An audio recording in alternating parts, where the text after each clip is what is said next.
asalaamaaleykum mbokk yi maa ngi leen ay nuyu yéen ñëpp seen tur ak seen sant di leen ziar bu baax a baax fu waaye mu ne si àddina ñu ngi leen ay ziar di leen jox seen wàccuwaay ñu ñëwaat ak yéen ci beneen waxtaan comme nu ma ko dee waxee saa su ne rek diaspora profile moom lu bëree fi xëj lu nekkaa fi xëj gis ngeen démba biñu amee suñu interview bi ba pare waxoon nañ leen ne tey nag dañoo indi panel ñu wax about autism te xam naa ne yéen ñu bëree bëri yéen a ngi ko doon di xaar léegi nag egsi na nag ne ñoog moom mais ren ma 1 minute rek ma share lii rek dama nekkoon si middle bi. Diaspora profile ñu am suñ main sponsor di Global Properties nag nekk ci Gambia foofu lañ base dinañ leen bàyyil number yi ci suuf su ko defee ngeen daal di leen call nag fi nga toog ci Europe mun nga faa toog fi nga toog ci Amérique ak foo mun a toog ci àddina mun nga faa toog call Global Properties ñoom ñu lijjantal la kër gi nga xam ne yaa ngi ko bëgga boo leen callee rek di ngeen am more information comme niñ ko waxee rek Diaspora profile ñu ngi ànd ak suñ main sponsor di Global Properties.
mbokk yi comme ni ma leen ko waxee rek démba te tey ma waxaat leen ko rek ne tey dañoo am dañ am benn panel tey ñu ñëpp xam nañu ñu ngi ci autism month ñu ngi April soo gis ngeen ñu ngi ma dóor suma blue suma gars yi nag ñoom tamit suñu ñëwee ñu def seen blue tey ñu waxtaane waxtaan bu am solo waxtaan boo xam ne ñi ma indi tey yàgg nañ di ko waxtaane si social media ba pare amoon na jamono bu nga xam ne man mii suma bopp dama leen daan indi suma plateforme bi ñuy ko waxtaane ma delluwaat rek comme ni ma dee def saa su ne suñu amee programme di gërëm ki nga xam ne dafa jàpp ci programme bi muy Nena Jallow Tanje F Jeng Stockholm Beauty moom mi nga xam ne mooma daal make up saa yu nekk suñu ñoo def diaspora profile duñ ko fàtte benn yoon di gërëm Ndiok Malick Jeng moom tamit ku jàpp ci li ñoo def la di gërëm tamit Souleymane Ben Soare Pa Malick Seck nekk si Stockholm borom Stockholm suma rakk ju baax ji ndeysaan maa ngi ko gërëm di gërëm jabaram moom tam ku jàpp ci li ñoo def la di gërëm Maynas Trading suma sisters yi muy Yaamay Bojang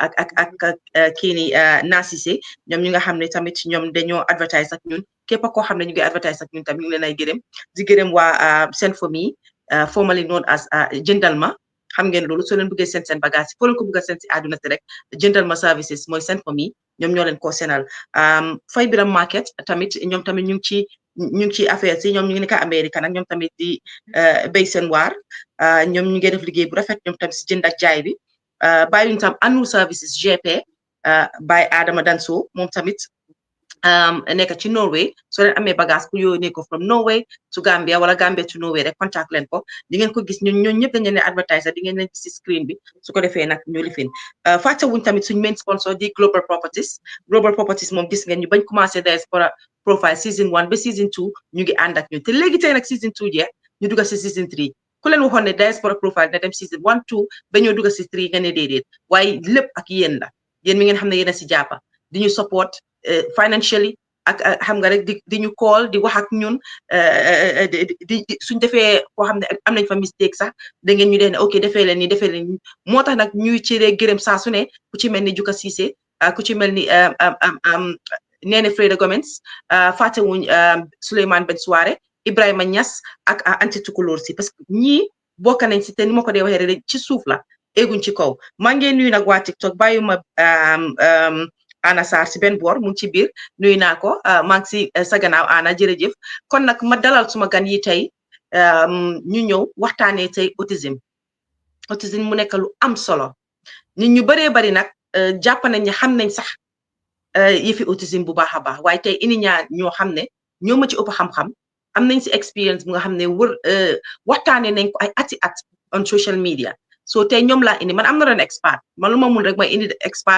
expert si ñoom ñu ñëw toog fii suñ plateforme yi waxtaan ak ñun ma introduce leen benn these people du ma wane sax gan leen ci suma plateforme déedéet ñoom ci plateforme bi lañ bokk man maa ñoom la ba commencement yi Fatoumata kooka bi fanaa ñoom ñu ngi ci biir ba saa si yàlla tey ñu nekk ñoo xam ne famille lañ ci man tey comme lu ma dee wax rek saa yuñ defee programme rek jàngukaay la dama si dee jàngal lu baree bari te ñoom dama jàngal lu bari si ñoom kon tey bii mooy the first time tey ñu ko indi on TikTok usually Facebook lañ ko daan am so awareness bi ak acceptance bi moom la ñoo waxtaanee tey te dañ koo indi si TikTok bi maa ngi leen naa ñaax nag yéen mi nekk TikTok ak yéen mi nekk si YouTube bi ak Facebook gis naa ni ngeen koo defee gift si neex na waaye su ma sañoon tey ngeen gën a tap screen bi ba pare ngeen share mu dem a very long way mun ngeen a ñàkk a share yeneen yu ma dee def waaye bii dafa am solo parce que jàngukaay la si ñun soo gisee ma ne jàngukaay bu mag la ci ñun xam nañ ne there is a stigma that comes with it especially soo nekkee biir Gambia waaye loolu yëpp nañ ko indi ci biir waxtaan bi tey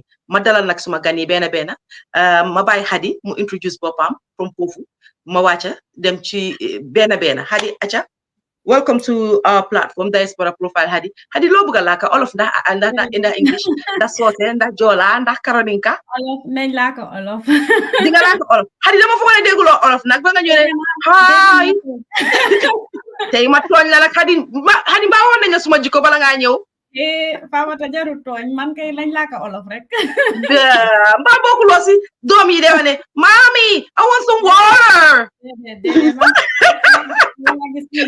no dama Americanized tey kay kon ma bàyyi la Hadi ñu dalal la fii si Diaspora Profile yow tamit nga introduce sa boppa su ko defee ñu daal di dugal si waxtaan bi after jërëjëf Fatoumata my name is Hadi Jatu Jaw man maa nekk secretary suñ president bi Sana Sarr ko fi nekku tey but I've been with God since 2017 now so man maa de take care of all the email stuff I do the social media work ba pare maa de help them the executive team in whatever way that I can fan nga nekk Hadi maa ngi Germany currently yaa ngi Germany right now okay wie geht's Mir geht's ganz gut. Wie geht's dir? Oh, wie geht's gut. Ndeysaan akama international nag palaca em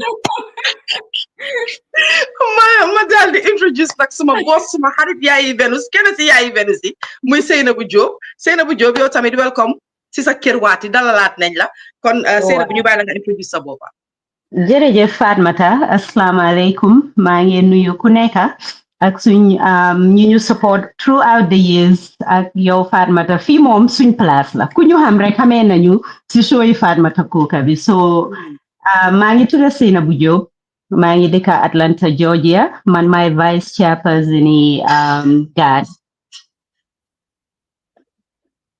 yaa ngi maa dégg si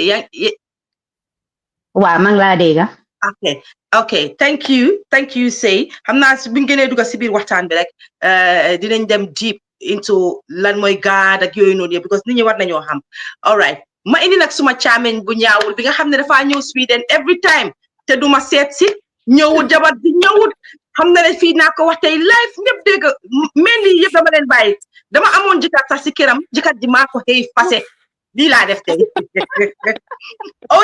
Autis ba baax nga yow nga introduce sa boppa Fatoumata jërëjëf waay jërëjëf bul ñu fase TikTok de ah def naa lii de def naa ko de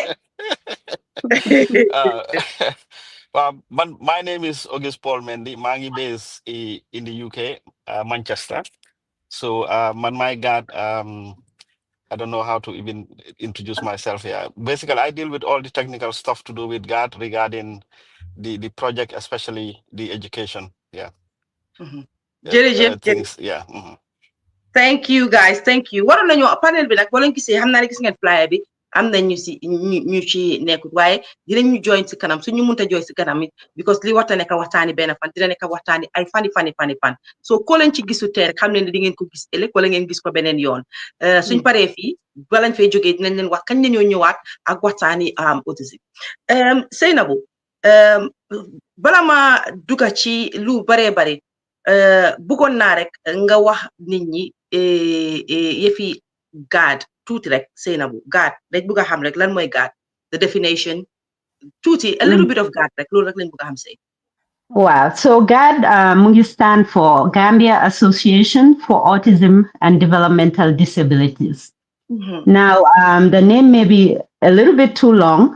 Why then brainstorm bi ñoo come up with this name parce que liñ bëggoon a def mooy xam nañ ne autism mooy suñ main focus waaye tamit suñ intention mooy ne suñ demee ba gën a dëgër si yëfi autism bi suñ support bi mun nañ ko expand ñu dimbale ñeneen ñu am comme Down syndrome or other form of developmental disabilities so loolu moo tax ñu yokka developmental disabilities si tur bi suñ social media handles si most of them are going with Autism Gambia. So search Autism Gambia, dina la indi si GAD page bi. But lolu moy meaning a GAD.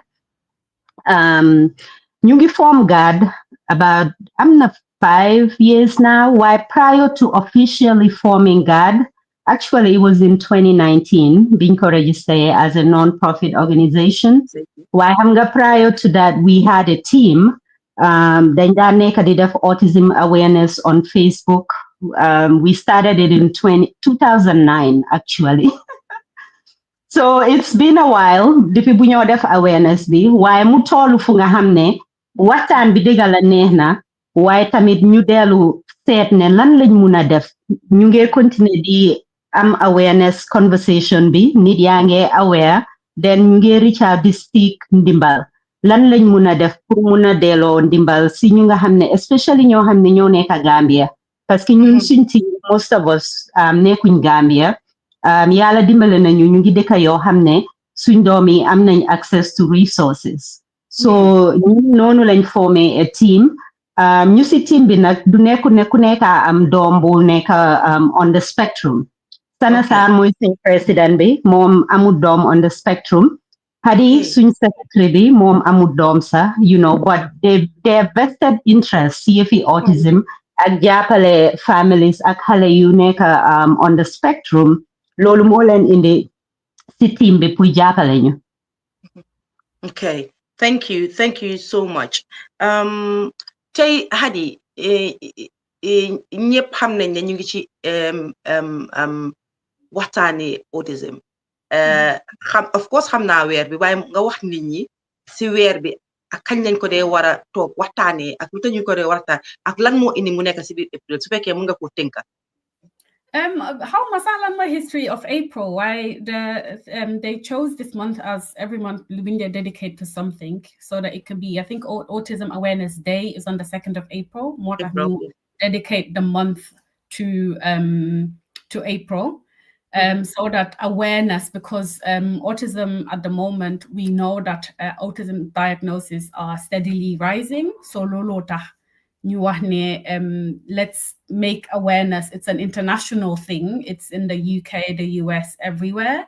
So just to make this this disability, make it, because it often can be a very invisible disability, to make it more visible.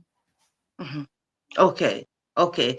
August, tey xam naa ne yow si kanam dinañ gën a waxtaan parce que Hadi ñu ngi wax ne Hadi moom amut sax doom bu nga xam ne Hadi bii nga wax te du sëy amut doom sax bu nga xam waaw moom mun naa ne xol gi moo ko ci dugal rek ak xam nga de awareness ak jànga ci tuuti rek ak yooyu moo ko ci dugal waaye August yow mi nga xam ne danga am doom yi nga xam ne ñoom dañ am autisme yàgg nañ di ko waxtaanee ñëpp gis nañ loolu waaye yow dañ bugg a waxtaan ak yow ci kanam ci cadre nekk papa ba pare am doom bu am autisme parce que si suñ society soo nekkee góor normally sa doom su affecté su amee any disability rek dañ dee withdraw from it so yow lii dafa important trop ñu am la fii tey parce que xam naa ne am na yeneen yoo war a waxtaanee waaye si cadre baay bugga naa nga jël fa tuuti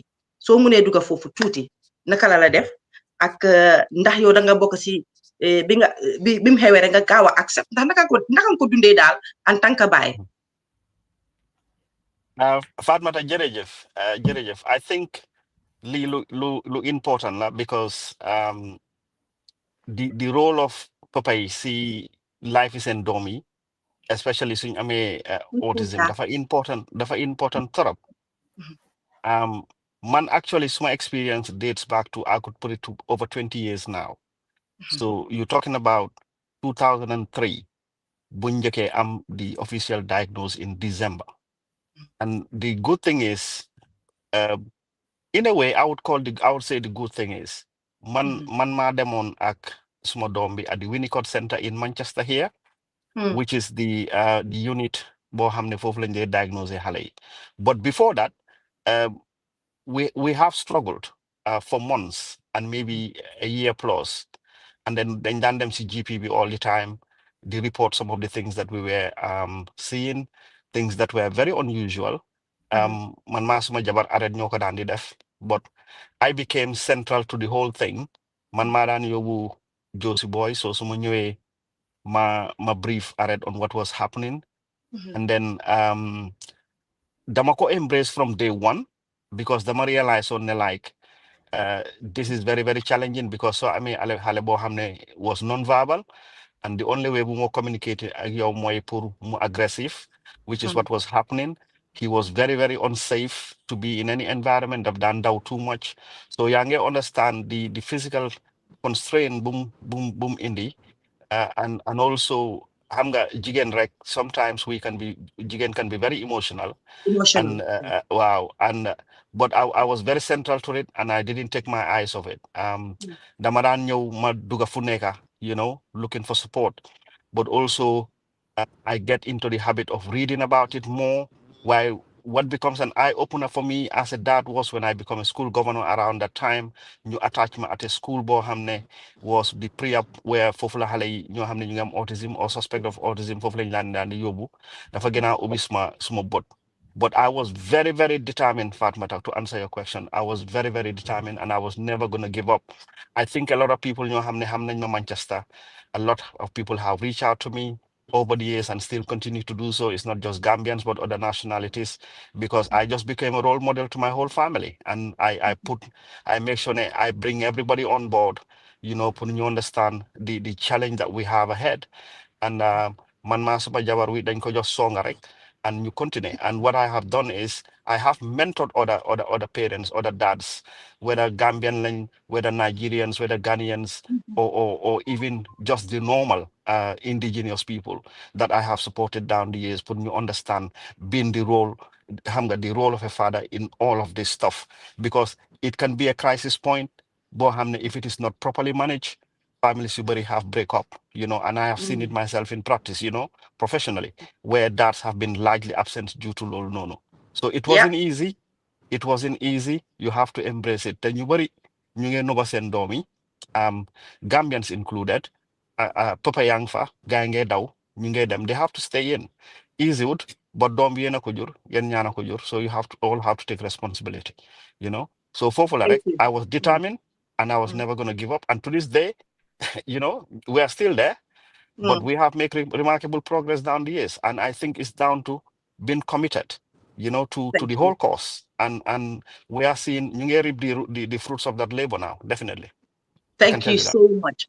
Thank you so much. So gisee si beginning program because if we have a am na programme nu mu war a doxee waaye soo gisee ma indi loolu pour góor yi nga xam ne ñu ngi déglu ñu ngi seetaan because xam naa dinaa ñëw si sëy because si biir si waxtaan bi foog ñu indi awareness ak acceptance because am na ñu nga xam ne sax de amuñ the awareness amuñ the acceptance ba léegi foog ñu indi leen Buhari yaa ngi maa ñëw rek di ma indil rek suma xarit bii nii suma xariti xool bi suma sana ñi nga xam ne long time ago maa ñoom la woon si plateforme bi sana nama naa la lu bari waaye aca introduce sa boppa introduce sa boppa ba pare. Thank you so much. Dina start here dila gërëm yow and all of our supporters from day one. Yow ci nga bokk. We've been doing a lot of work over the years. You've always welcomed us. Man maay Sana Sarr, currently president of GAD, one of the founding members, and happy to be here. Thank you so much. For those of you nga xam ne yéen a ngi déglu te nekk ci TikTok bi Sana Sarr mi amut sax doom boo xam ne dafa nekk si dafa am autism at all waaye gis nga ñu ne moom mooy the president waaye ba tey rek dinañ ginnaaw ñëwaat ak moom ci biir waxtaan bi xam naa ne dafa nekk ci yoon bi di dem xam naa léegi-léegi dina dugg di génn waaye comme ni ma ko waxee rek suru tey another day tamit moom mun na moo ñëw ñu waxtaan ak moom ci lu bari soo sëy ñu ñëwaat si yow fi nit ñi doon expect ne foofu laay njëkkee ci waxtaan bi mooy lan mooy autism soo gisee njëkkeewu ma foofu dama bëgg a nit ñu bari duga gënaa duga pour seetaan bi su ko defee ñu duga ci waxtaan bi bu baax a baax a baax moo tax ma indi ci papa yi ñoo leen ngeen seetaan ak yeneen ak yeneen ak yeneen soo sëy soo ñu ko mënee tënkal parce que tey am na ñu baree bari dañoo dégg autisme xamuñ lan mooy autisme sax soo sëy lan mooy autisme. jërëjëf Fatoumata so autism si olof foo naa mooy teexa xel yaa ñu dimbale woon si boobu sax de foo naa ñas nga kooloon suñ benn show bu ñu waroon a am waaw so ba léegi fàttewuma loolu mooy teexa xel but in English is a developmental disability lu nga xam ne xam nga daf dee affect xale yi at different level of naka la tuddaati profoundness right am na ñoo xam ne dañ am a mild autism am na ñoo xam ne dañ am a severe autism waaye teexa xel la is a developmental disability it's not a illness it's not a disease it's not loo xam ne dafa waale beneen doom waaw exactly I mean genetically dañ dee wax ne xam nga xëj na su fekkee ne gene si mu ngi présent si yow sa beneen doom am na high chance ne dina ko am waaye du caagee ne sa doom bu ko am ba pare moo ko waala wala dina mun a waala cousin sami ak yooyu waaye to make it short is a developmental disability now soo buggee ma duga signs and symptoms yi man yow laay toppa rek yéen man yéen laay toppa yéen man ma leen a toppa ngeen may toppa kon lii dina ne tey if you don't mind ma add say lim explain acca waaw once more understanding basically mooy comme nit ki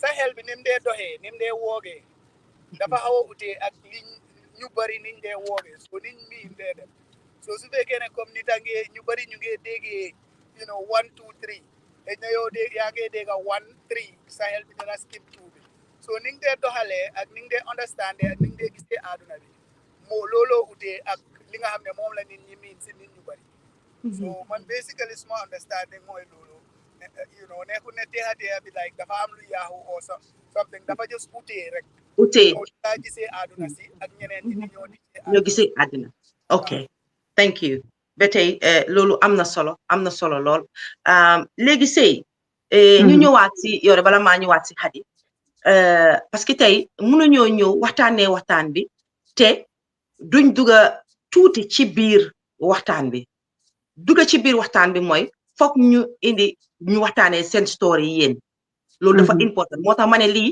mënut a jeex tey xëj na sax niñ tëralee waxtaan bi pour waxtaan ko duñ ko mënee indee noonu parce que balaa ngaa egga foofu yéen professionnel ngeen yéen li ngeen ma indil ci table balaa ñoo egga foofu noonu te ñi nga xam ne ñu ngi TikTok ak si YouTube bi xëj na ñoom xamuñ yéen ay kan so léegi damaa bëgg a ñu indi comme que yow yaa ngi fi Sana mu ngi fi Hadeng fi Ojis sang fi léegi yow ak Ojis foog ñu laaj leen yow sey am nga doom bu am autisme waaw léegi dama bëgg a wax nga wax ñu waxtaan ak yow soo ko mënee tënka ñaata doom yi am autisme nga am kañ nga ko xam naka nga deal with it yooyu noonu daal ñu dugg ci ñu dem personal tuuti rek waaw ok so man benn doom laa am ku am autism mu ngi tudda Boubacar mu ngi 21 years old autism niñ ko xoolee mooy comme ni ko Sana doon waxee ku nekk ni nga gisee ak ni nga defee dafa different you know we call it a different ability right waaye man suma doom bi bi ñoo xam ne mu ngi am autism he was 2 years old waaye prior to 2 years old because dañ dee wax ne am na si ñoo xam ne signs yi daf dee obvious or daf dee present at hit na 2 months old dem up xam nga parce que at least yow bi yaay wala ñun parents yu bari soo amee doom mu am 2 months soo ko foyee dina respond dina ree wala mu gis la sax mu kontaan di def certain sounds you know but si ñoo xam ne seen bos dafa profound di nga gis ne loolu daf dee missing at that age waaye ñun experience suñ loolu pour ñun Buuba was developing normally xam nga bi ma am Buuba fekk maa ngi start college so duma daan spend a moom a lot of time suma jëkkër moo daan gën a spend a moom time cause dama daan dem school suma demee 7 si suba duma wàcca ba 7 si ngoon waaye commencé woon na wax parce que suma yaay mu ngi woon around ak suma goro ak magam ñaari doom laa am Ousmane ak Boubacar so xam nga mu ngi doon wax words dina oo daddy dina oo maamam su buggee sa maamam boot ko danga gis mu dem ne ko suwo mu eeg si gannaawam pour maamam boot ko xam nga so he was doing all those mu ngi doon develop very well but after 18 months xam nga towards 19 months ñu realize ne things a ngi change moom so waaye danga gis ne man realize ma ko woon sa because man maa ngi busy woon ak school so mu ngi doon spend more time ak suma jëkkër ak suma goro suma yaay so bés suma jëkkër ne ma realize nga ne Buuba dafa stop wax ba pare soo ko oo du uyu turam xam nga mun naa nekk fii nga naan ko Buuba du gestu uyu la te xam nga xale yu bari soo leen ooyee dinañ gestu uyu la waaw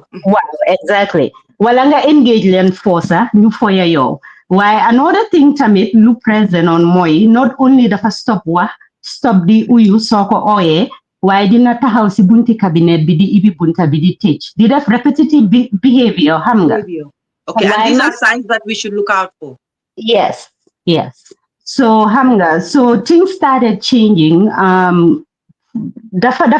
he was a very happy child right while you realize that he became distant for him daan def and all that stuff yep wàññeeku na xam nga dina nekk focus on one thing for a long time so benn day why at that time Fatoumata let's roll back we're talking about around 2005 social media Google ak yooyu popular with me so man waaw how ma woon sa lan mooy autism at that time li ñu dimbale woon mooy suma jëkkër fi moo liggéey ñoom moom xam na about it gis na ko publications and stuff like that so bés bu ma laajee ne ma realize nga ne Buuba nekku di wax ma ne ko xale la xëj na buguta wax rek moo tax nekku di wax xam nga but man as a parent ku nga xam ne xaw ma woon lan mooy autism bàyyi ma yooyu yëpp xel xaw ma woon sax ne maybe dégg naa ko waaye because musuma interact ak kenn ku am autism nekkut lu ma bàyyi xel xam nga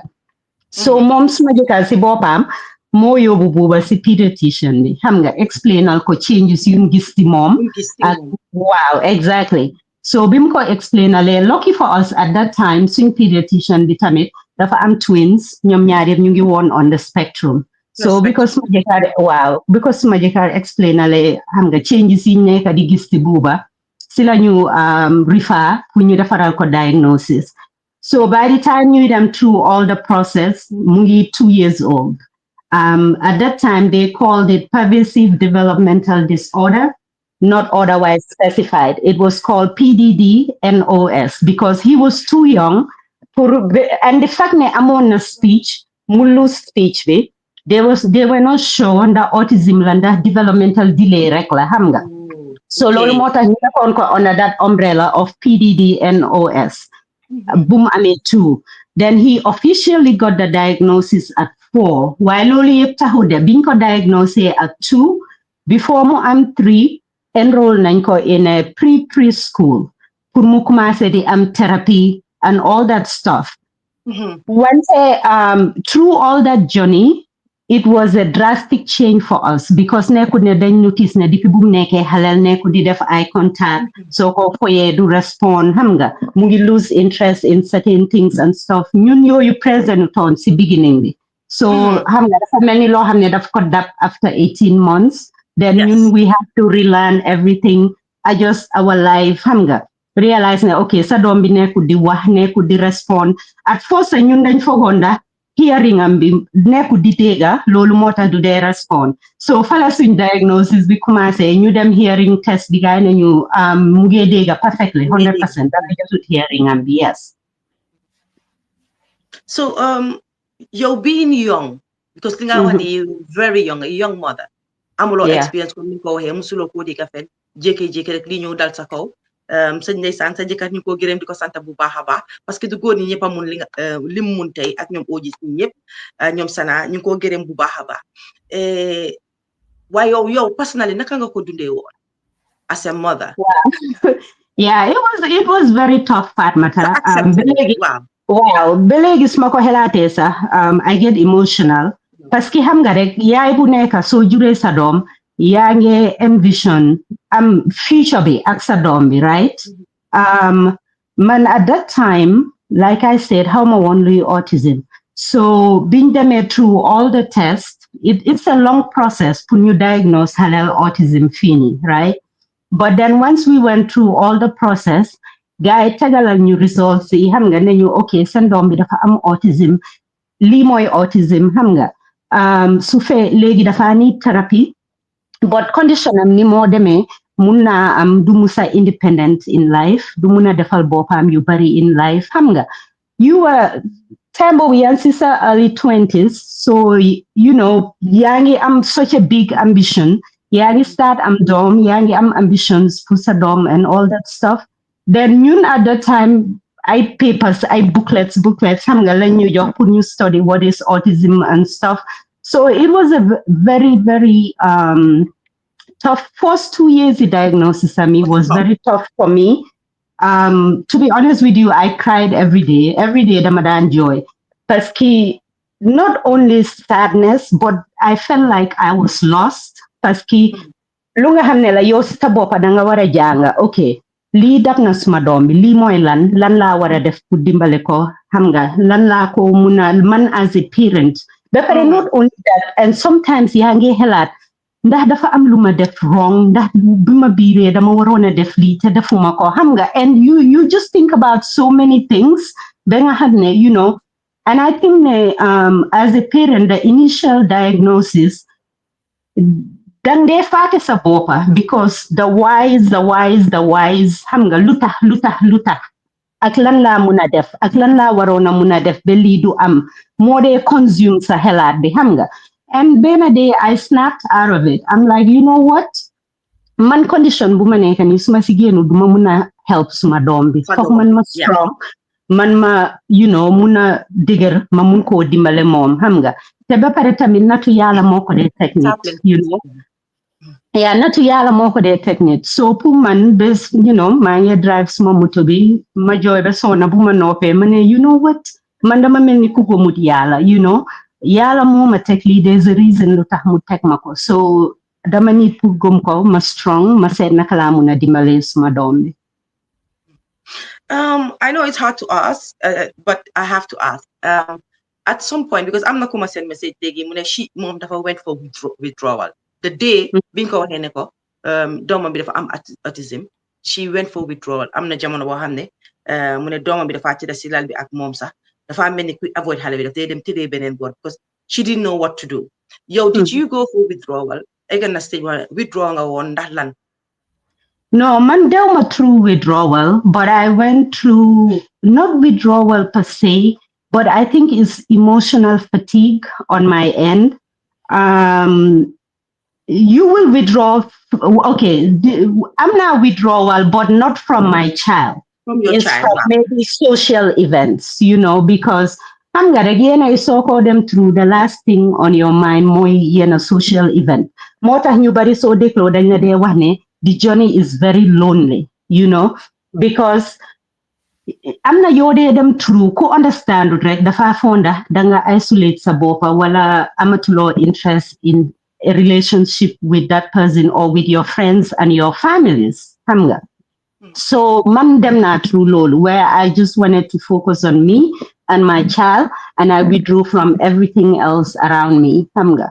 So dinga am withdrawal but it comes in different ways but not from my child. Yes. Okay. Her type of withdrawal moy acceptance. Munutona accept, and it was all new to her, so she couldn't accept. Being a single mother made it even harder. And bim ko wahe the person kum amal dombi koku dafa gëna tax sax because mom bi mo am dom already they have issues. So bim ko wahe dafa gëna tax koku gëna withdraw bopam baye ko mom mo domam ba tay alhamdulillah domam am na 14 years. So why mom si beginning bi dafa withdraw because dafa tek domam bi she wouldn't even know what to do with the child. Dafa tek domam bi diko xol ni rek xamut fu mo starté ak fu mo. And she's appreciating the show and she's been a big fan of yours, but she's not brave enough to come out, she said. Wow. Yeah, Fatoumata, hamga kokulungwa is very important. So you say you start watani autism be way back limotahon because limwahni I kind of fonaman luma hawa dimbale tuti mo ismajikar mom lum already familiar with what autism was. Man, I was not. So I had that balance. Hamga. Man, as man mange navigate through the unknown, mom, he was more aware and was able to support me and our children. Hamga.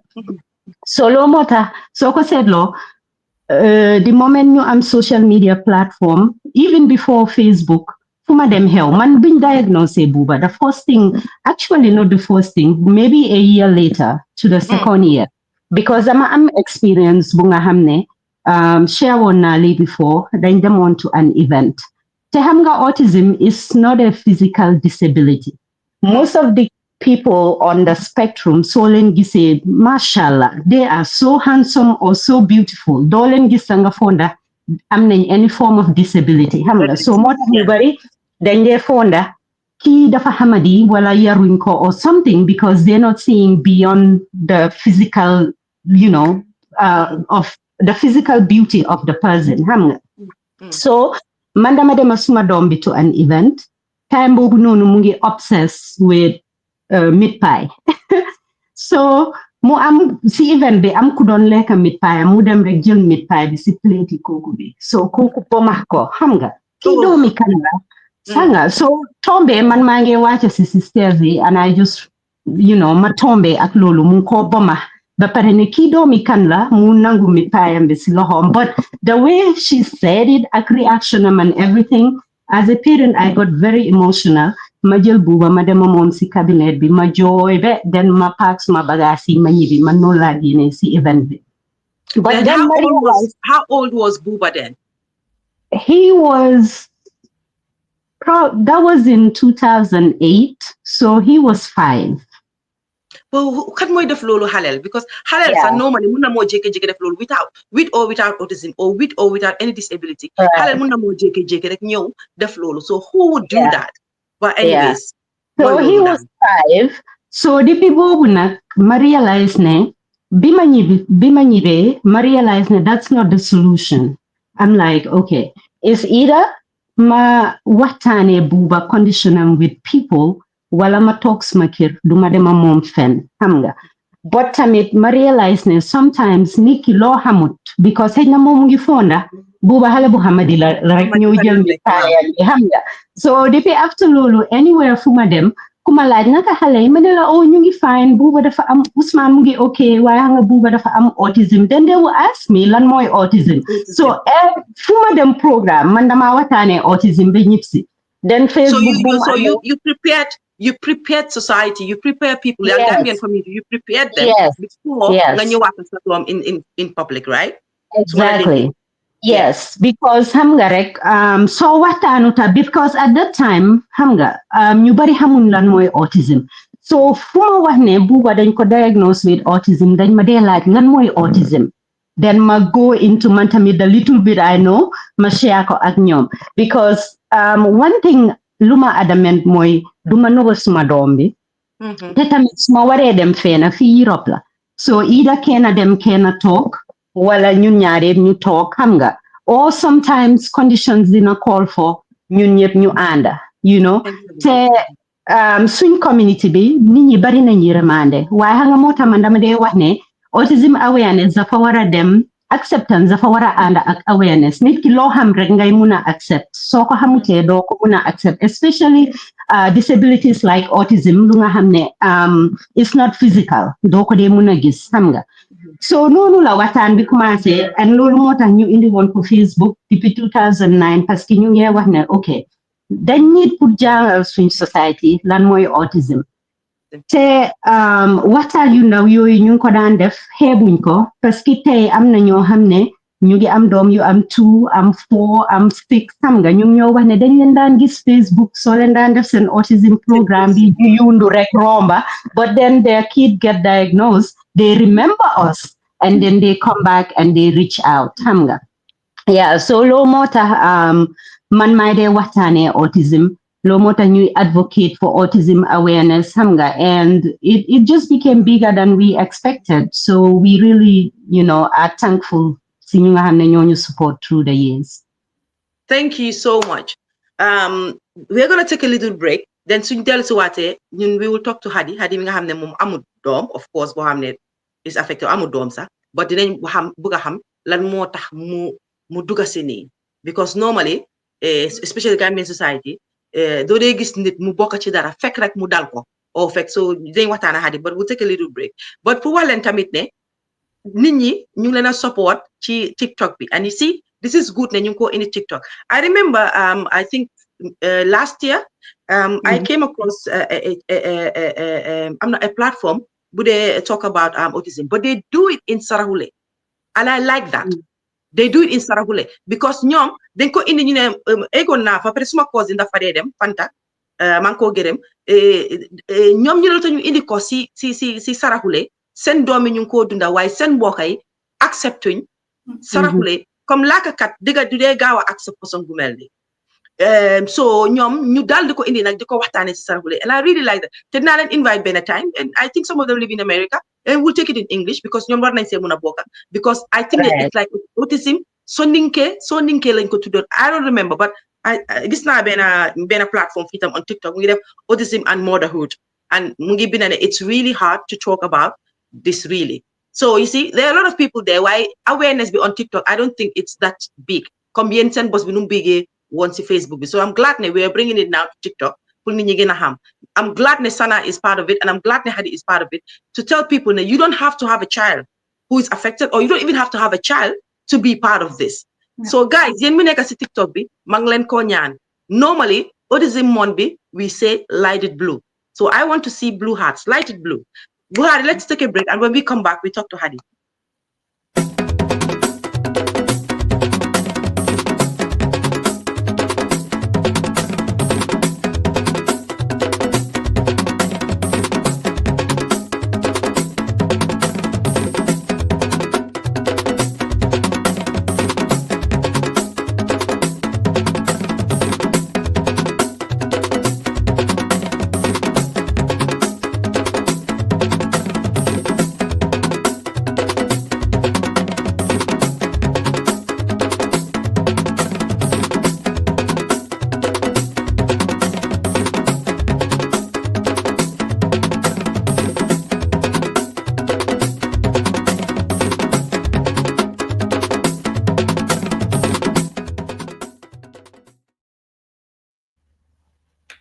Kenna si 102 but no matter how our TikTok di su fele demee mute try leen ngeen sol blue bi in support of autism xam ne bi tamit seen weer la yéen tam fàttaliku leen ne su cancer or breast cancer or anything lu happen dañ dee jël pink ñu sol so this is our month.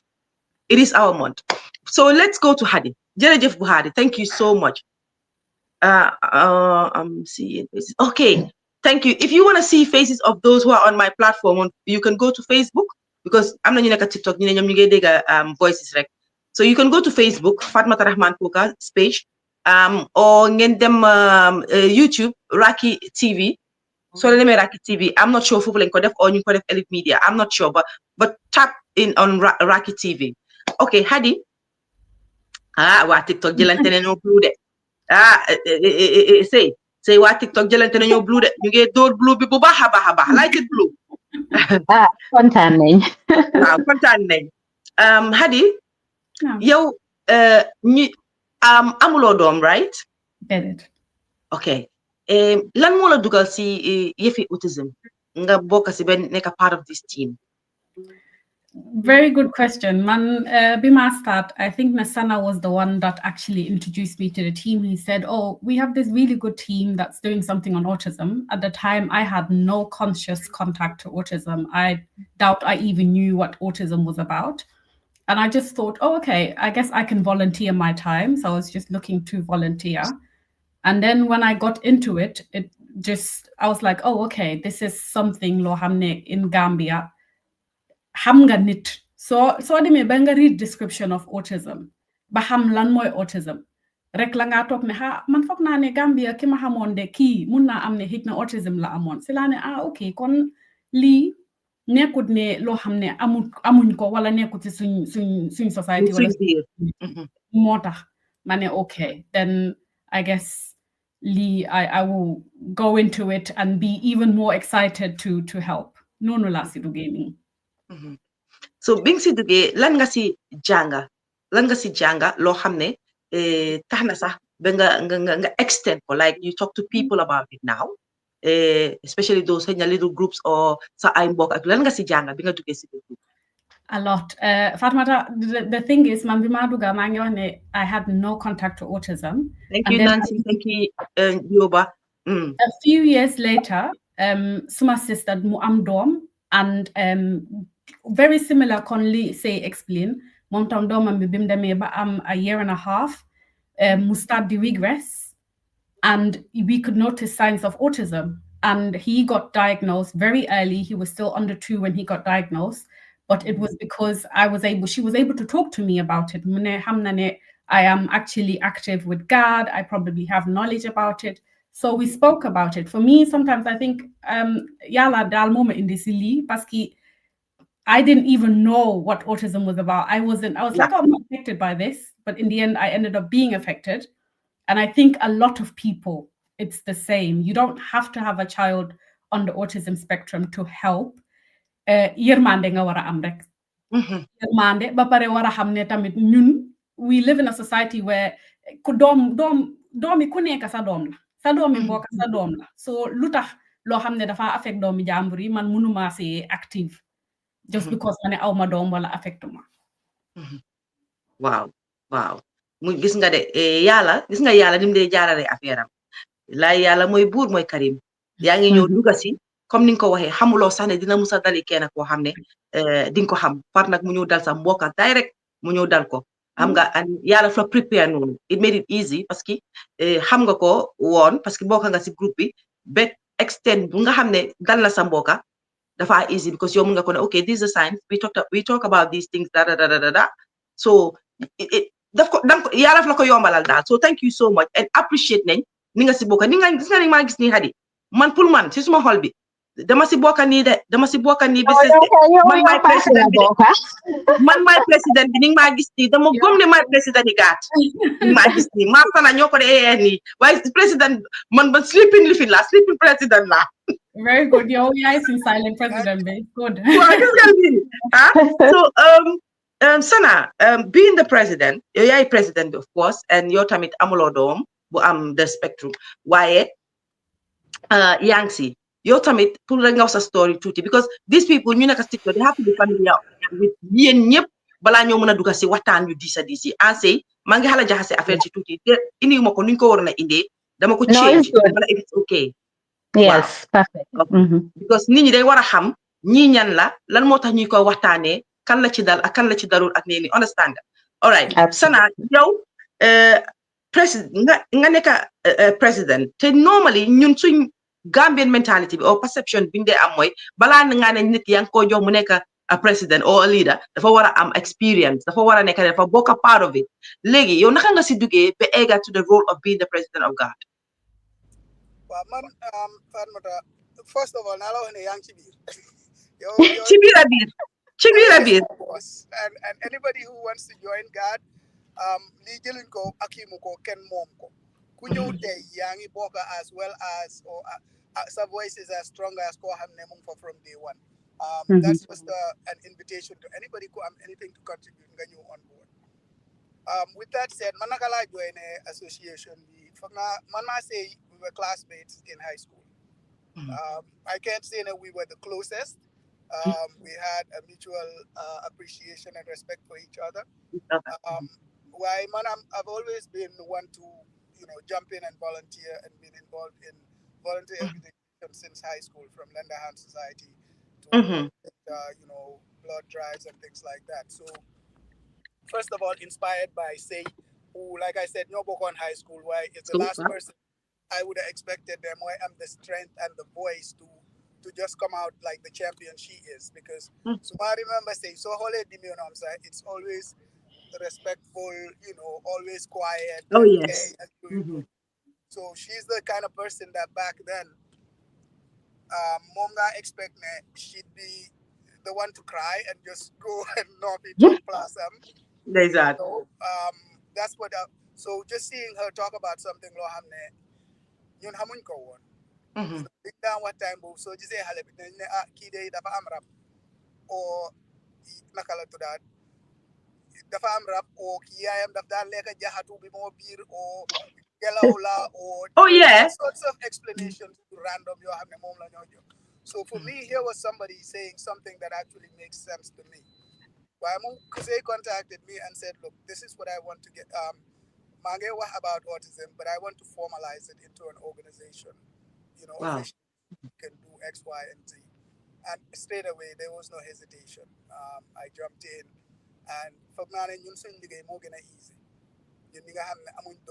Directly autism because say definitely, and then on the side, they have to go deal with the care, finding resources, finding information, care for their own children. Man, I'm dealing with other things with my own children, but it's not autism. So man, I'm autism directly. So easy. Why on top of that, at least on I'm autism. I'm not sure that I can say okay, I'm a biological I'm autism. I had mentioned Eric. I have so many friends, say August included, August I've known since Lamin. Growing up, say, I care for them just as much as I do mine. And so, I'm not that Aluma affect directly, in my home, for mom say involved. And so, in terms of God, yes, man, my figurehead be as the president, mainly because of, time availability and things like that. Why I lean heavily on Say and August and the people who are more experienced, both personally and professionally. So, I'm meeting, okay, man, my president, so man, small them. It's like you're able to have a common perspective in the organizational leadership, sit and listen to everyone and then be able to, to follow what we all think is the best in that organization. I'm not letting Lumabuga mention I'm not a young instructor Shubi. Why just quickly because what I affair in your hamne bineke single bineke is I'm autism at the start and that loneliness can go withdrawal or that confusion or dugasanic joy and things like that. That's very normal. So kui deglu hamalne lolu you're not alone. And you're not bad. It's perfectly normal. So on that note, Mota, we have a support group for autism. We call it a support group. So anybody ngay deal lolu, feel free to reach out to Fatoumata or any of us here. You jox la ñu add la si support group. It's just a WhatsApp group. Boo xam ne soo buggee mun nañ la fa add. You don't have to say you're not comfortable, but sometimes we share resources about, or we also have people who ñoo xam ne dem nañ through loo xam ne yow li nga dem through léegi dem nañ through it already. Am na ñeneen ñoo xam ne ñu ngi dem through it right now with you. So ñëwee nga indi sa issue or sa question, dinañ ko mën a discuss with you in confidentiality and with the utmost kindness and consideration. Am nañ si tamit ay professionals like Mohamed Conte moo xam ne ABA therapy la study with his masters. We have Ogis, who's also a professional. You get Genevieve ku nekk Angleterre. Ñoom ñëpp from a professional perspective. So anything that you're going through, they may not have all the answers, but at least they'll be there to listen and provide guidance and support, put guide on the path that you need to go. So if you're feeling lonely or nga am mboka or hamne mu ngi deal ak lii, please feel free to reach out and let's see how best we can help each other.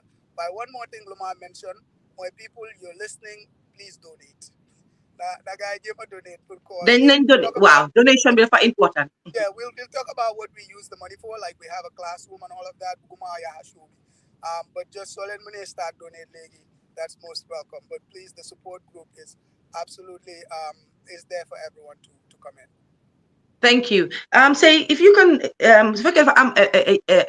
lifin go phone or PayPal or lan ngeen dey use pour nit ñi mëna donate. So ko mëne sen Buhari private su ko defee Buhari will put it up there or wow, or any one of you ku ko mëna send ci suma WhatsApp bi tamit man ma send ko Buhari mu put it up there. And Sana wax na ko it's very important, but we're going to come to that. Ndeysaan ki mu ne Sana, thank you so much. Sana jërëjëf si foofu nga laal parce que tey soo gisee man ma demoon for a withdrawal is lii la problème bii laa amoon and eggoon na stage bu nga xam ne dama doon blame suma boppa parce que dëgg la when I was young def naa suma time as ku young so suma doom bu mu amee autism luñ ma believe loo woon mooy ne suma wóor dama mënoon a wóor ba léegi maa ngi ne jur naa doomi jinne it's sad. I don't even want to say that. Waaw mu ne moom loolu lañ ko doon won xaaral waaw mu ne ba jur naa ñu ne wóor na moo war a wóor ba mu ngi ni jur na doomi jinne so pour moom lii moo ko affectoon moom de fact ne moom wóoram bi moo ko jurloo lii dafa blame moom boppam ne foog moom moo def doomam lii nii so tax na society tax nañ ba moom mu demoon moo withdrawal bu baax a baax ba neglect doomam parce que all lu gisoon rek mooy moom time am lim doon def di wóoraaru nekkutoon nit ku bon waaye mu ne dem fu nekk ñu ne ko ngelaw ko duga so you see dina hard ci suñu society very hard we will come to that stigma bi mu àndal dafa bari dafa bon especially any xale with disability being Down syndrome wala mu nekk autism bii nii autism nag moo nekk bu gën a graaw parce que ba léegi comme maam li sa konte nu mu ko waxee it is lacking even as much as ñu ngi joxe awareness ak yooyu noonu dafa mel ni awareness bi sori boobu noonu ba tax nit yi ba léegi duñ understand ba léegi man dem naa Gambia recently ma xool benn xaleel ma feel ne dafa am autism behavior am rek won na ma ko very smart little boy very smart but seen waa kër comme ni ko nit ñi dee waxee rek kii xamuloo ko dafa réew xoolal ñu ko faale wuñu kii nga gis ko jëre xëcc ko rek jam ko ci siis bi before you know it delluwaat na back to lim doon di def mu ngi lifin xam nga so thank you guys comme nu ma leen ko daan waxee always stigma bi moom dinañ fa egga boobu is a whole conversation another level boobu another level la Ogis ñu ma ñëwaat si yow Ogis yow yaa ngi liggéey nga ak xale yi nga xam ne ñu ngi am autisme ba pare yaa ngi am doom bu am autisme ba pare you have experience about it nga mention loo xam ne dama ko bëggoon a laajte yaa ngi wax ne gis nga xale bu am autisme tas na kër sax tas kër bi mooy minute na moom moo ko tas waaye family comme jëkkër a jabar sax egg na stage bi nga xam ne sax say tas na ak yooyu noonu so let's talk about that part yu mel noonu parce que xëy na ñu baree bari xamuñ xëy na tey dina am kuy déglu dina xam ne ok I walk away from my family and waruma want to walk away so bëgg naa foofu nga taxaw fa dëgër fa nga ñu waxtaanee ko tey. Fatmata jërëjëf actually feed naa fi ñëw in two parts. One as a professional si lan laa gis right over the years, over the past 2 decades, and because man, I'm a children specialist, I work within the social service sector. So I work with families, I work with children, I work with a lot of diverse people, all sorts of nationalities. And gis naa kër yoo xam ne tas nañ, not one, not two, many. Yoo xam ne once diagnosis bi am rek, it becomes a crisis point. So da ngaa gis góor yi dañoo start di blame seen jigéen yi, you know, yow yaa tax lii am, you know, and some people, I have to say it, have turned into churches where either pastors or either ay sëriñ yoo xam ne ñu ngi involve, ñu ngi start di wax yow waruloon a sëy ak kii, you know, Lee is coming from demonic kind of stuff from the other side. So then it sets the whole care on fire. You know, the blame game starts. So then nga just Gori start the withdraw. Gori hamne they are not strong. They don't want to take it. They don't want to accept it. Gange just being a perspective or what has been said or something that is not scientifically proven. Non la komuna oye, right? Then carry start the task. Tensions. I understand nga, right? So lii yëpp dafa indi problem.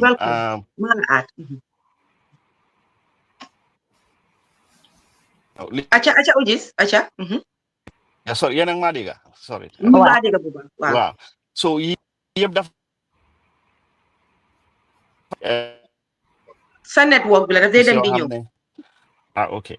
I have intervened professionally in domestic violence issues. Mangi am a hell load of domestic violence cases yoo xam ne has to do with kër googu noonu ila am na xale boo xam ne am na fa special needs, right? Where is hell break loose si kër yooyu noonu, and then you have the police involved, you have social services involved, but also is happening from another angle where guy parent ko accept and they're not prepared to engage with system bi, you know, then social services would get involved again because there are child in need issues. So it's a problem see community be professionally just na lolo. But also I have seen it in my own community where guy acceptance bi nekk fa dañoo start di noba seen doom yi dañu start di blame jigéen yi, and then next minute luy xew mooy you see men walking away. Moo tax ma ne I have involved in mentorship with privately with some people ñoo xam ne like whether Gambians lañ or they are non-Gambians, ñoo xam ne I'm privately mentoring them as we speak, and some of them have turned a significant corner pour ñu understand, because man dama dee indi my own lived experience as a parent, right? And remove the professional side. Sometimes I apply most of the professional side if I am in my own professional setting or suma di like a case boo xam ne has been assigned to me. But dama dee indi a lot of my own lived experience, because lu ma leen dee njëkk a wax rek mooy soo gisee ma agsi fii tey dama war a sacrifice lu bëri, because dama make sure ne ma accept ne lii problem la, dama make sure ne ma sought professional help, dama make sure ne right I look after my wife. That was very important to me, because like man mun naa laa Fatoumata musuma dem club. I only benn yoon laa dugga club, because suma benn boy moo jógeen America ñëw seet si ma su ma yóbbu ko club. Dama war a laajte even a few boys waaye fii Angleterre that's not me, because what happened is dama jël suma life yëpp invest ko suma family. That's what I did, you know, and tey regretuma ko, you know. Waaye dama make sure tam ne I look after my wife, because dama make sure ne suma jabar su waree génn dafa génn, suma jabar su waree dem fenn dama day make sure ne ma encourage ko pour mu génn, because the last thing that I want is ñu am moom mu war a break down, then we have to go through hell again si kër gi. So I didn't want that to happen, you know. Suñu invité, you know, is one person in, one person out. Moom mooy dem dama ko ne moom mu dem su dee lu involve tukki la sax dama ko ne yow demal man I'll look after the kids, you know. And this is how we've thrived as a family, you know. Lii moo tax ñu thrive tey to a point boo xam ne suñ doom a ngee dem college, keneen kaa ngee waaj a dem college, they have a career focus, you know. They went from non-verbal to verbal, but all of yii nii yëpp dafa jël parental investment of nga sacrifice so many things, right? Nga gom yàlla, nga gom ne tam ne xam nga you have a community, nga gom ne there are services there, you're lucky yaa ngi Angleterre, use those services pour service yooyu noonu nekk foofu noonu pour yow bul daw. Therapy works, education therapy works, you know. support bo am sayang don wa fi earlier on with Sana, right? Educate the community around you pour you understand, right? Linga go through, because at the end of the day dama dan remember ñun suñ génnee nga nekk sometimes suñ génnee nii si park nii dañ daan àndaa suñ benn koto fi mu ngi tudd Gabu, you know, yal na suuf sedda si koom, you know, damaa ne nii sax mu ne ma Auguste bul woore maa ngi bàyyi xale yi xel, right? And I can also give you one example. We went to the US. We went and visited Sana. You know, Sana make the environment so conducive for us. Within a day or two, Sana nge gena Patrick dohanto mom subatel. You know, man ma arret ñun ñu ngeen nelaw. In fact, am na benn day sax gaada ñu ne moom moo jabaram yéen génna leen dem leen cinéma ñun ñu toog seet xale yi. Understand nga? So these are the small little things yoo xam ne you will always appreciate in your life, right? Dem nañ si këri seeti ko Atlanta foofu noonu, you know, and again moom dëkk na si lii gis na naka la demee. He made the environment so comfortable for the kids to a point boo xam ne guys struggling sa pour adjust to that new environment. So lii la nag fu mu jaar nit ki usal the available resources you nekas du la surround. Look for a friend. Man munuma wax ne friendship bu ma amoon yëpp maa ngi ko amee léegi, no, because my life dafa change. Am naa suma boys yoo xam ne dañ daan waxtaan lu bëri. Why I can't call you every day, but I have made it, xam nga, explain naa lan moo tax munatuma ko because I have to focus on some big challenges yu ma am suma life, and I'm doing that. One thing lu ma try pour avoid rek mooy withdrawal is very dangerous, you know. Withdrawal. I find a way, Dama find a way where I will be able to have time to myself. Dama find a way of self-care, you know, but also that self-care Dama make sure that it's extended to my wife, and it's not something that I take lightly, it's not something that I joke.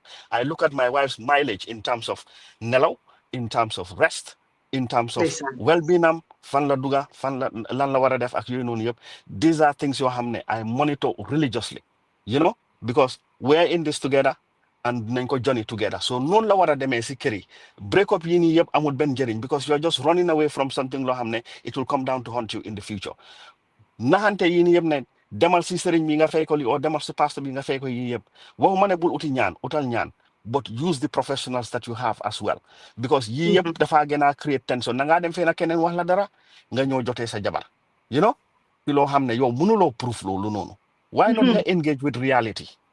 Engage a reality, you know, and the reality is sa doom dafa am diagnosis. Sa doom lii mooy situation bi. It's not a death sentence. It's something that you can deal with. You can handle it. You just need to invest in it, you know, emotionally, and you will get there. I will tell you from the bottom of my heart, yeah, lii man suma boppa dunda naa ko, gis naa ko, dox naa ko for over 20 years. And guess what? Right? I'm beginning to see light at the end of the tunnel. So ma toogoon those years and then ma daw or ma dem def leneen. By now tey it would have been worse. Wow. So I'm just saying to every parent and every man out there, right? Engage and do the right thing. I have seen Gambian men coming to me now and saying, after Buma started, I've started seeing improvement. I've started doing this. I'm also getting feedbacks from the wife saying, well, lately things are a lot better than where they were. I've even have men confessing to me saying, well, man lila gomon de mang non blame suma jabar. Why legi suma mindset gena na fofu noonu. I'm focusing more on for my yobus mo dom mumuna am the services you have they are appropriate pour ñom. It's not easy and it's never going to be easy, but you can make it a lot easier if you invest in it. Thank you. Lolu am na solo. Benn doom nga am ko autism ndax ñaar ndax man maa ngi am ñaar. Xam naa waaw. But ba tey rek ñu ngi ak yow having two yaa ngi wax léegi ne nga mën a mun a bàyyi xel nag nga ne I don't want us to go back to xam nga li ngeen dem through, meaning you've been through a lot, understand nga. So because soo gisee ma indiwaat foofu, of course we are looking at acceptance te yéen yaaga ngeen si xam ngeen seen doom yi léegi mag nañ, deal ngeen with teenage life, deal ngeen with xam nga toddlers, deal ngeen with it almost seen life bi yëpp yéen mu jur doom yi nga xam ne dañ am autism. Lan la nit di bàyyi xelam surtout ma nga am ñaari doom nga am benn mu métti léegi yàlla indil la beneen foofu naka ngeen ko dundee ak lan la nit di bàyyi xelam foofu tamit. Foofu lu def mooy we use the initial experience of Josie Boy, because lu happen mooy with Josie Boy we were lucky ne at the time boobu noonu tam the system was very good because time it only Blair and he invests a lot. See, Shosat centers, that's how they used to be called. So luñ def mooy we seek help very early. And then dañ daan am benn jigéen mu ngi tudda Ruth Williams, very nice woman that used to come to the house. And di def preschool pour Joseph, pour prep ko, pour prepare ko. But during that period, what we've learned was we collected all the resources that we can get. We started reading them. We started developing PECS, which is the picture exchange communication system, put develop ko with language development ak yooyu noonu yëpp, right? So ñu start di walk through moom ak Johnny boobu noonu. And luñ fa dunda mooy, xale bi du musa stand still. Xale bi they're always running, they're always hyper, they break things a lot. Josie boy toj na tele yu bari si biir kër gi, toj na so many things, yaaxa na so many things si biir kër gi. But dañ nekk at the time what we did also dañ megoon so nañu insure suñ bagage itam, just to protect ourselves. That was how to cope with one of those things. Danga jënda daala maybe daala bi would only last 2 weeks mu yaaxu, right? Yére yi a few weeks yére yëpp dem nañ seen yoon doo koy mënaatee use, right? Then lekka bi also was a challenge, in terms of moom lan la bëgg a lekka, because moom he was only into yellow food, understand nga? So it was challenging pour every day moom time boobu daan bëgg di lekka custard, then these were some of the sensory things in terms of the food bu mu daan bëgg a lekka. And then you want to make sure ne xale boobu am na a balanced diet. So what happened was we had a dietitian, that was working with us.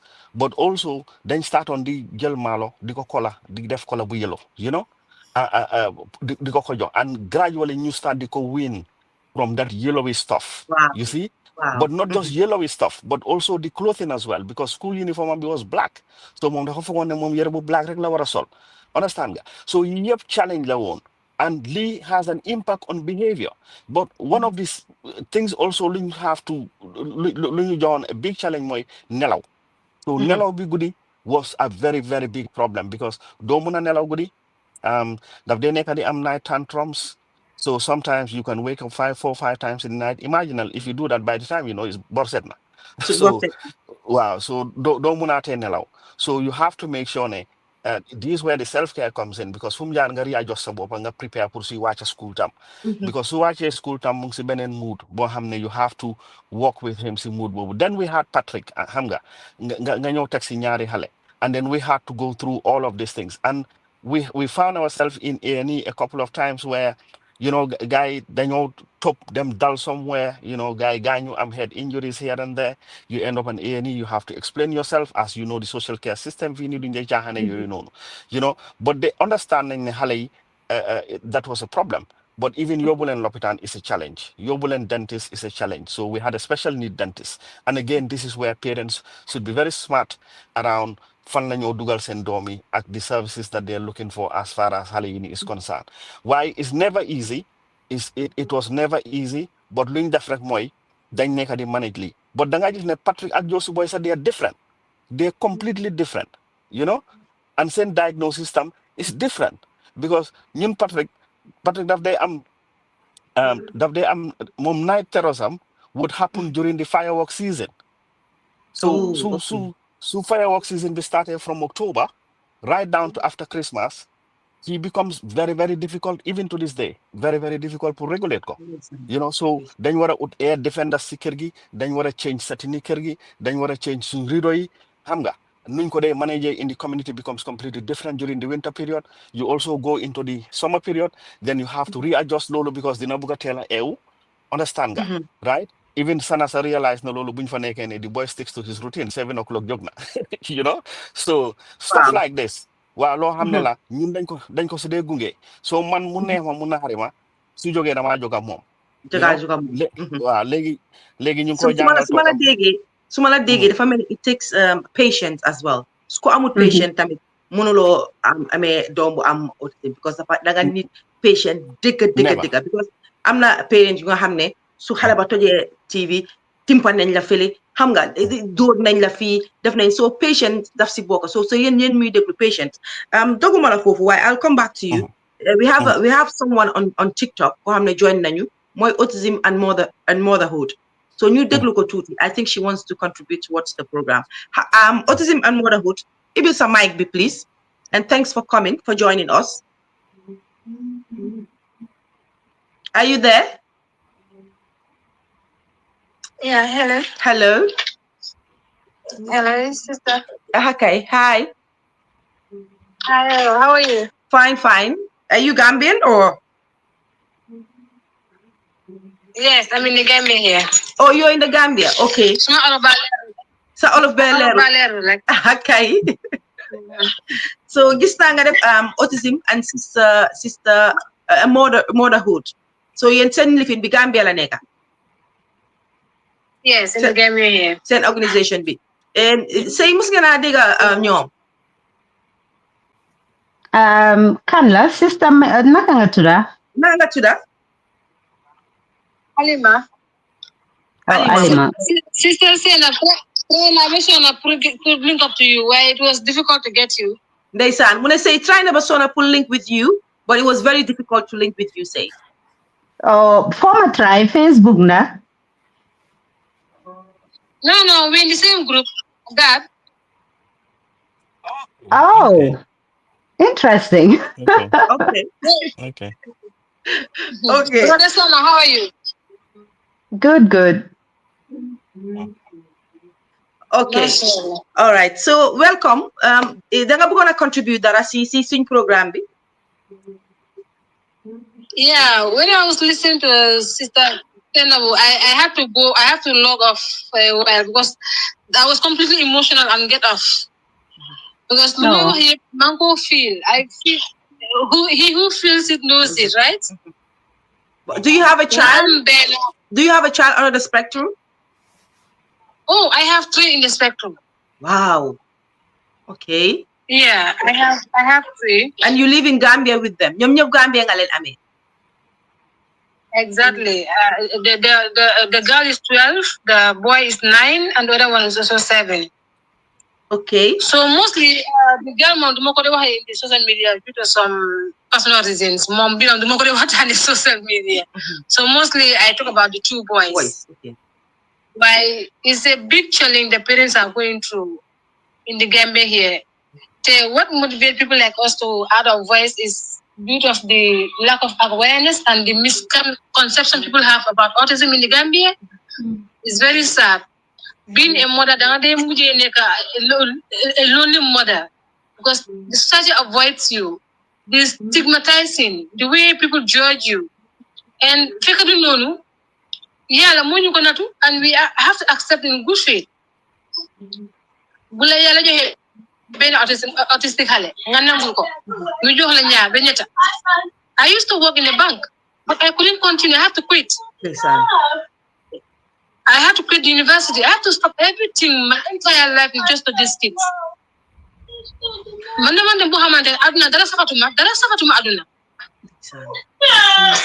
hear one of them? They cannot go without me. They cannot go without me.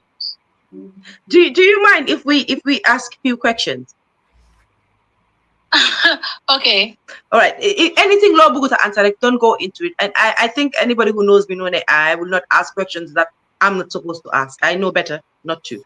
Lima bugu na ham rek moy yow ñeta nga am bala bi nga amé sa first one bi how did you feel na xamone nga already about autism? Can you tell us a little bit about your story, please?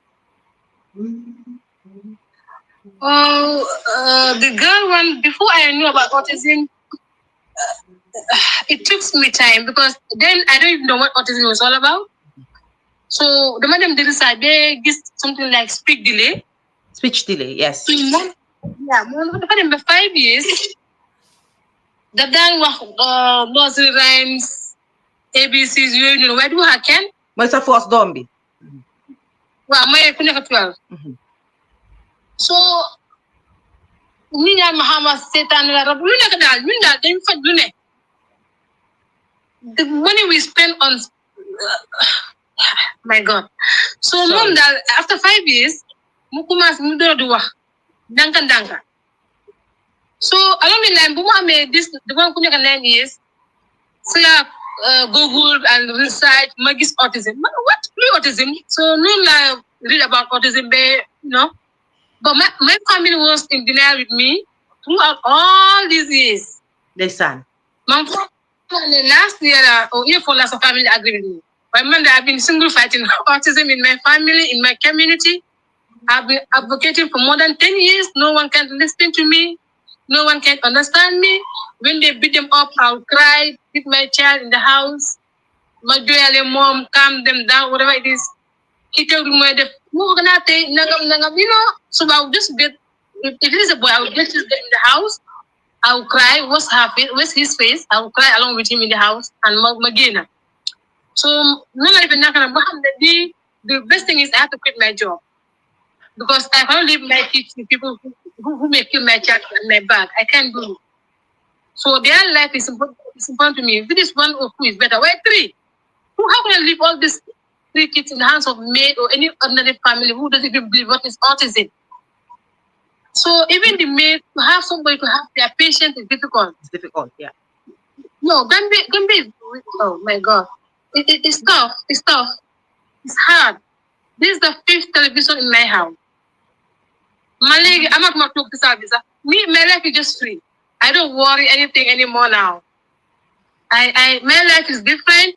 My life is, I'm not the same anymore now. So when you say, I will tell you, it's okay to be different, right? So me, I don't mind how you come to my house. I don't even have proteins. Then go dog, living.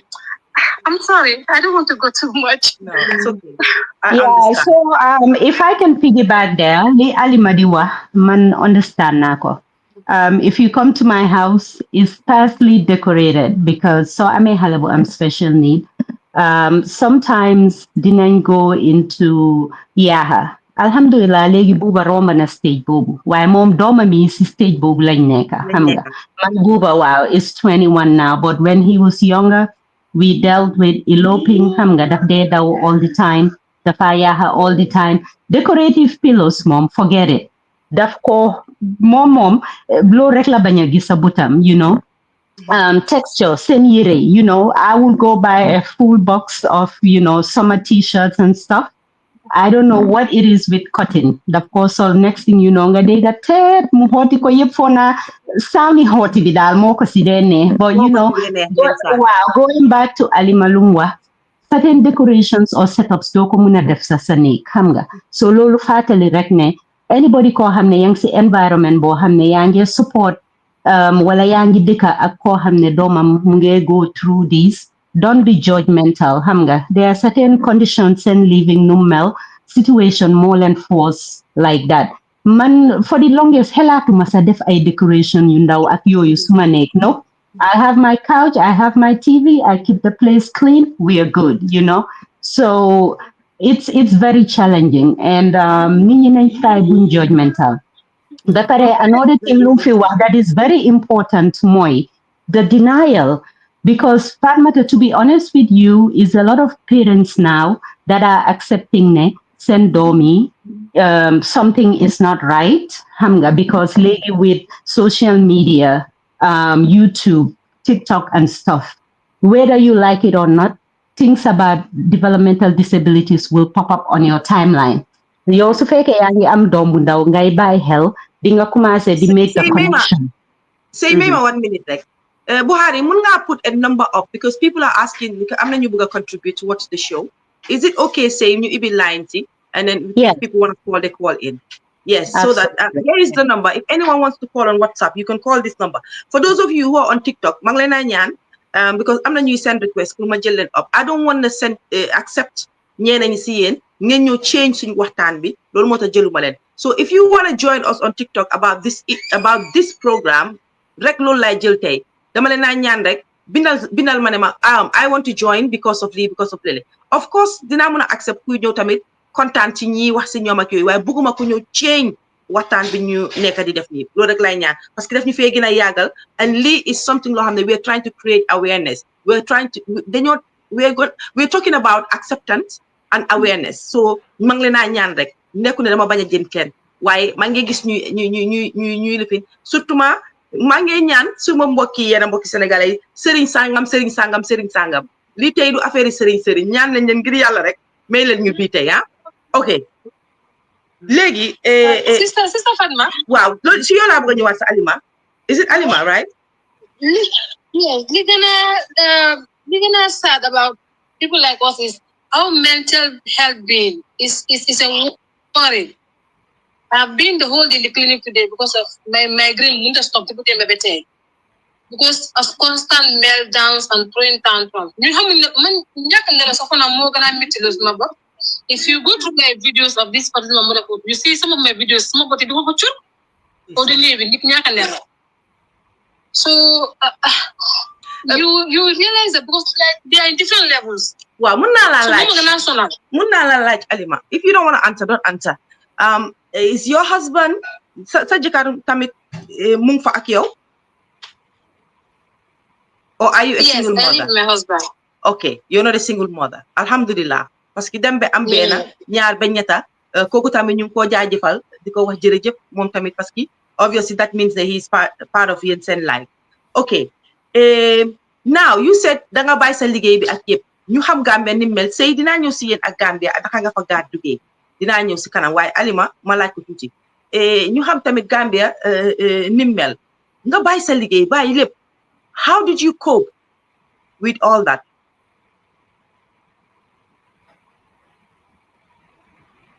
Yeah, I the bold decision. I told my husband, look, if I can get a no problem. Man, as long as the entire family cannot understand me with my children, I will quit my job. Because time will be so much is still in denial. The entire family. Muma was my MD, I'm resigning because of autism. No, Alima, you're not resigning. I'm not taking your resignation letter. We need you. I said, no, MD, I have to go. Why? Because of my children. Because my husband was still in denial. The family. So it was really tough. Well, I bear it. Whatever my husband bring home, I accept in good faith. So whatever I have. My life was expensive because I'm not simple lifestyle. So whatever I have at home from my husband, alhamdulillah, I take in good faith. So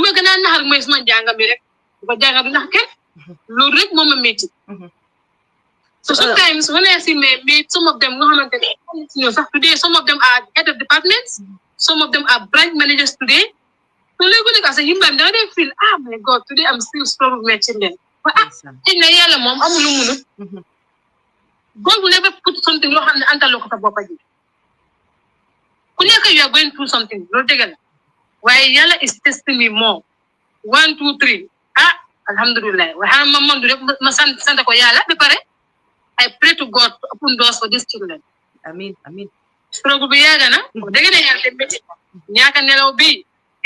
Sister Metina. So sometimes I was able to get to this Sony autism. So they were so kind to me, some kind of mentors. I don't know, Candice. So Lego legis mobuga nelo tuti sa. Lola de hale ñu mocha. They are very nice family. So muje ñu ma de just mentors for support my children. Legi why is stop. Wa naka yow yangi Gambia Alima. Naka nga ko dundé ak society nit ñi. Xalé yi ndax ñu ngay dem school ndax demuñ school. Fofu bëgg naa ñu waxtaan ci tuuti. Naka nga ko dundé ak society. Xam naa ne sa mbokk yi nga ne ñu acceptance was a problem. Now waxatuma sa mbokk yi. Now I'm going out of the house. Naka la ko nit ñi nekk dundé ak naka da nga nekk sa doom yi rek tëj leen ci biir kër bi nanguloo génn ak ñoom. Bëgg naa ñu waxtaan foofu tuuti. Waaye balaa ñoo dugg foofu Alima am na ku nekk ci line bi ñu jël ko. Hello caller, asalaamaaleykum. Asalaamaaleykum. Maaleykum salaam anti tukulóor. yow la Acha. si kër gi nga bokk waa bu gan ñëwoon léegi tey ma zappé la ma wàccee la. Ndeysaan man nag dama ñëw fii rek because man team Baboucarr laa nekk. bu sey. So waaye tey jàpp naa Alima mi wax ci tamit ma boot ko. Oh yes, dama daan ñëw politique by people. Why they didn't say, hey, this guy is so desperate. Say dina mo say this man all the time. Dama dewan ne autism. Doom yi autism. Yeah, the plenty can go back. Wallahi. They are born to parents that are exceptional. Yes. Man, they say the funny thing is, man, the majority because of the relationship during this trouble. Majority of the majority autism in hip. you know, you promote the testing campaign. Why say since then autism has entered my house? Yes. Yeah, I'm not I'm not I'm autism. But I'm able to deal with it because of the fact that I have been educated. So Alima Minga is Nike, Yala Moko is the platform. Because she will be we say, we sana everybody. They're the best among us. Working a happy a job. Nga because it dara. Take affect your life. Autism awareness. So you see a lot of people know forward. Take your pillar. If you remember your Maria Masamaki, yes. You don't have a program, but my book now to my color on that bank. My bank color, no good on post on radio. Yes, sir. We might be natural money on you and go to go. Come on, see as a therapist, LCSW. Yes, sir. Munyo, so then she became vocal. I said to Jalo, how many man get caught? I said to Jalo, I remember, yeah. So stay more than Yemen because of who she is as a person. You know, so Yen Sana Akdao Sineka Scandinavia. Yen Minga Hamlin and you walk you know, different organization. This says a lot about who we are as human beings. You never Japalante. Because Mandima Korea said them one. You never been. So you get not mentioning because we are working in mental health all my life. It became the baby. So why? You never want to talk about me. I do autism. I'm telling you, man musuma gis a child of autism ko hamne parent is not exceptional. Parent. Wow, yalla dal may na ko ñu ko mëna amé dé. So man dama dé gis na do bi. Yalla def lay non leen wax ne leen jox na la li because dama bëgga get. You know, I mean, sometimes when you say these things, they get on a top line. Why man Fatoumata, I strongly believe that musuma gis do mi autism. Ko na am na parent ko bon. Ever. So Alima, I'm gonna tell you right now, nobody want them, including me. Kinga hamne mu ngi tek Fatoumata Siron. Nan ko ñimi ñuma ñoo am. I hope ne Alima and other people know how they are very, very know how to mag leen ci social media bi. Génn nañ because of movement being nga xamne ñom sey ñoo ko. Actually, she sent me a message. Reason bi send na ma message ali waaye fekk ñu ngi wax li tax bëggu ta ñëw op moom mooy bés bu ñëwee op seyam bi dina tas because jëkkër ji la léegi. Even though moom raise na xale bi tay boobu single parent la léegi jëkkër a ngi involved so moom mënut a ñëw di wax ñoom seen affaire on social media. That's the only reason why she cannot come out. Wow. Why jëkkër ji tamit yal na ko yàlla may because lu nekk process la. Man de one thing I don't do based on the work I have done all my life. Mooy ne any diagnosis. Yasin Sose dugalee fii nii TikTok sorry anti tukulóor Yasin mu ngi try pour duggee si link bi sey waaye mënut a duggee foofu so mu ngi duggee TikTok of course Yasin ñu walee TikTok please it's all the same.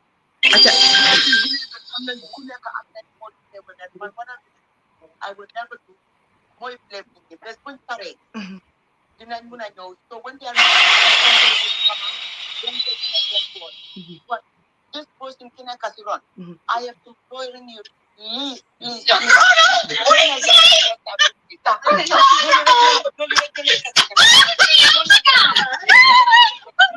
Yes, mutual.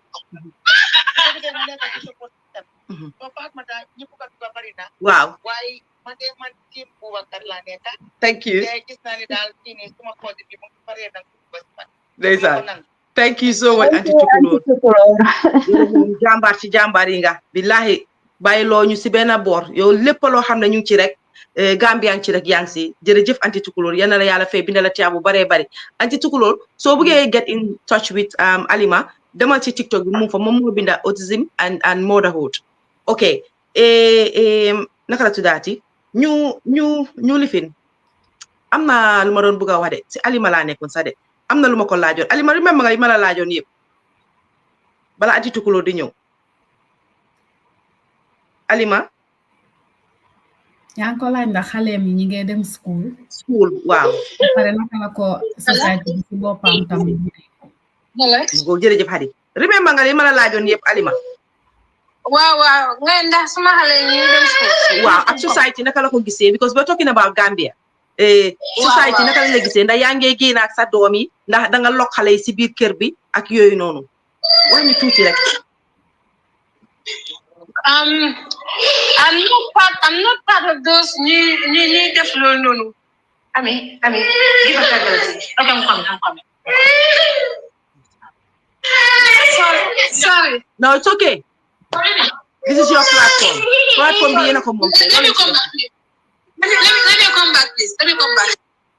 Waaw yow ñëwaatal. Okay, say ñu ngi am few people nag si TikTok bi Yaas ñëw na fa mu ngi fa Yaasin mu ngi fa ba pare am nañ ko ci Rox tamit mu ngi fa moom dafa bëgg moom tamit wax tuuti because mu ne moom tamit dafa am doom bu nekk si spectrum bi waaye ñu ñëwaat tuuti si yéen say xam nañ ne programme bi say niñ ko tiralee du mun a nekkee noonu because this is something long waaw nuñ ko indee suñ ko indee obviously nit ñi comme fàttal nga Facebook time am tamit su ñëwee nit ñi dañ dee génn si ñëw tam wax dañoo kontaan ci lii ne nit ñaa ngi ko waxtaane ak yooyu noonu so which means ne we are going to come back definitely we have to come back because am na lu bari luñ war a mun a waxtaanee waaye at least tey bunta bi ibeeku na te man fu ma bëggoon bunta bi mu gën a ibeeku xam naa ne ñu ngi Facebook man TikTok bi moo ma gën a ñor te TikTok nit ñaa ngi ko receive bu baax nit ñaa ngi seetaan nag si window bi nit ñaa ngi seetaan si kaw tamit so xaw ma na baala leen ma ko rek say ñu ko ceeñee nii tuuti no problem amul benn problème ok say yaa ngi dégg Alima li moo wax bëgg naa rek nga wax tuuti ci Gambia because gaat léegi yéen dem ngeen ba egga am Gambia yow dégg nga Alima li moo wax laal si tuuti bala maa ñëw si Rox waaw léegi li tax ñu dem Gambia mooy situation bi nga laaj Alima ndax doomam yi ñu ngi dem school soo ko seetloo special needs school yi nekk Gambia Methodist special school mu ngi fa school for the deaf mu ngi fa waaye xam nga school for the blind tam mu ngi fa waaye ñooñu noonu is more for the blind people then school for the deaf is more for the mumu yi xam nga they teach sign language they probably have some autistic kids that are not diagnosed I don't know but then nga am Methodist special school bi it's not specialized in autism only ñoom dañ dee jël all kinds of developmental disabilities so ñun GAD alhamdulillah because Fatoumata to be honest with you is very expensive ku nekk xam na Gambia num seere it took us a while pour ñu mun a am place pour ñoo set up pilot class bi Starfish International ñoom ñooñu host in Lamen ñooñu jox classroom free of charge ba pare assign ñu nag ñaari volunteers ñoo xam ne seen Starfish mentors lañ but ñoom dañ fa nekk pour run errands pour GAD so ñu start the pilot classroom bi waa dañ defoon a fundraising back in 2019 but then 2020 COVID hit so it delayed the process but eventually in 2022 you start the pilot classroom, which is now a full functional classroom, focus only on educating kids on the spectrum, on the autism spectrum.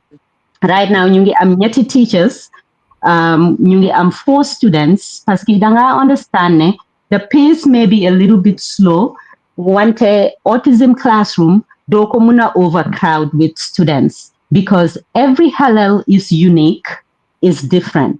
So xale bu nekk dafa am individualized education planam. So doo ñëw rek mel ni in a regular classroom nga teach everybody the same thing, xam nga. So right now, within 3 years of operation, one of the kids, xam nga, def na so well. Ba pare these are kids yu nga xam ne woon Fatoumata seen parents yi dañ leen mujjee pull out of school. Parce que xam nga na Gambia dañ nga bully de, especially xale yi, xam nga. Mag yi dañoo bully, xale yi dañoo bully, you know.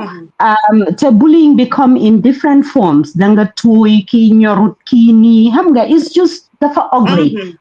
Kaadu bi duy rafet niñ dee lebelee doomi jàmbur yi xam nga te nit ñi war nañoo delloo suñ xel si yàlla xam ni xale yi nii kenn bindut sa boppa ben jigéen demut factory nga manufacture sa own doom man dama dee wax loolu all the time su duloo ñu ñëpp dinañ manufacture doom yuñ consider ñun ne looloo perfect xam nga but xale yii nii they learn differently seen abilities are different it's just tapping into and trying to teach them in how they can maximize their potential so one of the kids fu mu nekk nii after 3 years ñu ngi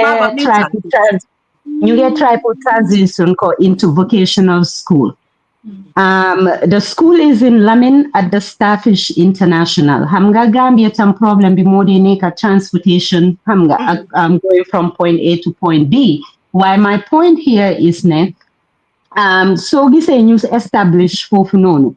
Moy ne su fekkee ne yow all these 3 big major schools léegi la léegi there are private schools there that offer the services you know but the public ones yooyu noonu Kanifing lañ nekk tamit xam nga not everybody ñoo mën a enu seen doom yi every day di leen yóbbu ba Kanifing pour ñu dem school exactly so waaye ñun ñu ngi Lamin and this is one of the reasons why ñu try am GAD classroom foofu su ko defee ñun tamit ñu mën a dimbale ñu ñëw dimbale because GAD tamit is non-profit xale yu fa attend they don't pay anything yes it costs us close to $600 a month to fund that one classroom yes because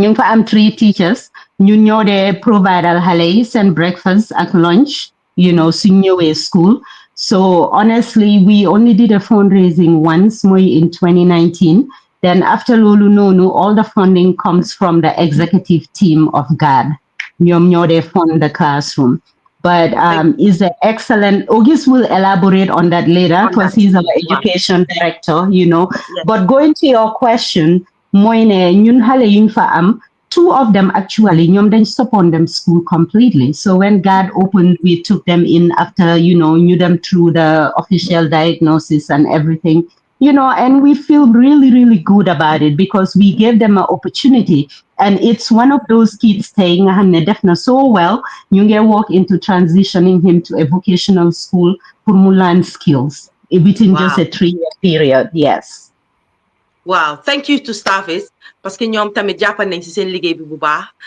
ñoom mi leen jox classe foofu noonu kontaan nañ torop appreciate nañ leen dinañ ñëwaat si panel bi nekk ci Facebook bi ma ñëwaat TikTok tuuti parce que si yaas mu ngi fa yéen miy laajte ne GAD dañ am TikTok page am na ñuy laajte ne da ngeen am TikTok page waaye yaas mu ngi fa di waxtaan ak ñoom foofu so ba pare koo xam ne yaa ngi TikTok Seynabou Diop mu ngi TikTok yaas mu ngi TikTok send leen message comme ni ko yaas waxee soo leen bëggee join GAD Buhari ma ngi laa ñaan please bàyyil ma the PayPal link bi su ko defee nit ñi help and support ñi nga xam ne yéen ak man nii di ma seetaan ci TikTok bi ak ñi ma seetaan ci Facebook bi ak ñi ma seetaanee ci YouTube bi defuñ link bi for fun ñu ngi ko fa def pour Buhari if you can put the PayPal mu ngoog thank you so much link baa ngi nii every little help loolu maa ngi ko fàtte ko ba ma just ñëwee Angleterre every little help even a penny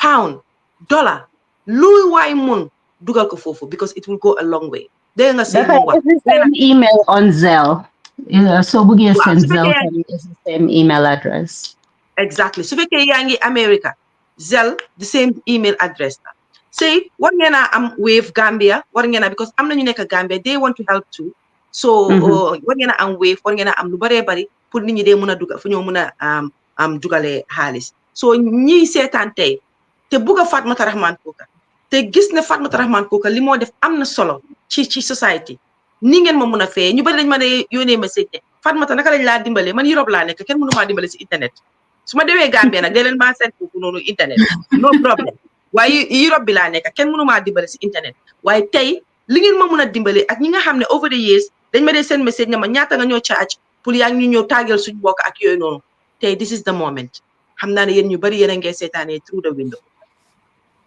GAD wala autism is very close to my heart dama leen ko ñaan ngir yàlla ak yonent ba lifin baa ngi nii yaas yaa ngi si TikTok bi bindal PayPal lifin bi si TikTok bi na nit ñi dugal foofu dugal leen bugga naa nekk ñoom Seynabou su ñoo ñëw next week ñu wax ma ne gis nañ nit ñi ñu ngi dugal ñun duñ toog fii di wax ne kii moo dugal wala kële moo dugal kaay ma wax la yow mi dugal $1 yow mi dugal £1 is the same as ki dugal 1 million xeebuñ dara yow mu dugal $1 is the same as yow ki dugal 1 million xeebuñ dara so ñu ngi leen a ñaan parce que awareness bi in Gambia ñoom sëya ngee try am na ñeneen ñu fa nekk ñu ngee try waaye des na ba léegi te some xale yi ñu ngi fa they're not going to school I know that for a fact they're not going to school because seen yaay yi wala seen papa yi ñu ngi leen tëj indoors ak ñoom bëgguñ sax ñu génn si society parce que tam ngeen leen as jinne tam ngeen leen as doma tam ngeen leen as xale yu dof tam ngeen leen as xale yu wérut mënuñoo génnee seen doom yi si biti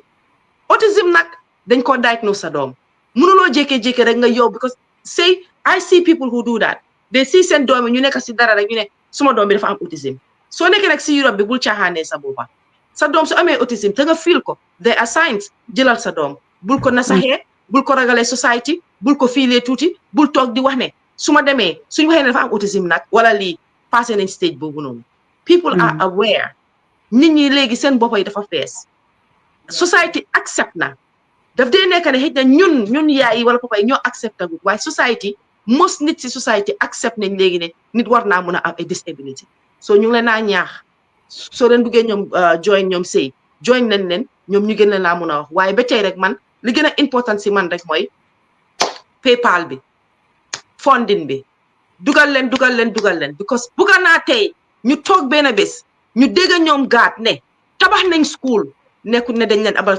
classroom space bugga naa ma gis ne tabax nañ school boobu noonu man xam naa ne gaat autisme la ñoo demee de waaye su yàggee school boobu noonu gaat dinañ ko transform in a way bu nga xam ne xale bu am Down syndrome xëj na fa xale bu am any other disability xëj na fa because I know these people I have worked with them for so many years and I know the type of people they are soo leen trusté soo gisee may waxee nii tey mu jógee si suma xol bi xam naa ne a lot of people have lost faith pour nit ñi indi PayPal wala ñu ne GoFund pour ñu dugal fa seen xaalis because of li leen dal in the past but this is different.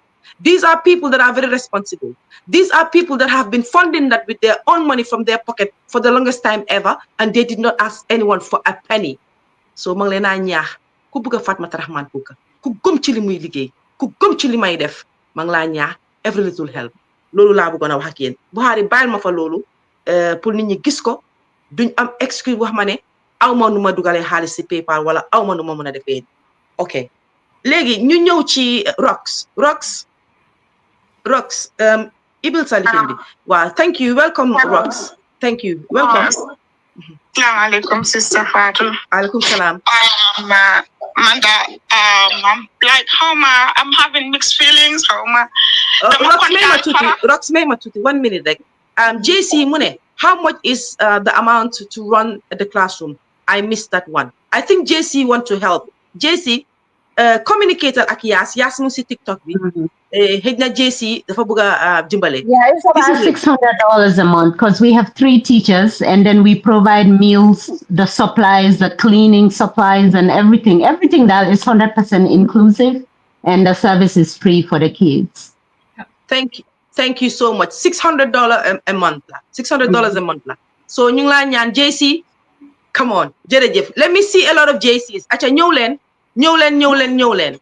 Because ñu fi toogati another half an hour or so waaye bëgg naa ñu wax ma ne xaalis start na di dugg si PayPal bi maa ngi leen ko ñaa you can do it please guys you can do it dinaa ñëwaati fii next week target lay ñëwee ne this is the amount tey bu ma ñëwee ne amount bi dañ ko war a am Sénégalais yi ñu ngi ko def Nigerian yi ñu ngi ko def they sit for a day and ask for 1 million and they will get that 1 million naira they sit for a day and ask for 10 million CFA and they will get it. So li ngeen a dugal ni seen xaalis bi dugalul leen ko fen fi yaaxu because fi ngeen ko dugal mun naa am sa ñu see dibale sa mbokk te xamuloo ko parce que ñun tey ñun ñëpp we have extended family members te dina am na ku ci am autism koo xam ne gàtt dina ko mën a dimbale ëllëg si biir te yow doo ko xam soo dimbalee benn doom rek dimbale nga doom yi ñëpp soo maa ngi leen koo ñaan $1 £1 10 krona loo leen ko mën a ooyee rek please dugal leen seen xaalis foofu all right JC thank you JC mu ne na leen contact that's the spirit let me see more on TikTok aca ñëw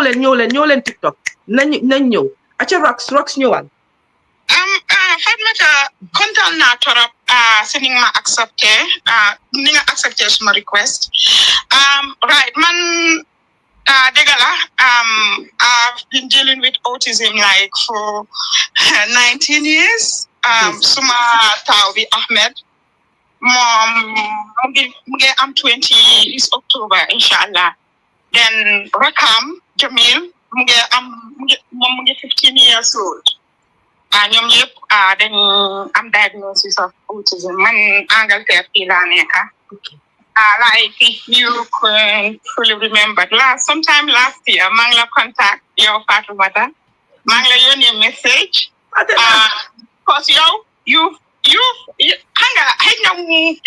what's autism, but like you've been amazingly dealing with autism in some kind. Mansumak don't develop me diagnosis. Mark then book on flight.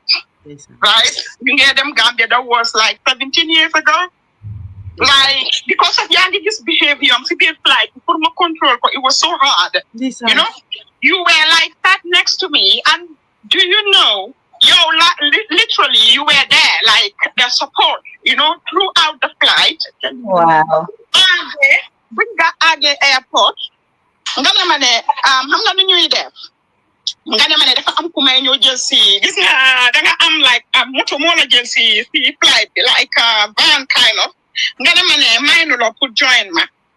Markio, actually, you them airport, Hanga, Sibir.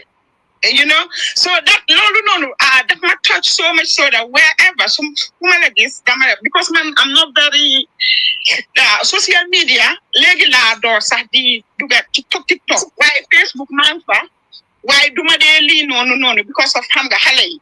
So what the last time, like you say, my contact la, my own message. Put tankla, my opportunity since then. Yeah, that made me emotional too. Definitely. A private message, put tankla, because like I felt so happy after 17 years. I'm this encounter with you. I can't but to thank you. Okay, Sister Saying Mom was not contact years ago on Facebook as well. My own message. Mom exchanging like a conversation kind of. But then all these things going on like this God and everything is kind of very, very, very new to me, because Musuma Hamne there is like some things like that going on. And they got them content, them appreciate it, because like I said, Sumata will be more a diagnosis of autism at the age of 3. But we a diagnosis of autism. Ñun ñep man dama daan wax ne ñun ñep dañ fogg ne dafa digër boppa dafa rew. Also some people went to a point a lot of things happen, like amuñ ma time, but then a lot of things happen lo xamne like xale bi dem na to a point dañ ko exclude from school, dañ ko have from school because of his behavior. So then after that meeting, he was home with me for a year. So madam didn't go to them school. You meeting, going a meeting, then sitting for like yobu, mugis pediatrician, then still a dog diagnosis. Right. So we were dealing with that. We were dealing with Ahmed, and then his brother came. Because I'm like, you know, hey, na so America, I'm someone, someone that dina ko wax law also dina li. Rakam be from 8 months. Sister, you notice that because he was having this repetitive behavior, you know, and all that stuff. So silenko notice. Papa amne maneki. Jamil da no we behave any. It's not normal. So silang dem visit doctor mom tamit mom nak we were lucky enough that mom da fatela diagnosis at 1 year 2 months. Right. I'll tell you one thing, the last I've had a word with Tiger Jabang parce que legi mom dama dey def ak mom life. Why obviously under hamna suma situation musna ma propose pour ñu manual platform to talk about autism.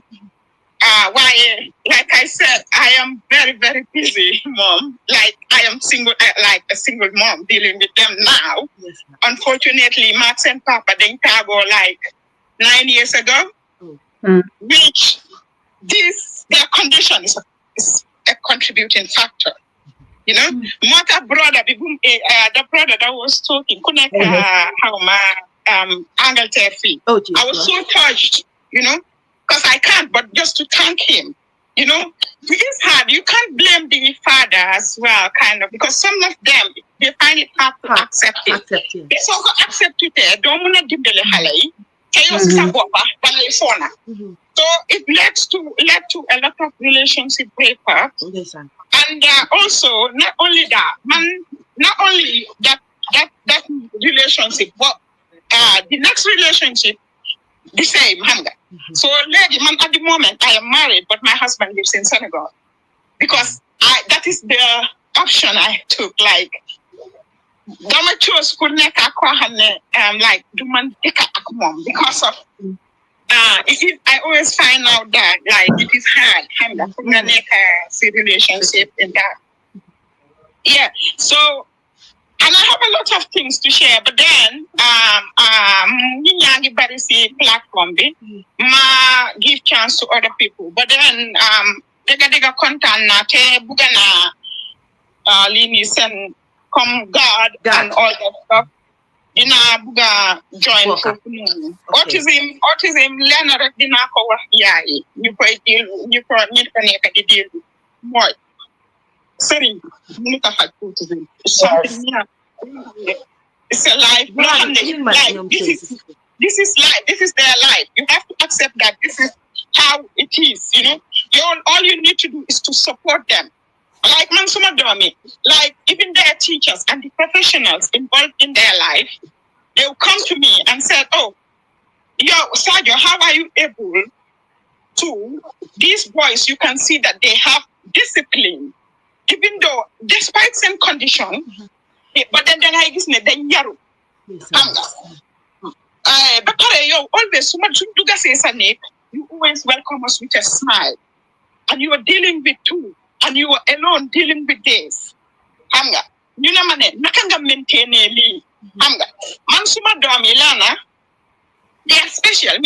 Like they are non-verbal. They have, you know, because they have diagnosis of autism with learning disability as well.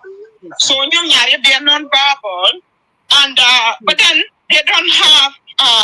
Beginning with I'm only living being like challenging behavior, but I was able to tackle that. Yeah, then I have nyom so duga say susumane come to amutet nyom interaction do realize they am autism because time parents legi then they want okay some of them am autism, let them, they can do away with everything they do. Come look that it's okay now.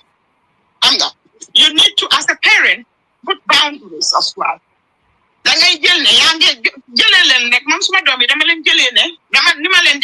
Come like my order, because I'm not been child. Mom, she's 13. Why? Mom, touch wood. She's mom, okay. But then, mommy, I make sure, the yarlen, like, come, yare. Hale. Despite the key degala, key special needs la, the surale lolo. Why bulen by consent bopa, you def lulen ne, so then I guess so the lolo, the pay living season behavior.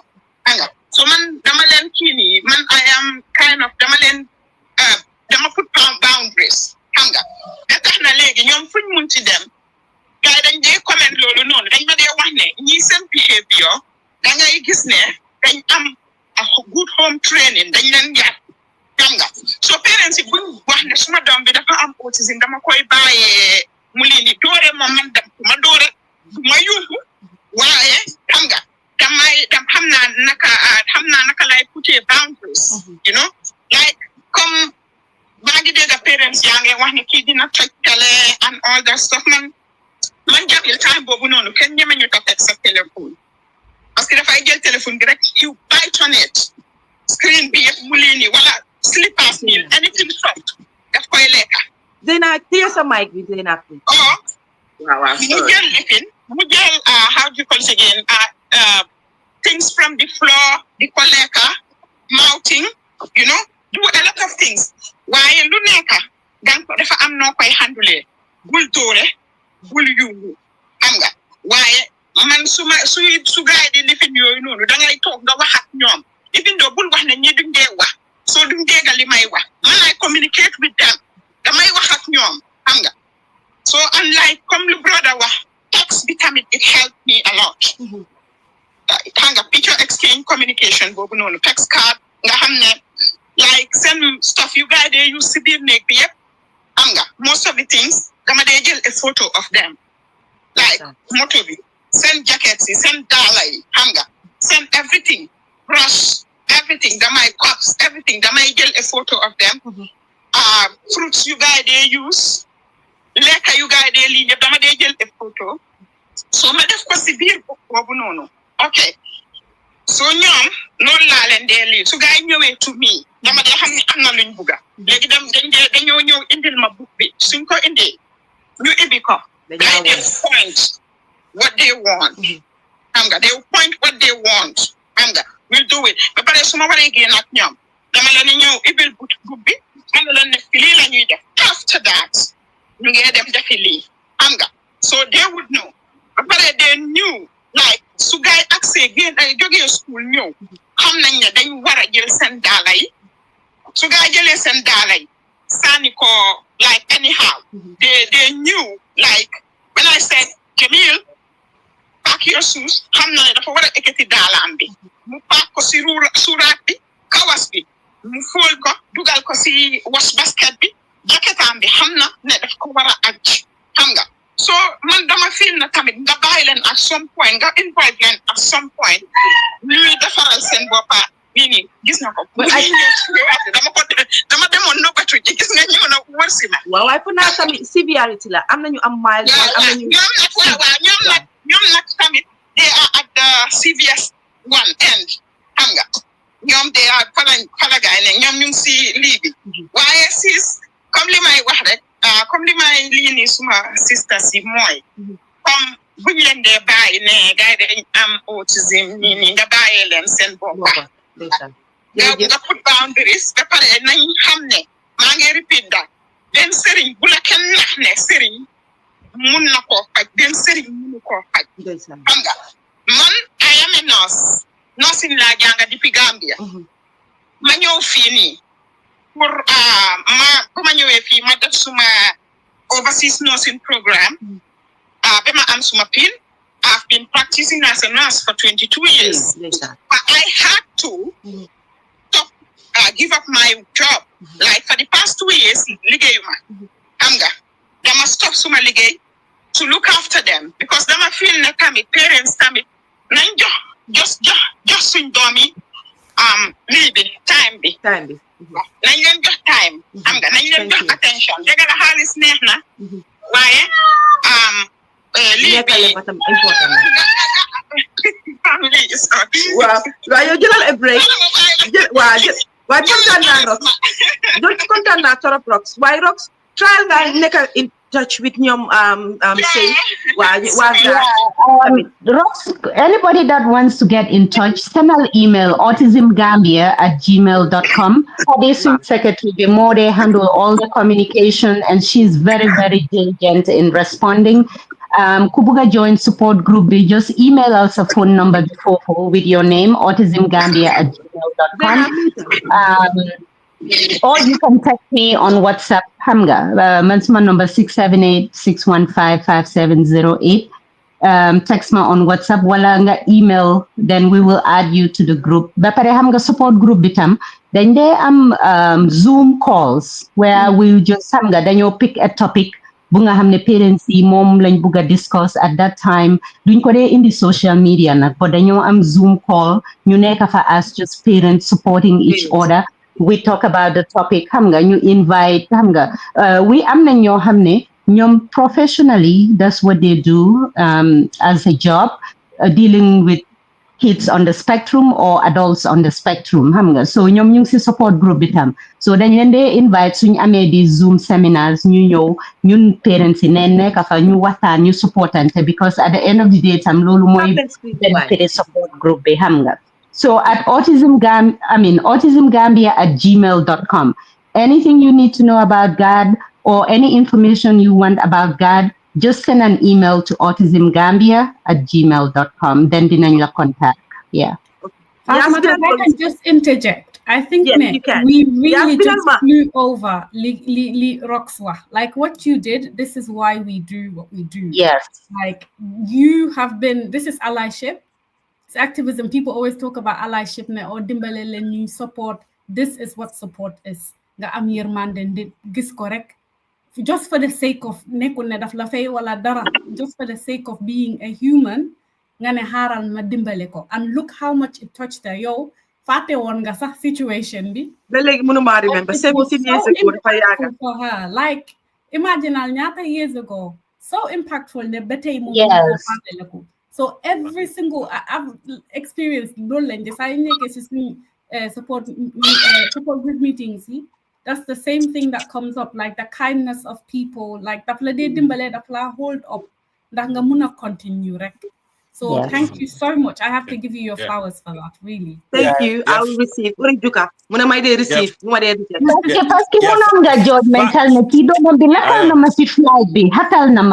but you were not judgmental. So that never underestimate the act of kindness. Hamga, your no founder is insignificant. You don't even know how significant that is because a lot of us parents then they're experiencing haladi and meltdowns. And the first thing is you la hole side eye, like yerulo sa dombi, yo sa dombi hamga. But you were not judgmental. Paskini konte du la tahaw fi mu sedel lako. So definitely that was an exemplary act of kindness. Yes, and Fatmata, I just want to add to Jigen Bowuno Donwa Alidon from Angleterre. I just want to put this message out there. I'm not significant regarding children being excluded from school. Ne doma being excluded for a year. So I'll put it out here. Anybody ko hamne amga experience being in Angleterre, you exclude sa dom school because dafa am autism or dafa am a good diagnosis. I'm encouraging you to reach out to me. I'll be able to help you. Will be able to take legal challenges against the local authority. But also, anybody call hamne yange them through the process of diagnosis because things are changing a lot around autism diagnosis with angle therapy. Depending on Fangadeka, sometimes it's taking 2-3 years now. Lee is having an impact on the kind of service being our but also choosing the schools where your children have to go. So ko hamne rek am nga xale bo hamne ñu ko even su dee dañ ko jox part-time education in a mainstream setting bo hamne léegi mainstream si yëpp ñu ngi am senko departments where they're actually taking in children with autism and you feel that you're not happy with the school but also so they like part-time education lañ nekk di jox xale yi which is happening you can reach out to God through email, Sini, I'll be able to pick up your case and then we'll be able to support you. It doesn't matter where you live, Angleterre.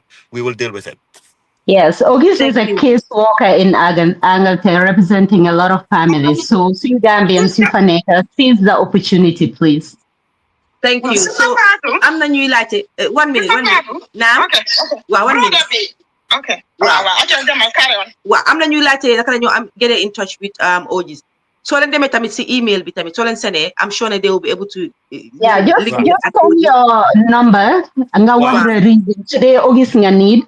Hadi didn't make sure they August contact now. You can DM us on Instagram as well. Wow.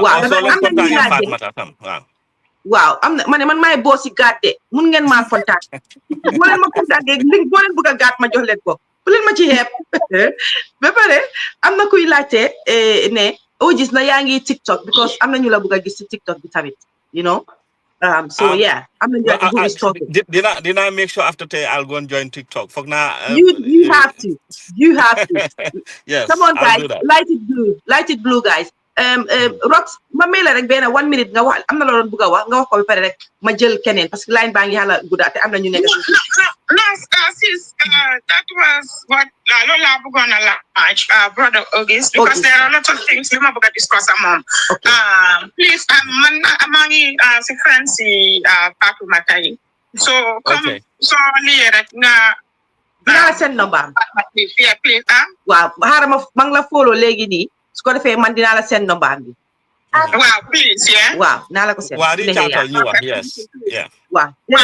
This is the way, guys. So leen ñoom say or anyone rek call leen ñi fi nekk si plateforme bi fii Yaas mu ngi fii si TikTok bi ñoom say yaa ngi fële si Facebook bi call leen si buggali fi nag rek contact leen rek su ko defee ñu jox leen yoon bi. All right, ñu jël panel bi moom baalale ma dinaa ñëwaat si yéen léegi ñu jël ñeneen si TikTok bi because si yéen you're used to this waaye am na ñu nga xam ne tey mooy seen first time ñu open up so that's why I want to give them a platform. Let's make it about them now. Okay. Now, Faba Njie, ibil sa mic bi. Mane, uy len jabu mu ne. Hello, assalamu alaikum. Facebook dafa outdated. Ñëw leen TikTok. Alaikum salam. Wa baax na dinañ ñëw TikTok. Di leen santa. Ñu ngi la fay Faba. Platform bi man ko rafetlu. For the first time ma gis lu mel nii si Gambian community bi. Ndeysaan. Oh, thank you. Daf ma kontaan lool daf ma jox courage ba nga xam ne comme li Rox wax rek I was very emotional bi ma ko déggee because man itam maa ngi dem through lu mel nii si suma doom. Oh. maa ngi dëkka Scotland dëkka fee suma ñetti doom waaye suma doom bu ndaw bi ku ndaw ki he is 9 years old. He's a boy and he's been diagnosed with autism depuis bi mu amee 3 years old. Te man mooma dëkk ak ñaari brodam and it's been very challenging, very difficult. Te yaaga na musuma gis lu mel nii waaye bi ma gisee lii tey I was happy. Wallahi dama war a génn dem shopping suma doom bi mu ma xaar ma ne ko foog waxuma si lii wala foog déglu ma programme bi ba mu jeex rek. Duma mun a dem because I thought I was the only one and it's been very difficult. Oh no, stop crying. Oh my God. Don't do that. Oh God. It's been a very difficult journey to leen fenal. Uy sa doom bi bu sa kër mu ngi la bul jooy. You know, li Alima wax ñàkk a nelaw bi su ma leen waxee God knows how long kañ laa musa am 5 hours sleep. It's hard. Sister, email you. You know, we would love to just have a conversation. Any one of us, either Man, Sana, or Hadi. You know, email you a phone number. We will call you, and this is why we have the support group. You know, because sometimes, if for nothing, just having that one-on-one conversation, akunga hamne. Get them through your linga them through. Mansma Dombi is 21. Belegi nyaka nalawe, I'm dealing with it. My closest friends will tell you the past 2 weeks, Buba do nalawe 3-4 a.m. You know, 5:30 fajar jot nanga juk. You know, so you having an hour and a half, 3 hours sleep here and there. It can be very stressful, including your daily life. As you don't want to spend baby if nalaw. But definitely, I feel what you're going through.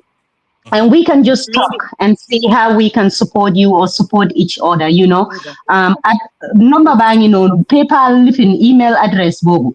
Yen email new extra phone number be, Sister Garbala, right? How do we forward? Okay. So no matter what, anybody wow.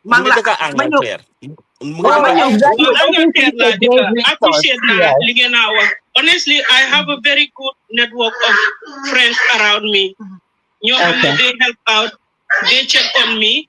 Why lima dunda ni am doom yi mel ni man ñoko mëna xam ñi ci suma board ñi nga xamne amuñ doom yu mel ni man luñ ma yërem luñ ma dimbale amna certain things yo xamne I am on my own on it with suma doom xana nga dëkk ci biir néeg bi waaye soo dëkkutee ci biir néeg bi sometimes man may choose pour wax la ne la okay Aziz mu ngi okay tey wala hay Aziz nelaw na fekk sa xëj na nelawut waaye ma ngi laa bañ a wori waaye comme ñi nekk ci plateforme bi ñu ci bari sorry soo leen déggee nooy Aziz la he is 9 years old, he's autistic, he's non-verbal.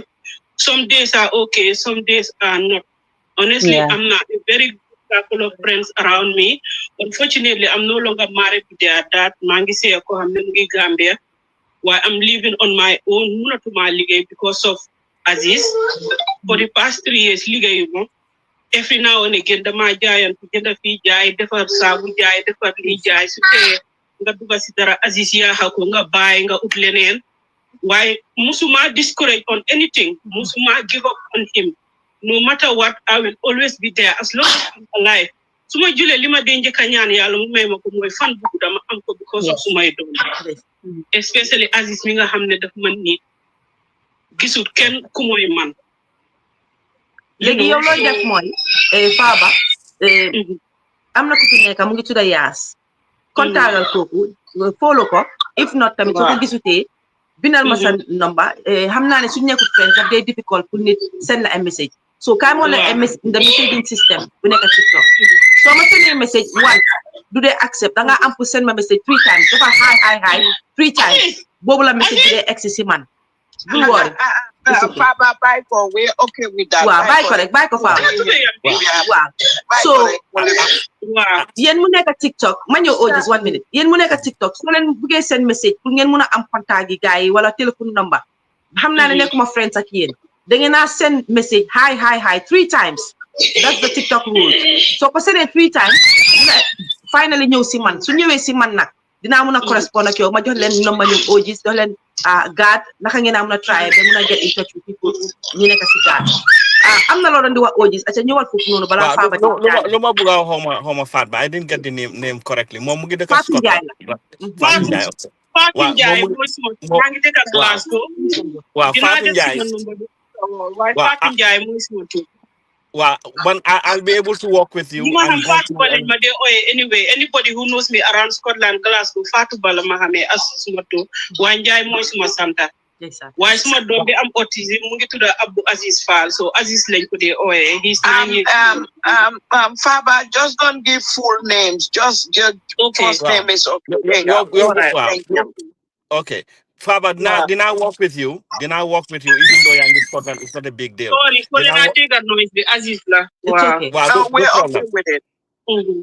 Well, didn't work at your fat, but put Dimbala in a lot of this. Dinala Munawa, all the services in Scotland, even to address the sleeping problems you know. One problem I'm right now, more respite, Tamabuga respite, more than weekend, and I'm having it. I'm finding it very difficult. Although I'm in the fund for it, but we still cannot allocate a place for him because every time we go assess it, then they want he is 2 to 1. He is 1 to 1. Why soon the baby for Finko Gise, then they want oh no, he is 2 to 1. They need to reassess Sarko. So it's been back and forth 2 years now. No, Faba, lo help moi. The local authority am the duty of care, but it's not just the duty of care. The Children's Act Scotland, England, like I'm special provisions, a child in need. So the 2 to 1 living in terms of the assessment under the Social Care Act, Scotland, right, doesn't mean that you're qualified or for support.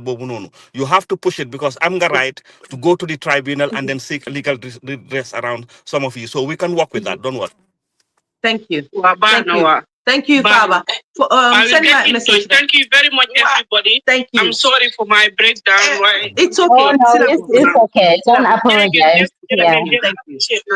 Thank you. Man, Luma Buga like August for Hamnane fee in America. They am like social workers. You have the day sometimes assign it to the kids. Yasin Hara. Danga feka line. I'm fufu. Danga feka line. Hara yo. Sikir ginga boka. Hara nini wax ba pare. Xam nga num de demé fi.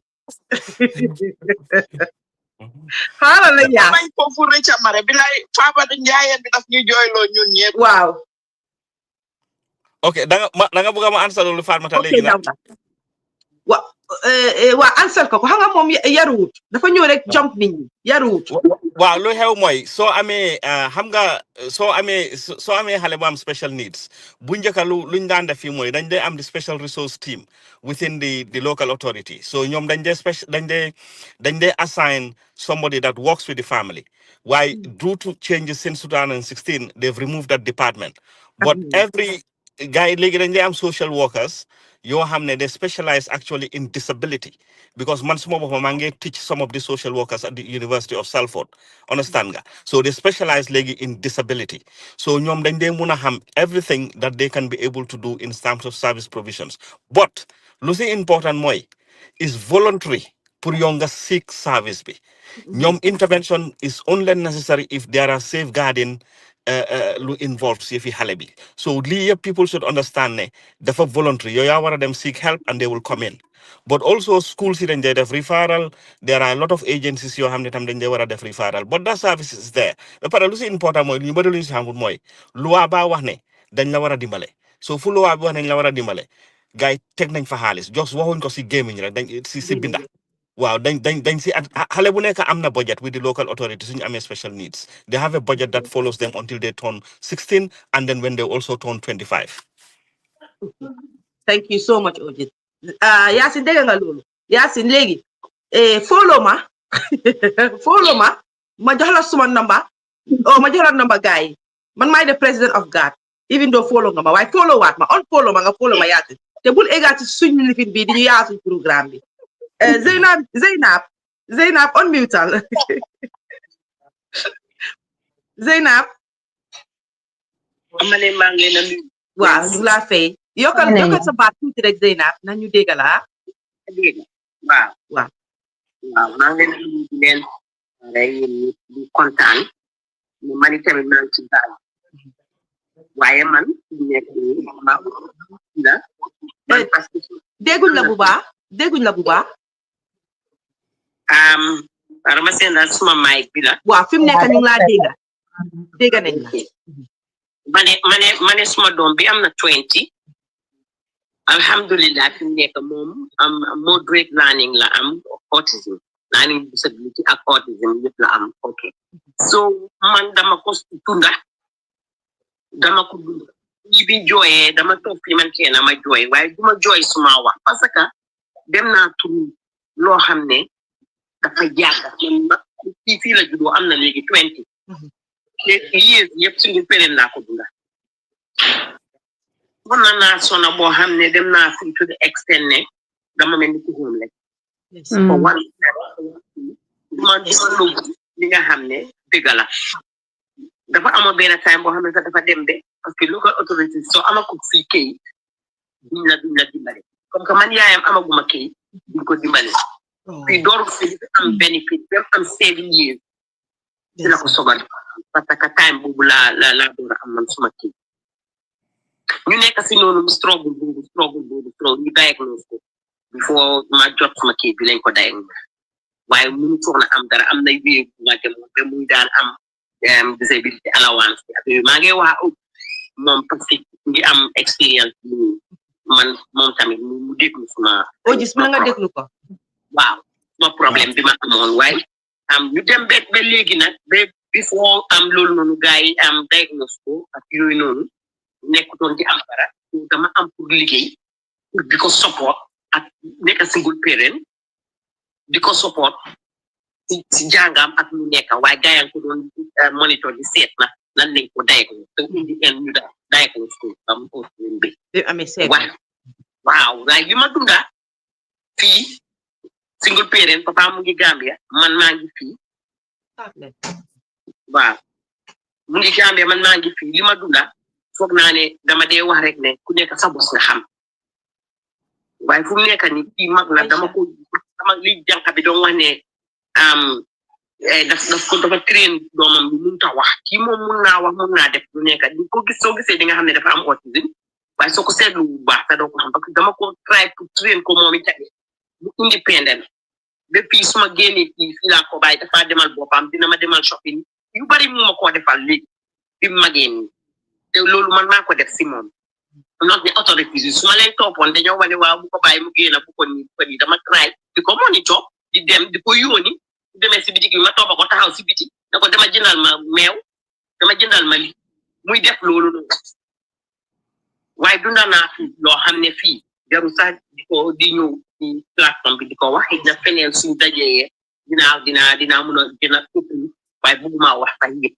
ak diggante li gars yi wax seedi sëy ak suñ jëkkër yi nekk fële ne la yow nga am doom fii amuloo support xam nga dafa métti man dunda naa ko waaw dama ko dunda te ba léegi maa ngi ko dunda nii naa la connect ak ñoom sëy nga gën a mun a waxtaan ak ñoom because sëy balal ma tuuti Zeyna bëgguma la adopt doguma la yàlla bu la yàlla adopt waaw moom gën a interject foofu rek because say a lot of people are talking about naka la tuddaati the active one ak ñi nga xam ne ak ñi nga xam ne nekku the active one because am na xale yoo xam ne they cannot talk am na yoo xam ne ñoom they can talk so ñu ngi mild ak severe one so xawma kan si yéen mu war a take that up Hadila o gis o kan gis naa Yata tamit ñëw na léegi maa ngi ko nuyu bu baax a baax gis naa suma nit ki maa ngi ñe dambel tamit mu ngi si biir maa ngi ko nuyu bu baax a baax kii naka la tuddaati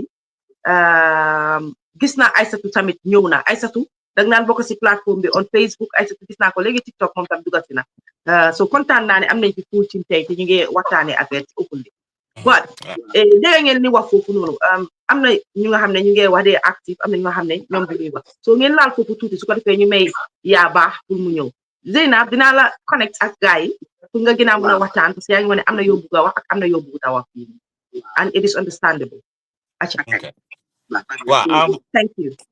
On that point, Fatoumata, regarding verbal and non-verbal kids that are on the spectrum. So more than a spectrum disorder, because what happened is, it's a spectrum. So I'm not halayo hamne. Then they start. One second. So ma ngi ñaan rek ku wax ba pare rek dama lay wàccee su ma la wàccee moom na jël keneen parce que yaas mu fi te moom war na moo égaat ci kopp mu mun a gis lu baree bari so maa ngi ñaan ngeen jégal ma rek Zeyna wax nga ba pare dinaa la boole ak gaay waaye nekk ci suuf nga déglu dinaa la jëlaat ci kanam su ko defee mu mun a jël yaasin mu egg si kaw ku wax rek dinaa la wàccee no disrespect waa acca Odis jeexale waaw so dangaa gis the two mooy the verbal and the non-verbal so verbal bi léegi-léegi daf dee start with xale bi dina start being verbal dina xam comme earlier on say wax na about doomam bu started di wax words and then all of a sudden the child become muted right man tam experience na the same thing ak suma doom but professionally loolu lang day gis ne daf dee happen xale bi mun na moo start then all of a sudden mu stop ñu regress right? You regress and then they become non-verbal again. So what happens is you need intense therapy around that time, intervention. Make sure the speech therapists are involved, the occupational therapists are involved. Time bobu la important punga and professional input because if you don't have it early, mun na mo continue. Okay, why so I may intense therapy then they muna delo si halabi back. Why it doesn't happen in all cases because halabi sa muna mo am all that intense therapy, but muna mo still neka a challenge because then you wanna understand ne halabu am autism. What is important moy developmental trajectory, meaning like stages them into different phases of development. In other words, halabi muna mo am 5 years, why munge function like a 2-year-old. Muna mo am 10 years. Why mu ngi function like a 5-year-old. Ba pare comme ñu bari tam ñoo xam ne ñu ngi wax ne man léegi suma doom bi is verbal. There is a danger there. And the danger is xale bi is verbal, but do they understand the conventional way of communicating? Comme man nu maa waxe yoon ni Fat Rahman, right? Mun nga maa understand. Waaye mun ngaa wax xale boo xam ne am na autism mu ngi verbal be waaye yow li nga koo wax ak moom lu mu laa wax dafa utee moom nu mu ko understand ak nu mu ko processé dafa utee because moom mu ngi live in his or her own social world. Understand nga moom nu moo understandee things ak yow ni nga ko understandee dafa utee so sometimes daf la dee challenge or mu laajte la things yoo xam ne may not make sense. So this is where it is very important pour nga understand ne man suma doom is verbal. But they have to, I want to make sure that the next phase of it is more, they communicate with meaning. And this is where the school comes in. This is where everything is built into that curriculum. Pour ñu mëna communicate with meaning so that guy mëna understand ne ñom duñ mëna just initiate communication bobu nonu because sen interest la, but they can be able to so len dugale in a social environment bo xamne is not structured because structured meaning xale bu am autism sometimes they bëgg follow lo xamne is structured for them. Even communication bobu nonu have to be structured pour ñu understand wax nañ fi about text earlier on jigen bobu nonu wax ko fi wa nañ len moytu about communication bi xale ba ngay communicate but what are they communicating to you? you know, lan lañ nekk di communicate ak yow. Does it have any meaning? Would that communication take them in a place where nañ mun a hold that communication ñu liggéey and then be able to function in society? Understand nga? Ak xale boo xam ne nekkul di communicate, again, school yi dañ dee mun a dimbale. So fortunate nga nekk si environment boo xam ne am nga all those services, make use of them. But it's a spectrum disorder te xale dañ dee dem to a stage boo xam ne dañ dee start di develop lu ñoo ooyee Asperger's syndrome ak yooyu noonu. Even ADHD do come into it as well as they go along. So it can be quite challenging. So we have to be careful because the milestones and the different stages you guys they go through from one time of send lifespan to another, that then munamo even turn into a crisis point. So we start all over again. So you have to be consistent as a parent. You have to watch out what is happening. Danga wara muna make sure nga spot any difference in communication bobu nonu kagn la difference bobu nonu start the evolve, then yange communicate with the service providers pour make sure you get them involved at the right time and there and there. But communication bi mom buñ ko jël for granted. But communication lu ma si buga a tam rek moy the mere fact ne xale bi is not communicating verbally doesn't mean that they are not talking to you. They are talking to you through their behavior, right? And that yow mun nga understand through naka la sa xale di behavior, right? Ne xale bobu nonu mu ngay wax ak yow because yow yaa dëkk ak moom. Yow understand nga ko day and night. Yow xam nga lan moo tax muy behavior noonu. So mune alter environment bi pour mu dimbale ko nga communicate ak moom even non-verbally. That is very important. Let us not just focus on verbal communication. Let us deal with the non-verbal aspect of it and be able to learn and adapt to the needs of the child. And lu ma si bëgg a add foofu mooy nañ leen stop the fast track suñ doom yi buñ fast track guy, right? Allow them the space pour ñu naturally and with the help of therapy and with the help of services pour ñu grow gradually because ñoom loolu lañ need. You don't need to bombard them with all sorts of things. They need a steady space of doing things, and that has to be accommodated. Yeah. Thank you. Thank you so much. For just 30 seconds. Yes. My situation, Buba went through verbal, mu regress, mu lose what Samir. He gained it back, he lost it again. So happened na ñaari yoon for a few years.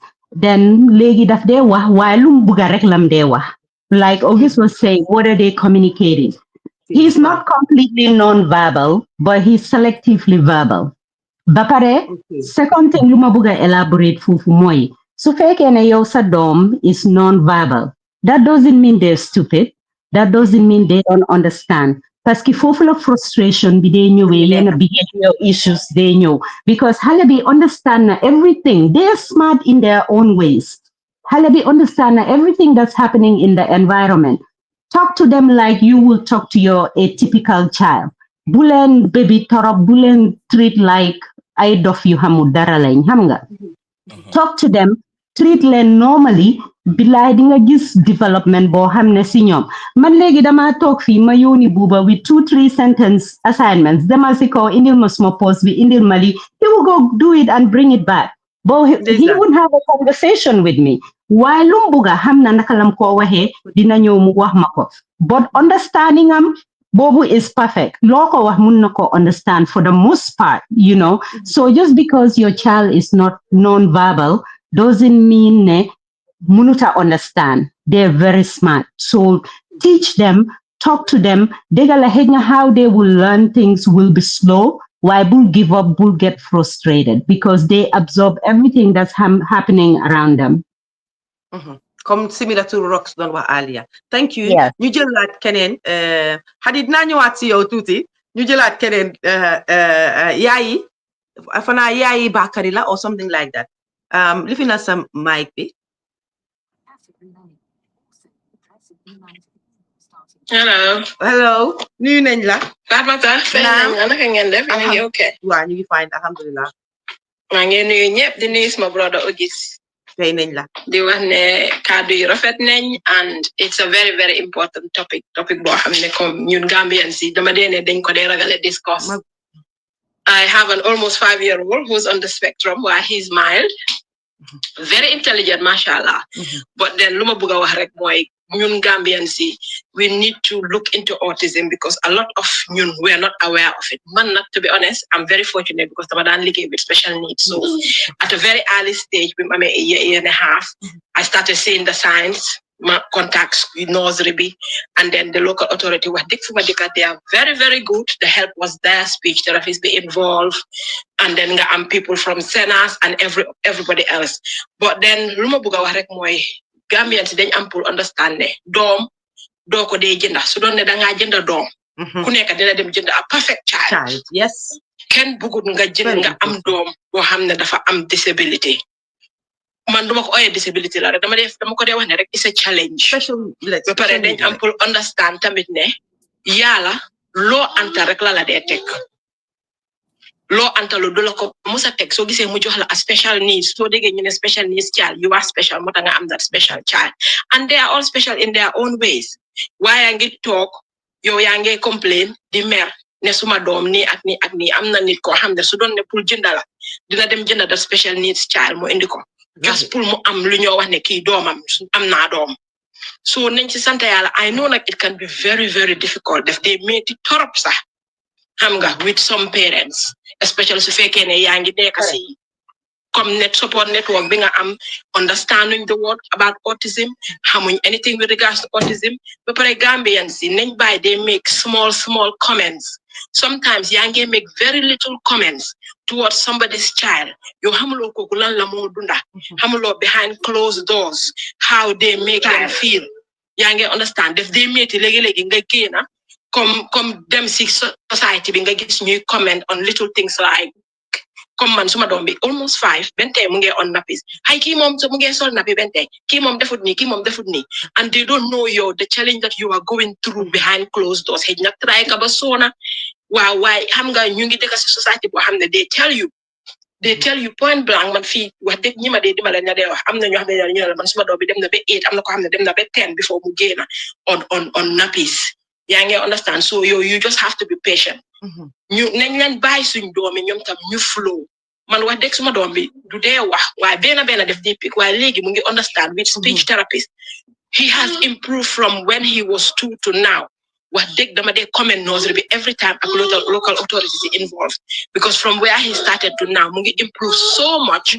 ñoom si seen bopp sax dañ dee wax ne they don't believe that it's the same child that they started working with 3 years ago.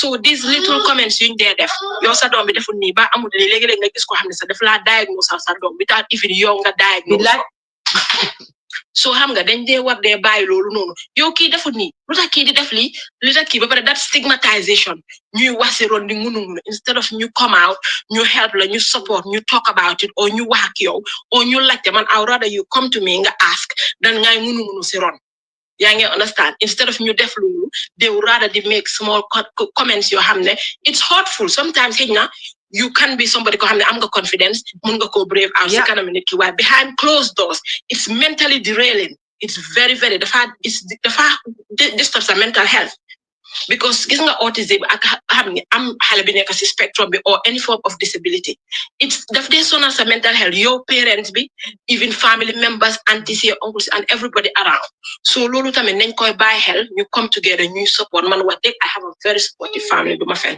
suma jëkkër is there mu ngi look after xale yi man bañ naa ko ba su offee sax man xale yi duma leen dee gis man loolu laa ko dee ma ne ko dañ ñëw ne doom yu góor seen papa waaye yow moom yaa leen jël si guy understand ñu ngi am that special bond boo xam ne doo ko dee mën a understand family members around understand nañ xam nañ waaye léegi-léegi nga tasee koo xam ne mu wax xam nga certain wax oo def certain def yoo xam ne yow si sa boppa sax dangaa xool kii da ko xay lu tax ngaa def te xëj na sax léegi-léegi yow si sa boppa yow xam nga ne dëgg la sa doom bi mu ngi on the spectrum mu ngi am lii yaa ngi try pour lii ko soo moo tax man dama dee explain man comme su fekkee ne yaa ngi def certain comments ñu ngi tukki bu yaagut xam nga ñu nit yi di wax man dama leen dee wax dama ñuy laajte lu tax kii di def lu tax mu def ni ma explain and very funny enough in Gambia am na ñoo xam ne musu ñoo dégg sax di word autism I totally agree. Man dem naa ko ma tudda ko so many times nga gis ñu laa xool di xuli seen buti nga door di explain ñu naan la musu ñoo déggalee xamuñ li because Gambia moom soo amee disability rek ñu na benn junne yi la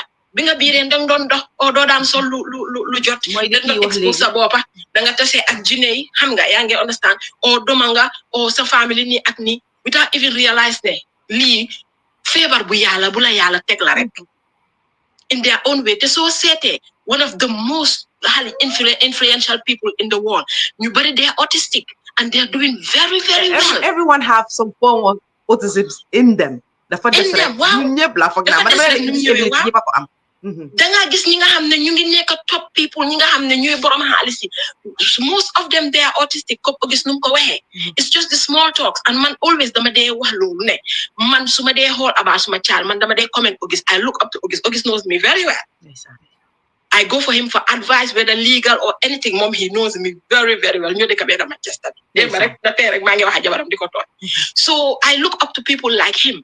Because no matter how hard it was, he stood his ground. He helped. He got involved. He looked for answers. So ñun parents nañ try ñuy def loolu noonu ñuy look for answers ñuy help. If you can't, comme dañ ko dee wax soo mënutee ask for help. There's no harm in asking.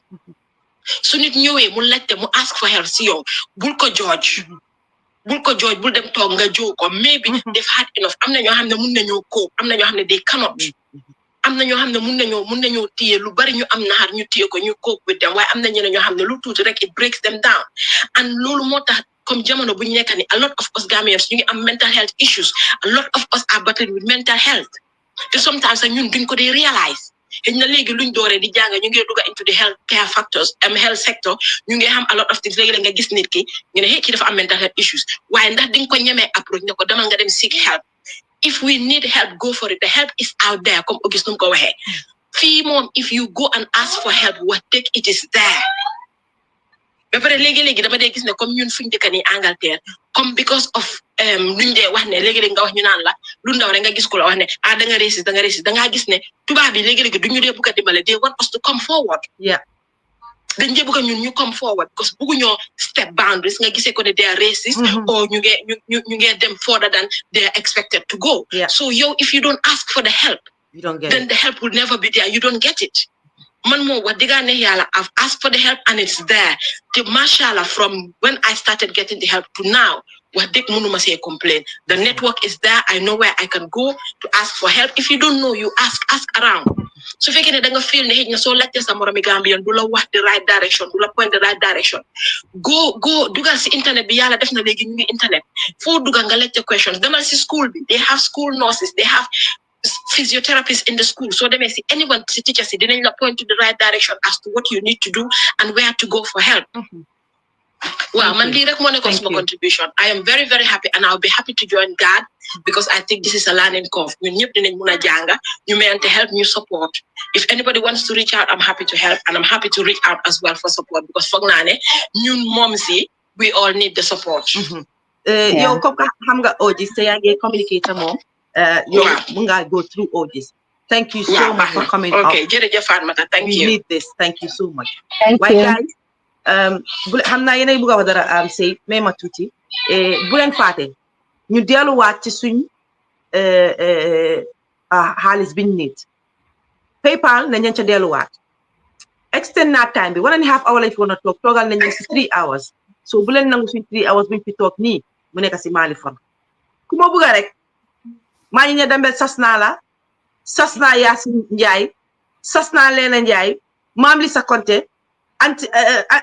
anti tukulóor képp koo xam ne Mariam yéen mi nekk si TikTok bi yéen ñëpp sas naa leen parce que tey comme ni ko ñoom say waxee classroom biñ am $600 moo ko dee doxal every month 3 teacher rek lañ am te xam ngeen yéen special need xaleel naka la mel war nañoo war a mun a am more than loolu waaye foofu la doole bi tooloo moom te man xam naa ne Gambien si we can do it angale wax naa leen ko England laa ko jàngee ba ma njëkkee ñëw England ma dégg advert kooku naan every little help man it ma nga naa ne every little help $1 baax na because $1 soo ko converted in dollars is a lot of money man ci suma gis-gis £1 baax na because imagine leen yéen mi nekk si TikTok bi fii ñi nekk si window bi ak ñëpp yéen bi fi nekk ak ñi nekk Facebook nekk si window bi ak yëpp suñ ko boolee si $1 ak £1 ñoom say tey dinañ tey £4,000 nañ leen waxante dëgg because si window bi su ma jeexalee live bi daf ma dee wane ay 18,000 people were watching me and léegi gisuma leen ngeen ak si window bi xam naa ko no problem toog leen foofu is okay but yëngal leen poos yi lifin baa ngi nii email adresse baa ngi nii luñ dañoo ñaan rek pour gaat mun a sori ma delluwaat si boo leen jàppalee gaat jàppale ngeen ko óor parce que xam naa ne ñoom suñ demee tey ba war a def dara si classe suñ demee ba am school bi mooy liggéey te mooy lu wóor te school bi duñ ko emale rek si xale yu am autisme de because man comme ni ma ko waxee xam naa ñii xam naa leen bu baax a baax ñoom duñ topp si autisme bi rek school bi dina end up nekk sa xale school boo xam ne is anybody ko xam ne da nga am special need mun nga faa war a mun a dem ñun mu nekk si west bi fii fàttaliku leen ne képp koo xam ne sa doom mu ngi am disability at least you have the support am nga ñu laa dimbale waaye ñi nga xam ne ñu ngi Gambia they don't have that support system they don't have it at all so we need to go dañu war a starter somewhere understand naa na Gambian bi ne dafa ragal léegi they fund anything but this one is different because comme ni ma ko waxee earlier and I can attest to that ne we are dealing with people ñu nga xam ne they are responsible people and they are people ñoo xam ne without yéen from the beginning seen on xaalis dañ daan fondé loolu te fekk kenn dugalu ci loxo because they form their own group taking it out of their pockets pour ñoom ñuy def li ñoo def Gambia kon boo leen doolelee rek ñun ñëpp suñu leen doolelee rek wax dëgg fa ne yàlla kon li ñoo bëgg ci xale yi nga xam ne dañ am disable su ko defee ñoom tam seen boppa dinañ mën a jël time out one by one kenn di dem Gambia because awareness bi des na this should be in schools it should be in daras it should be in the cafos fu nekk war nañ faa mën a dem de create an awareness pour nit ñi understand parce que bu leen fàtte am na leneen lu manqué bu leen fàtte ne am na ñu nga xam ne nangu nañ te nangu nañoo accept waaye ñi nga xam ne làkkat dëgg lañ duñ mus a accept su seen doom accepté sax kilifa kër bi du accept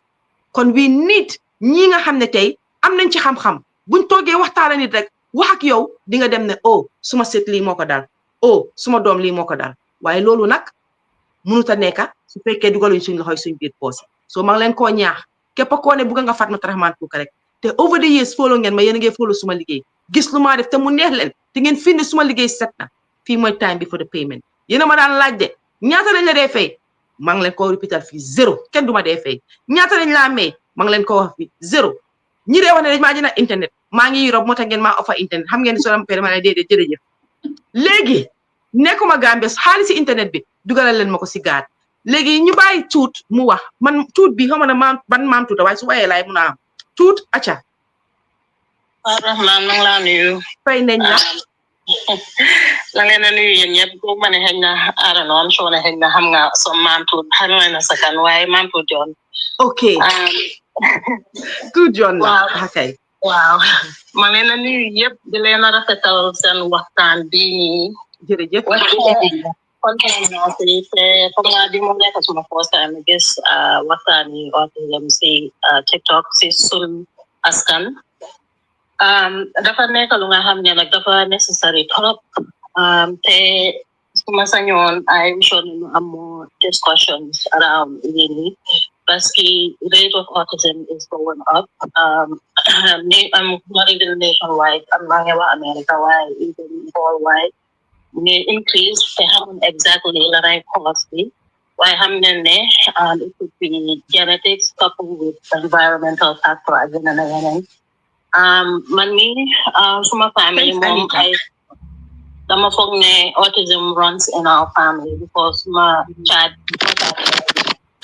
moom dafa autistic mi 35 alhamdulillah nag ci la California been nekk ñoom seen services yi wax dëgg foog naa California is one of the best in the states nga xam ne mun leen they service autism really really well they really have a good funding for it so alhamdulillah moom ñu ko jox services why the thing is am na itam nga xam ne suma family na nga xam ne am nañ autism why can musu leen a diagnose because man liggéey naa in the field for over 20 years man mun naa just within minutes mun naa xam dafa am autistic or not but the thing is ñun then what I accept because feebar doo ko mun a faj di teg accept lo diagnose di teg diagnose ba nga pare accept loolu noonu parce que early intervention moo nekk one of the most important things when it comes to nga dimbale sa doom nga xam ne dafa autistic at a certain age man early childhood development last study so we're big on catching it early between 0 and 5 most importantly taking autistic la between 0 and 3 So am na ñu bari nag wax dëgg surtout ñun sun askan bi den dee nekk in denial. Dang leen a suggestal dara sax lu merci waaye blame ma leen because ñun sun askan bi den bugga di tuutiloo nit di haste di tooñ nit nga xam ne yàlla leen ko jox te I don't think that's a right thing to do because nit ki soo ko tuutiloo su buggee accept léegi ci sax because nangoo accept because dafa get defensive because no one wants to be belittled, no one wants to be minimized. Nit rek la.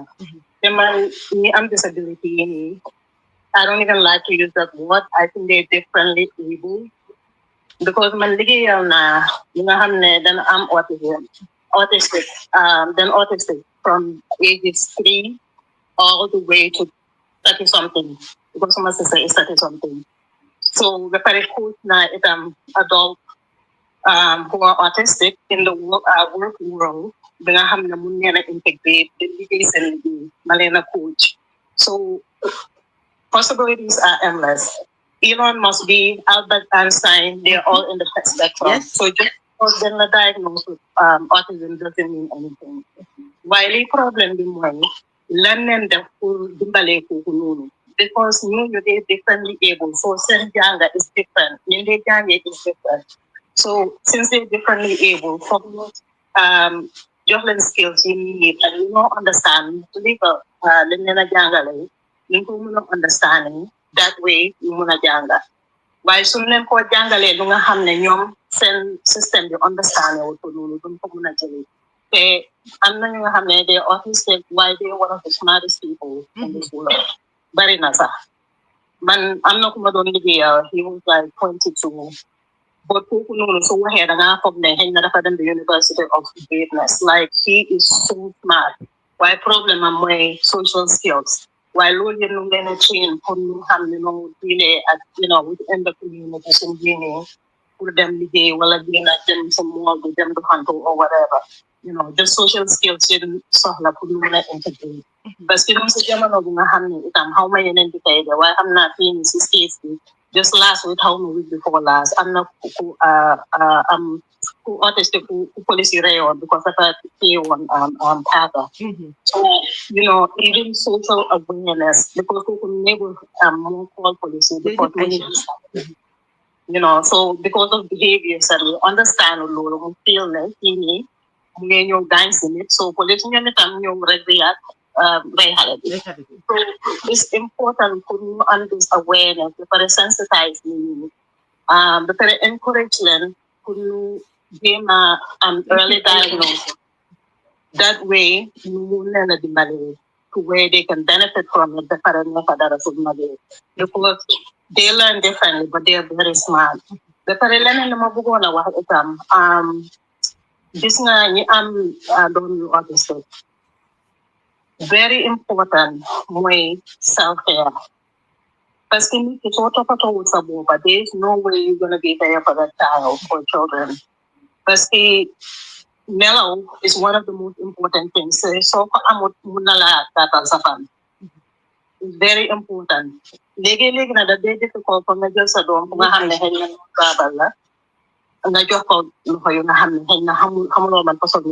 it's very difficult. I understand that. Why respect here, that's not important. Western world, fortunately, and then budding for their offer. So my encourage parents, right? Don't autistic to legal advantage of that competence and help. That way they're able to be there for their children. But no, they're gonna get burned out. They're gonna get sick. Yeah, let's then what? Can I talk about even stolen I mean the basa, and then at least every other weekend, name them somewhere, can do them for this of the name to them allow. It's very important because Western world and then opportunity work, then let me just respect care services. So we have that opportunity in Malena in Gambia, but it's about time to handle paperla.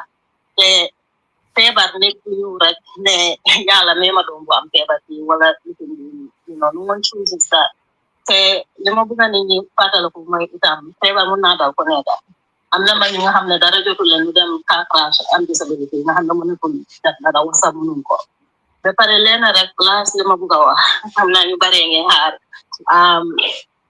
ki doon wax comme na on Facebook la nii sax ki doon wax muy wax yëfi comme ni am autism su looy wax di wax lu nga xam ne xëy na nekkul sens si ñun suma sister tam daf dee def loolu école léegi yàlla tudda so then they just walk out of the blue lu nga xam ne like it's nothing to do with topic bi waaye loolu is just part of them am na ñu nga xam ne mun leen a wax suma sister moom daf dee wax waaye lim dee wax du dee quote unquote make sense you know so loolu tam daf dee am waaye am na so many ways of communication when it comes to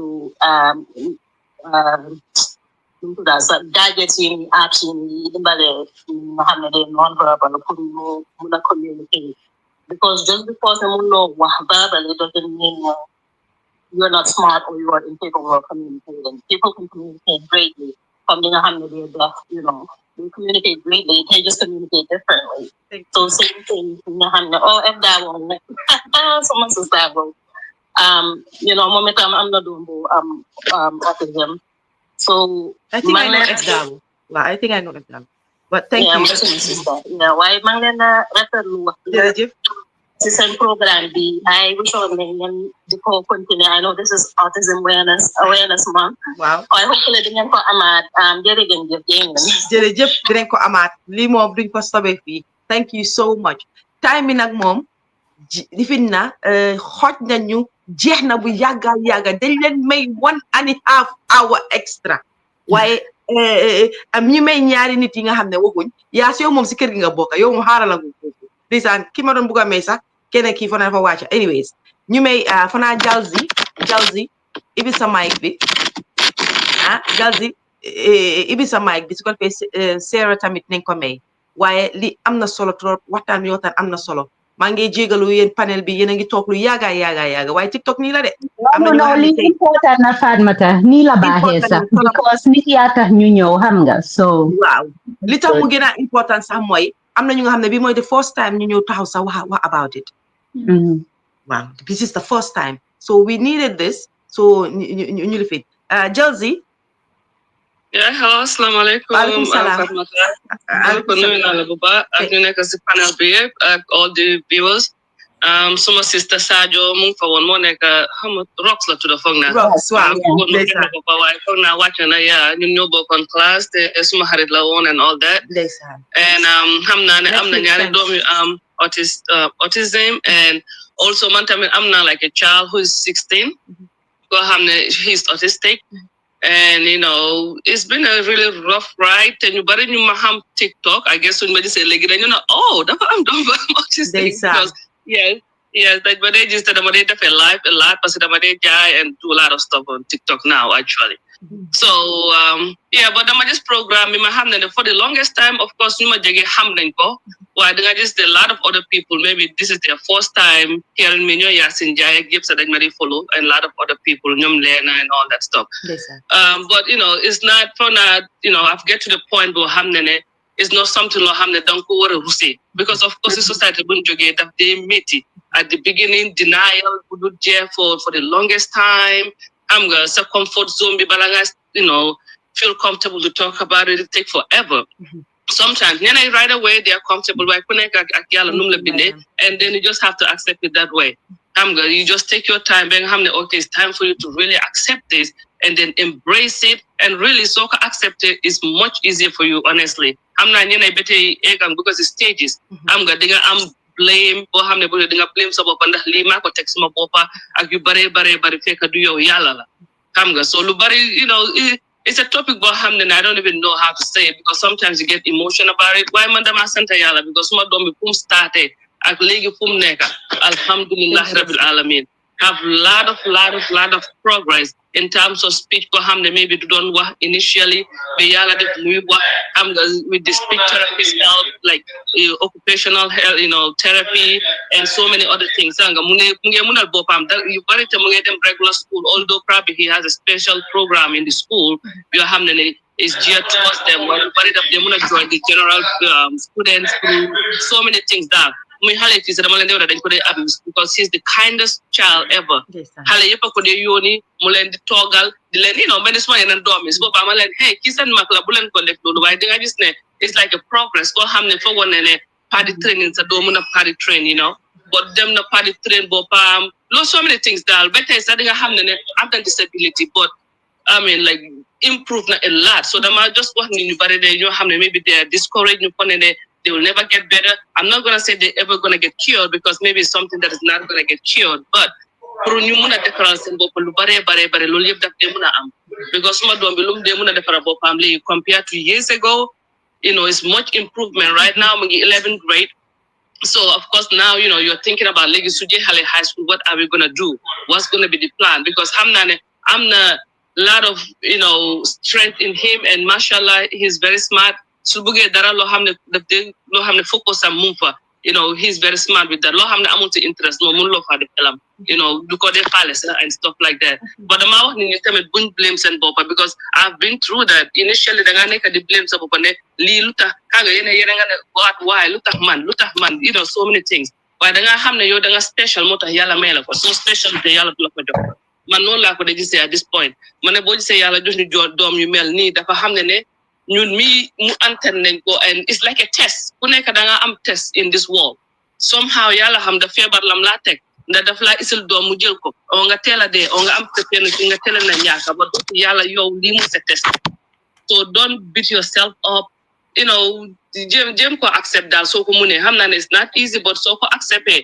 da nga gis xale bi sax man I just treat him like everybody suba yeneen doom yi yëpp nu ma leen dee traité so da nga gis there's a lot of improvements from that and sant yàlla I'm just encouraging everyone and also the organization of the GAD pour ñu support organization because it looks like Gambia amul lot of resources so the little that we can all help I think dina dimbale some kids that are going through the same thing so maa ngi ñaax ñëpp ñu contact foog naa Seynabou how ma ko personally dama ko daan gis Facebook te musuma ko approach although I had a kid with the autism but like I said sometimes it take a while but I accept but the fact that I've got to that stage and stuff foog naa dama contact myself how I can help with those people in the Gambia inshallah so di wax ni ba pare ñaan tamit is very important ku nekk ak li nga believe but xam naa ne all these therapies and stuff is very important and dina help xale bi but ñaan man de ñaan I believe that it is one of the strongest thing loo xam ne dimbale dama in my faith and also in accepting and moving forward with my life and lu bari changes suma gis lu bari foog naa yàlla moo ko isi because of moom rek laa góom te moom duma dem si sëriñ duma dem fenn man maay suma sëriñ boppa because man maay toog di ñaan yàlla di wirda waaw di ko wax ne lii laa soxla te lii laa bëgg te dama laa ñaan yi te maa ngi gis difference bi so loolu laa wax nit ñi ku nekk ku du def loolu daal maa ngi laa ñaan nga try ko nga seet daf laa jox yow sa boppa pour sa mental health and everything to try to accept things and move forward ba pare mu dimbale la bu baax a baax yeah so anyway bugguma laa téye bu baax xam naa ne ñu bari si line bi te sa time bi jot na waaye di la gërëm di la sant because program is very important ñu bari ñu ngi look forward to something like this amuñ ko te suma maasi this is my first time of course dama dee live suma live di def suma def but this is my first time talking about it publicly because ñu bari sañere nañ leen surprise but it should not be a surprise fii aduna la ku nekk am nga leneen loo xam ne maybe yeneen nuba nañ ko or nobuloo ko or something that is personal but I just feel like nekkul loo xam ne dañ ko war a nuba at this point because nit lañ te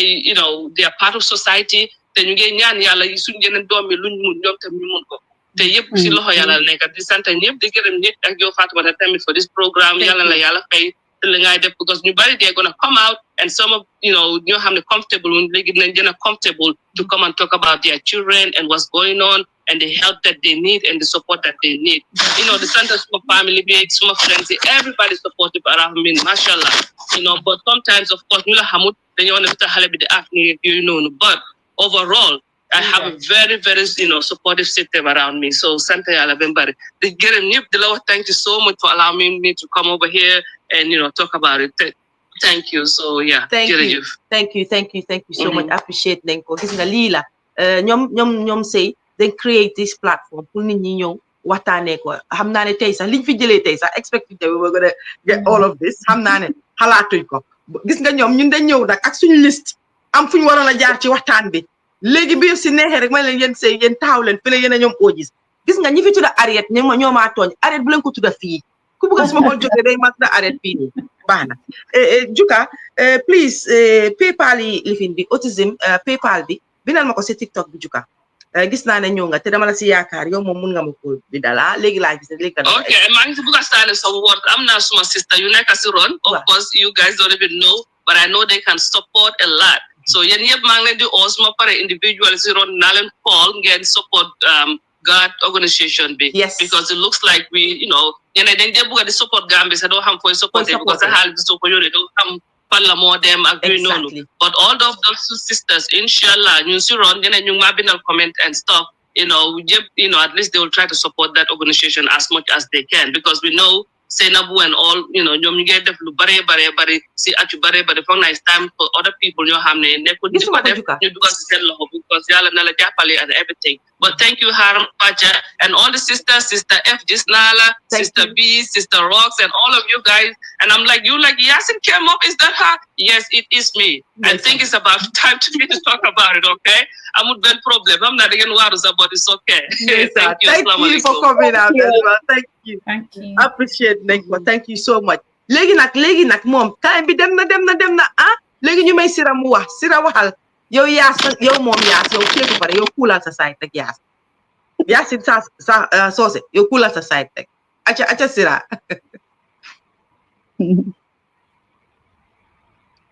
sira ñiña dambel acha sira ma dega wa ñu la dega legi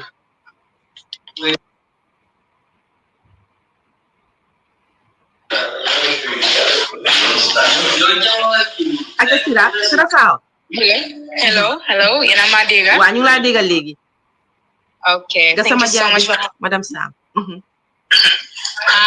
man suma wax ju bari, I just wanted to say thank you for doing this. I am a parent of a 5-year-old boy who's autistic, and I live in the Gambia. So, man, I'm only here to say thank you so much to God, because honestly, when I started this journey, I feel like Sumalet Amuton, Dumaham Fumaduga. And the fact that I was calling Benafon on Twitter and Magis Anti Isatu.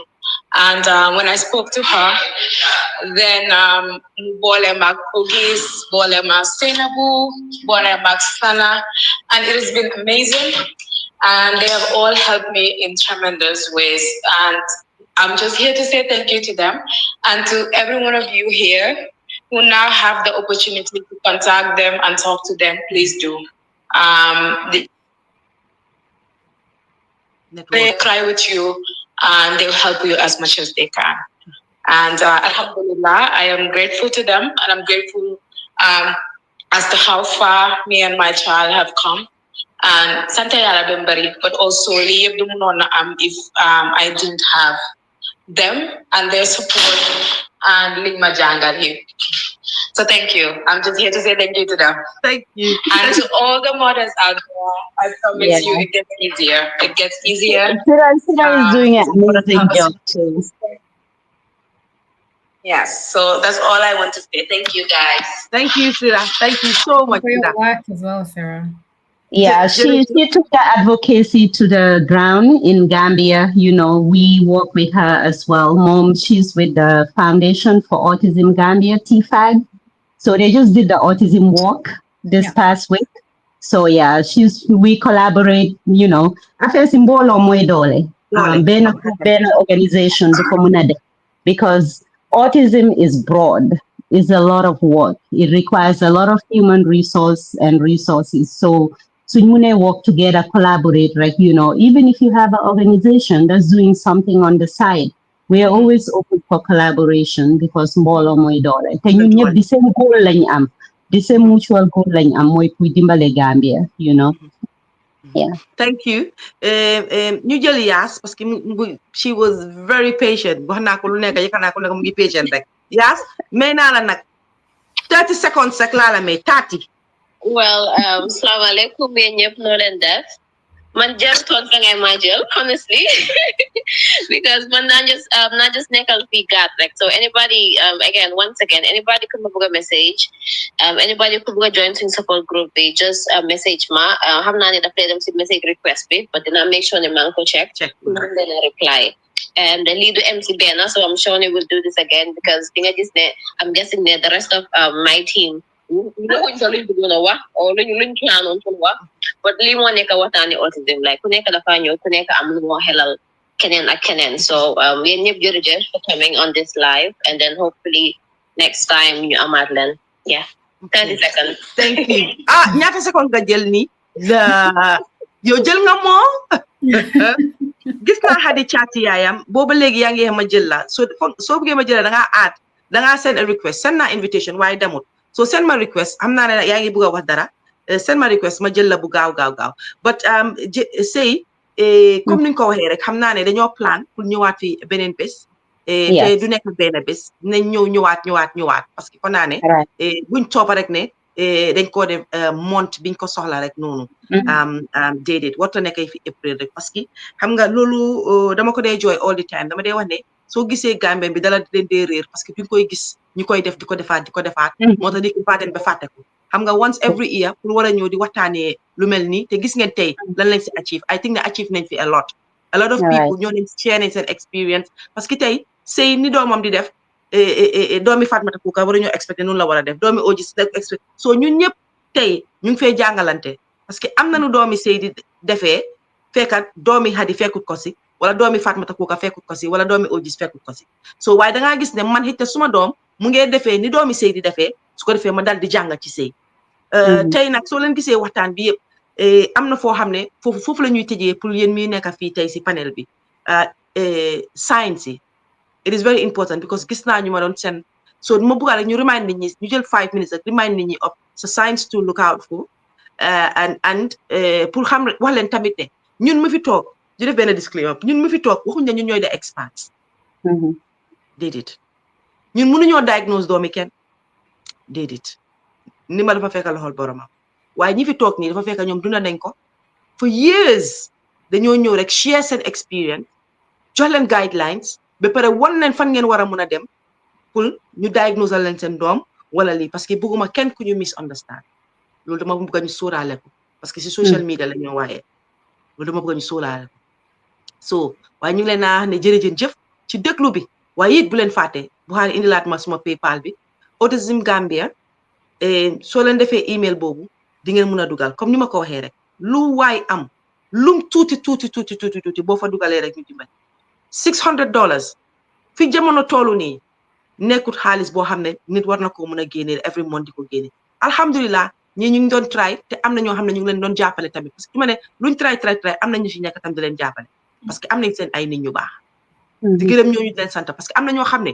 ñoom dañoo def ci suuf te duñ wax mukk wax dëgg fa nekk yàlla soo waaye ñu ngi leen a ñaax yéen ñëpp soo bëggu sax suuf feeñ yéen xam ngeen PayPal nu mu dee demee xam ngeen nu affaire dee demee nu la ne mun ngaa kool kenn si ñoom ne ko dama bëgg a dugal lii parce que am na ñu nga xam ne dañ am sutura bëgguñ sax fi seen xaalis yi tegu nit ñi xam man nag nekkuma kuy collecte xaalis déedéet waaye nekk naa koo xam ne mun naa leen a connect ak gars yi yéen ngeen dugalee foofu seen xaalis nekkul ne Fatoumata Kuka dafa toog fii ne man maay collectal PayPal wala dara déedéet du man dem leen ci ñoom ñoo xam naka la fan la xaalis bi di duga ak fan lañ ko duga waaye mun naa leen a waxati ne dénkuwaat leen ne xaalis bi tey boo leen ko dugalee foofu lum tuuti lum bari wallahi dina duga foo xam ne di ngeen gis the outcome these people are very responsible very transparent lépp lu ñoo def man damaa bëgg a xam naa ne dañoo def pour nit ñi gis result parce que tey buñ defee pour Gambien bi gis result bi loolu du ne wane wala de xam nga lan la dafa tax ngeen gën a dugal seen xaalis dafa tax ngeen gën a jàppa dafa tax ngeen gën a dimbali soo leen gisee may nekk di pousse leen wax ne ñi ma fi toogal nii tey ñi ay ati at laa def ak ñoom programme yu mel nii ñii man mun naa leen a garanti ne bés boo leen joxee ndimbal xam naa ne suñ dimbalee autisme ba pare duñ am ci ñoom rek dinañ dimbale any child boo xam ne am na disability because xam naa loolu ci ñoom ñëpp xam naa loolu ci ñoom kon nag képp kuy soppe Fatoumata Kuka musuma def lii musu leen maa dégg ma def lii si TikTok bi képp koo xam ne suma soppe nga képp koo xam ne bugga nga ma képp koo xam ne gis nga ne li maa def am na solo am na fayda tey mooy fay bi te fay bi boo leen ma ko buggee fay defal leen ma ko fii autismgambia@gmail.com lum tuuti tëj na fa Gambien bi nag xam naa benn jikko ci ñun di nga gis ko am 10 pound am wala mu am $10 wala mu am €10 wala 10 krona wala 100 krona dina ne dafa tuuti xaaral ba ma am xaalis bu bari ma dugal ko fa déedéet buñ defee noonu soo buggee ne dafa tuuti xaaral ba ma am xaalis bu bari ma dugal ko fa rek doo fa musa dugal parce que dal na ma dama daan bugg a def fenn xaalis ma ne duma ko fa def dafa tuuti xaaral ma xaar ba ma am xaaral ma xaar ba ma am ba saa si yàlla tey may regret tey ne lu tax dugal ma fa woon suma xaalis kon maa ngi leen a ñaax dugal leen ko foofu ndimbal du xaalis rek nag tey soo leen demee any plateforme foo leen gis ne gaat ñu fa soo amul xaalis boo leen dimbalee shareal seen anything loo xam ne ñu ngi ko def share PayPal bi ngeen a gis nii boo leen fa mënut a dugal xaalis share leen ko si seen network xam nga lu tax dugal loo fa sa xaalis waaye yaa ngi ko yónnee diw sangam boobu dugal fa dooleem bi bari bu nga xam ne dina mun a jàppale ñu bari si kan la jógee ci yow la jógee kon ndimbal bari na wees yu ko ni di defee TikTok live buñ def nii sax tey Facebook buñ def nii sax tey soo leen ko share sax dina dem fu sori soo mag leen naa ñaax képp koo xam ne soppe Fatoumata Rahman Kuka nga rek defal sa doole fii su ma mun fii la te fii laa mun a em yéen ñi na ma si mun a jàppale ndax mu dem su ñoom sey ñëwee next week incha allah dinaa leen laaj nga gis nañ nag yëngatu ci biir PayPal bi kon sey ñëw leen ma bàyyi leen ngeen tàggatoo kenn ku nekk ci yéen comme ni ma ko waxee rek ñu waxtaanee science tuuti rek 5 minutes ñu dal di tëj programme bi dinaa indi update pour wan Gambien si ne leen ne dinañ ñëwaat dellusiwaat li du mun a nekk rek April month bi ba pare balaa ñu yéen waa TikTok nag jërëjëf waaye yokkaleen light it blue come on blue heart si aca si waaw Fatoumata balaa ñoo dugga si science yi boobu dinaa bàyyi Auguste since moom parent la ba pare professional la mu elaborate on that waaye dama bugg a piggyback rek li nga wax si yëfi ndimbal bi it's not only financial suñ xale yi dañ dee dem outing community based outing once a week xam nga dañ dee am pour charter transportation so ku nekk Gambia te mun nga ñëw abal moto every Wednesday kuy pick suñ xale yi yóbbu leen seen outing si indiwaat leen xam nga wala nga nekk si Europe bi sa doom yi ñu ngi am tablets yoo xam ne they are working and they no longer using them nga bugg ko donate that xam nga or sensory toys yoo xam ne sa doom yi usatuñ ko so yónnee bagage Gambia yónnee ñu ko su fekkee yaa ngi US nga bugg ma ko ship tamit man mun naa ko send so all those are ways you can support xam nga not everybody may be able to financially support us but there are always means you can support. Email you at autismgambia@gmail.com. Transportation mom kunyuzimuna help Gambia. That also takes a chunk of our, budget weekly. Kuyo wahalay back and forth or any other events. Yunde waradam because tamit so you realize that they're not feeling okay. While you realize that they need to this doctor, then they facilitate you with the parents' approval. One of the teachers who was a new check hamga, even if it is vision, new check hamga. One of them saying amal glasses because they realize nimde hole hidna would be So all those are expenses that come up your hamne.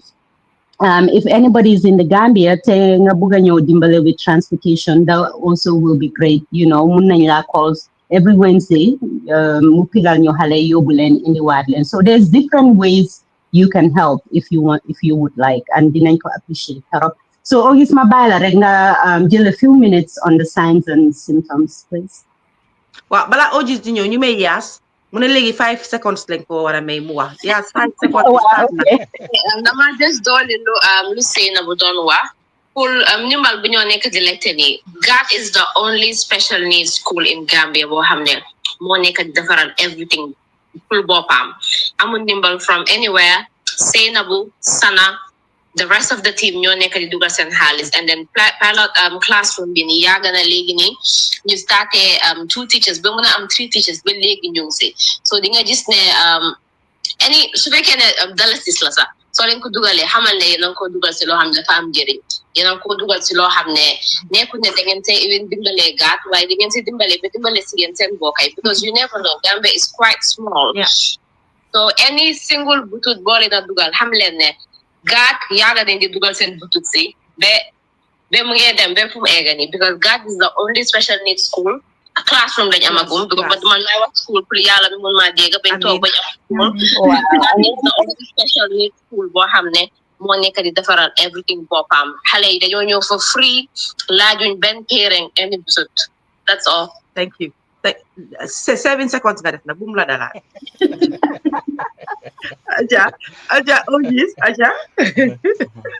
Well, Bane, suma mune yoka fofu rek bala may wax signs and symptoms because in fact every Wednesday dañ dee am every other fortnight dañ dee am na xale yoo xam ne ñu ngi woon Hearts House so xale yooyu depuis bu Hearts House tëjee gars yi amatuñ fu ñoo dem so léegi lu ñu def mooy there are about 13-15 kids yoo xam ne dañ leen dee indi guard pour ñu am sensory play but also pour gars yi am some literacy biir guard so gars yi dañ leen dee indi foofu noonu every other fortnight so again suñ ko munoon dinañ fa am gaay every other day waaye funding is a big problem ba pare xale yi fu ñu dee jógee transportation cost bi ak yooyu noonu so days yoo xam ne gaay duñ ñëw dañ dee dem field trips dañ gaay dañoo génna dem with one of our teachers ñu yóbbu leen around pour gaay am sensory interaction you know in different environments biir Gambia foofu noonu and these are things yoo xam ne they're working so ñu ngi try pour engage xale yi nii and then get them into loolu waaye comme Fatoumata ni nga ko waxee nii rek ñun we really need a lot of support for the classroom because we are expanding gradually waaye dafa nekk ne loo gis rek dañoo dem gradually because xale yu fa nekk yëpp ratio la te ratio bi dafa important pour ñun trop because education bu gaay di am is one-on-one teaching and curriculum bi is differentiated but it's also mixed gaay ngay am access both to the conventional curriculum but also with specialized teaching techniques yoo xam ne ñu ngi ko use earlier on say waxoon na about benn xale buñ fa am koo xam ne fu mu nekk nii has progressed very well si 3 years suñ ko amee nii to a point boo xam ne we have now network with a local school so that dina fa mu di dem di am mainstream education once a week on a particular kind of subject. It can be maths, it can be English, it can be geography. And then we are also looking at also skills development for xale bii nii so that in the future dina mun a am both the literacy but also the necessary skills pour mu mun a dem am liggéey ak yooyu noonu so ñun gaat lii this is what we are looking for our suñ project outcome mooy pour make sure ne ñu dimbale xale yi nii so that they can become economically active in the future. It's not going to be easy, but this is the objective moving forward. So this is no longer a project, a pilot classroom. It is now a full functioning classroom. We have succeeded in what we wanted to do in terms of delivering education to these children. And we want to go further. With more funding, we want to go further. We want to be able to, in the future, am suñ own school and then progress from there. But ñu ngay ñaan ñëpp, we are appealing to every Gambian, join us, be on board with us, work with us. Ñun rek ngeen just fii nii de, but there is a lot behind the scenes in terms of experts and people who are working with us on the ground, you know. So loolu I can assure you. Then lu ma bëgg a wax rek soo nekkee Gambia, this where we'll talk about the signs and symptoms. So nekkee Gambia nga realize ne sa doom dafa toog rek waxatut o dafa toog o Gambia o foo mun a nekk rek dafa toog mu start di isolate boppam dafa toog mu start di behavior in a way boo xam ne is unusual xëy na mu ngi dem from bugala laajte dara mu start di la dóor o mu ngi dem from bugala laajte dara mu start di yaaxa right utal support very quickly because xale yi dañ dee suñ nekkee di detach ñu nekk di isolate seen boppa ñu stop talking right then that is where the sound bells start to alarm. So make sure that you get up immediately and seek help. So nekkee Gambia, I'm telling you, come to God. You come to God, we'll be able to advise you. We have a support group, but we also have professionals on the ground. We also have professionals in our team. We can be able to assist you and give you guidelines on what to do. But also, I'm somebody who is helping us with assessments on the ground for Fununu Gambia, right? So, xale boo xam ne like ñu ngi am sensory issues around maybe they are struggling with a sense of touch, sense of smell, but xëj na sax xale bi showloo sa ndax sa mu ngi wax ndax sa mu ngi dégg lan la nit ki di wax, you know. Audiology tests yi nii yëpp they has to be carried out. So there is an intensive investigation that has to go in pour ñu mën a make sure ne ñu establish xale bi lan la before ñu start the draw conclusions waaye mun naa la wax ne GAD for the past few years yu ñu nekk nii on the ground we have been vigorously assessing even xale yu ñu amee sax dañ leen day amal reports every other month every other week you know we are picking up data boobu noonu moo day inform how we twist the curriculum for service delivery every other day, you know. So lii dafa important trop. We have 3 wonderful teachers on the ground, but we also have a wonderful team at Starfish. ñoo xam ne they are supporting us. But we can do more and we want to do more, right? jàppale leen ñu rek ñun ñëpp you know dañ bëgg a am Gambia boo xam ne we build a Gambia boo xam ne is an inclusive society so that everybody nga mun a benefit from everybody's talent you know am na ku nekk daal am na lu la yàlla may ku nekk am na lu la yàlla jox you know so buñ bàyyi kenn gannaaw nañ leen build Gambia boo xam ne ñun ñëpp you know mun nañoo jàppante ñu dem kanam waaw waaye koo xam ne daal gis nga certain changes sa doom mu unusual ak yow xale bi du wax you know, halebange behavior no water behavior. There are sensory issues around touch. There are sensory issues around food. Mungi start the picky.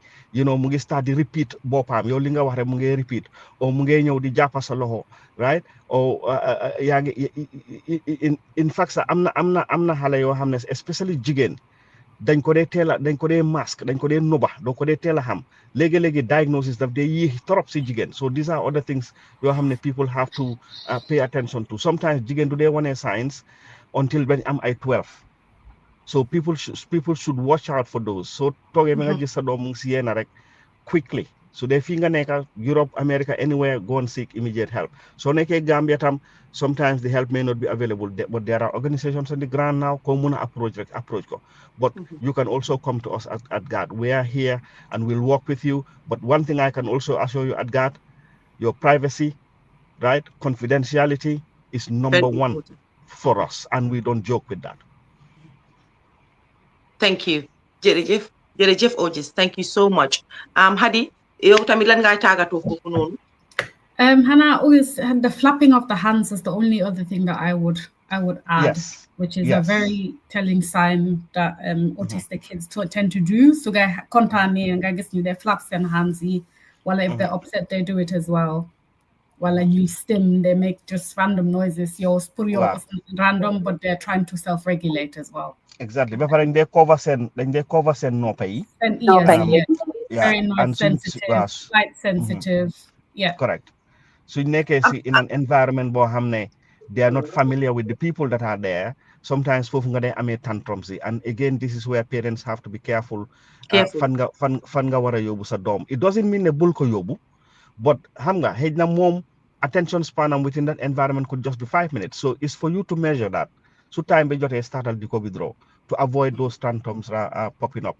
But also on familiar environments because sometimes it's just random. You can prepare the child well at home, put through PECs. Somebody mentioned PECs here, like the picture exchange communication.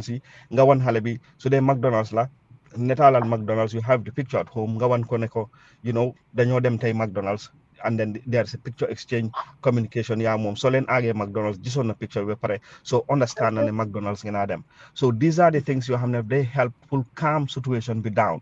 You know why bul noba sa dom bul ne man duma dem fini no there are certain places you can definitely go because xale bobu dafa need pour gena yow ci sa bop sa nga need pour gena you need fresh air you need fresh air you must go just manage sa time fan ngay gena dem how long nga fa bëgg stay bul stay beyond time bo xamne dafa nek chaotic for the child then it becomes even more stressful pour yow sax because ya ngay try pour wara manage tantrums ñun dal nañ in the past even in the middle of the supermarket you know understand nga so but you have to manage those situations and then you learn more by gëna xale bobu nonu si ngay gëna learn more about xale bobu nonu you know different environments in naka la mo behavior because legi sometimes the misunderstanding bi ñu bari day am moy xale dafa nekk ci school is structured everything comes with a timetable guy cope with lolu while su ñëwé kër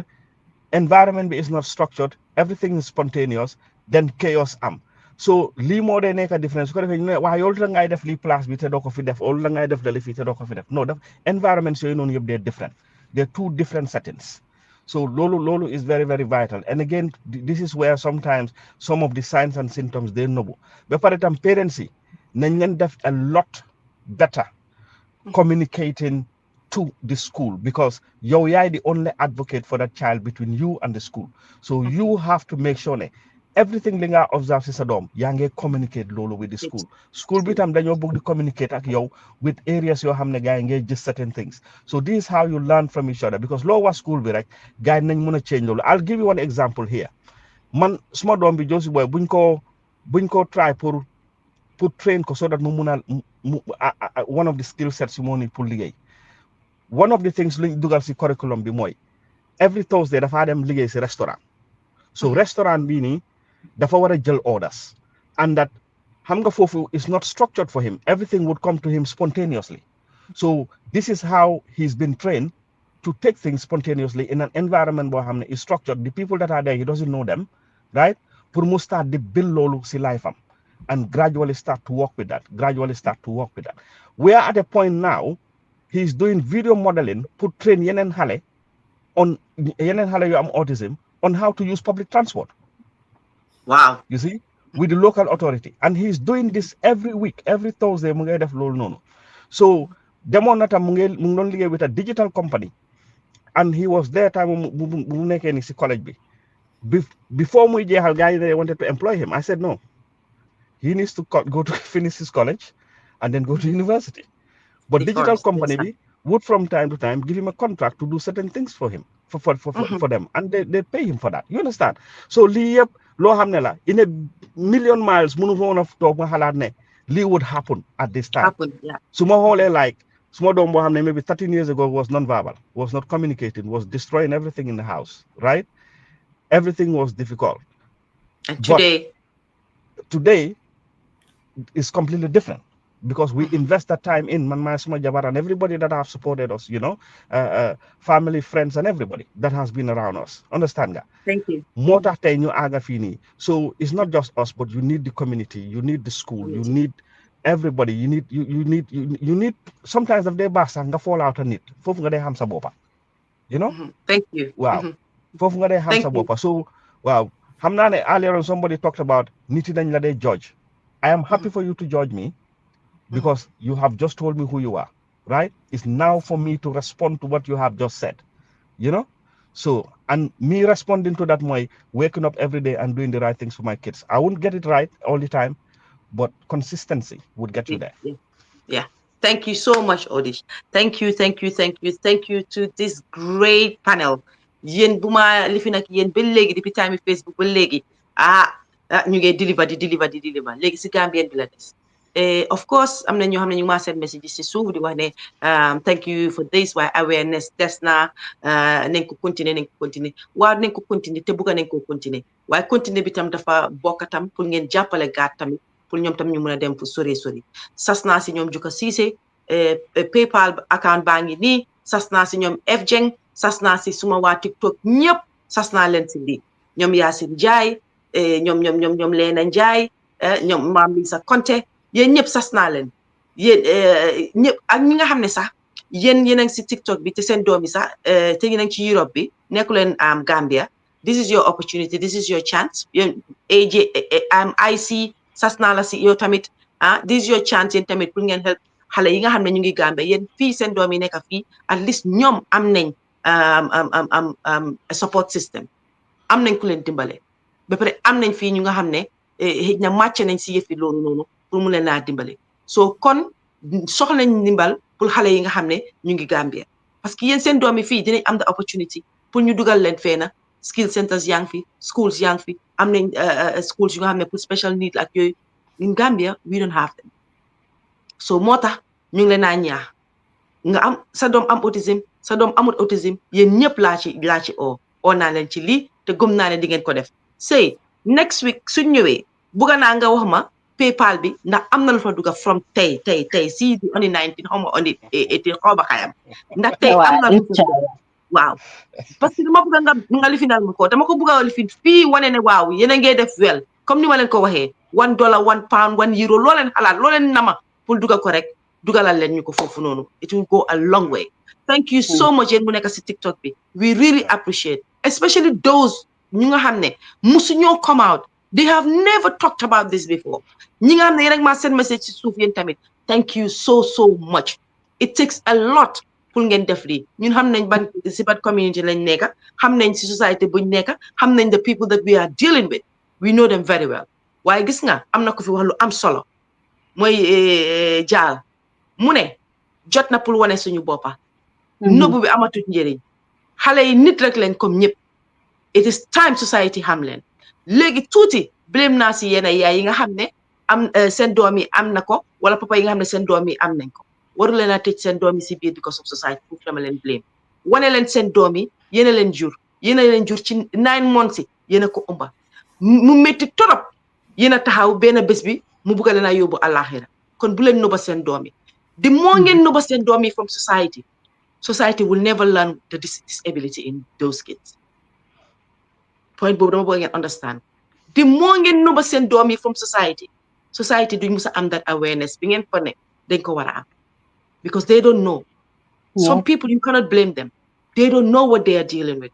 I remember once I saw a child boo xam ne dafa am autism nu mu dee communiquer su buggee lekka dafa ñoppati nit ak yooyu mu def ko nit kooku pippa loxoom def ko lu métti xaw ma na yaayam a ngay seetaan mu nekk lu métti woon si ñun bés boobu noonu waaye xale bi xamut waaye kooku mere naa ko ci ni mu xitee xale bi de waaye at the same time I calm the situation down because dama leen ne xamut foog ngeen won seen nit ñi ne kii suma doom la lii moo ko dal na nit ñi understand pour ñu xam and they will know the way to go with these kids te bu leen fàtte ne autism nekkul ci xale rek de am na mag yoo xam ne because I remember many years ago say su ngeen fàtte la ko mus nañ fee waxtaanee lii Souleymane Ben Souare génn si wax ne moom bi moo xam ne dafa autistic he was an adult already. Yes. and mu ngee wax dafa nekk koo xam ne mu active one la so jombut kenn am na ñu ko am sax te xamuñ ko am na ñu nga xam ne soo nekkee ba mag sax naka nga dee mën a xamee sax dañ am autistique pattern day follow pattern léegi xale bu am ku am autisme nanga ko dee xamee dafa follow pattern benn route la xam benn yoon la xam pour dem benn yoon la xam pour dellu si benn yoon la soo xoolal si adol boo xam ne pattern rek la doy follow am na góor ñoo xam ne suñ ñëwee ba teg seen bagage feena soo leen suñ ñëwee fekk ngeen change ko sax da ngeen dee gis ñu stress ñu mer te yow doo understand maybe they have it and you don't even know ndeysaan yàgg ci waxtaan bi dafa tax moo tax ma nekk expert ma yam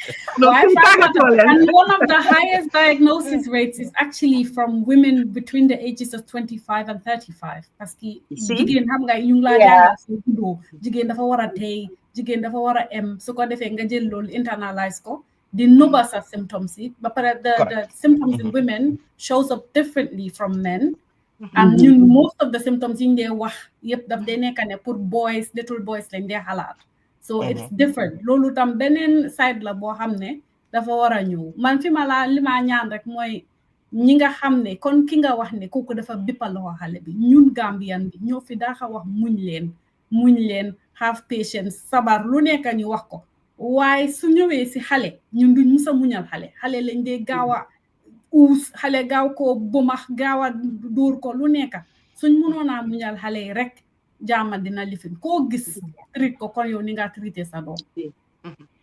jërëjëf kon mbokk yi yéen ñu ñoo seetaan tey fii si Diaspora Profile lii lañ leen indi woon waaye pour wan leen ne another flyer is coming out because dañ wax ne si biir April bi fii dinañ fi def at least 2 shows waaye comme que demande baa ngi high léegi supply bi mooy ngeen dugal ci PayPal bi demande baa ngi high so xam leen ne ñun dinañ ñëwaat May June July even su fekkee dafa miin ne sax dañoo ñëw once a month we will come once a month maa ngi leen a urge pour ne ngeen jël this xaalis boo leen doon bëgg a jëndee let's say cheveux natural wala xaalis boo doon bëgg a jëndee new makeup wala dara ni sacrifice al benn bi rek pour gàtt dugal leen ko si PayPal bi Autism Gambia at gmail.com soo ko defee foofu rek doo juum xaalis bi dina dugg fu wóor thank you so much so taagu nañ leen nag dig nañ leen dajee Buhari indil ma suma panel bu rafet bi bu jekka bi dig nañ leen dajee ba beneen yoon incha allah next weekend xamaguma nag naa wax ak ñoom sëy man maay boosi team bi dinaa wax ak suma gars yi suma team bi ma xam time bañ la ñoo ñëwaat ma indi laatal leen ko nag wax leen kan la sëy du noonu la so sëy tàggatoo gis tàggatoo xadi tàggatoo ñu daal di close. Okay, Fatoumata, thank you so much. You mom sayo you hosted for you them 4 hours, but it shows ne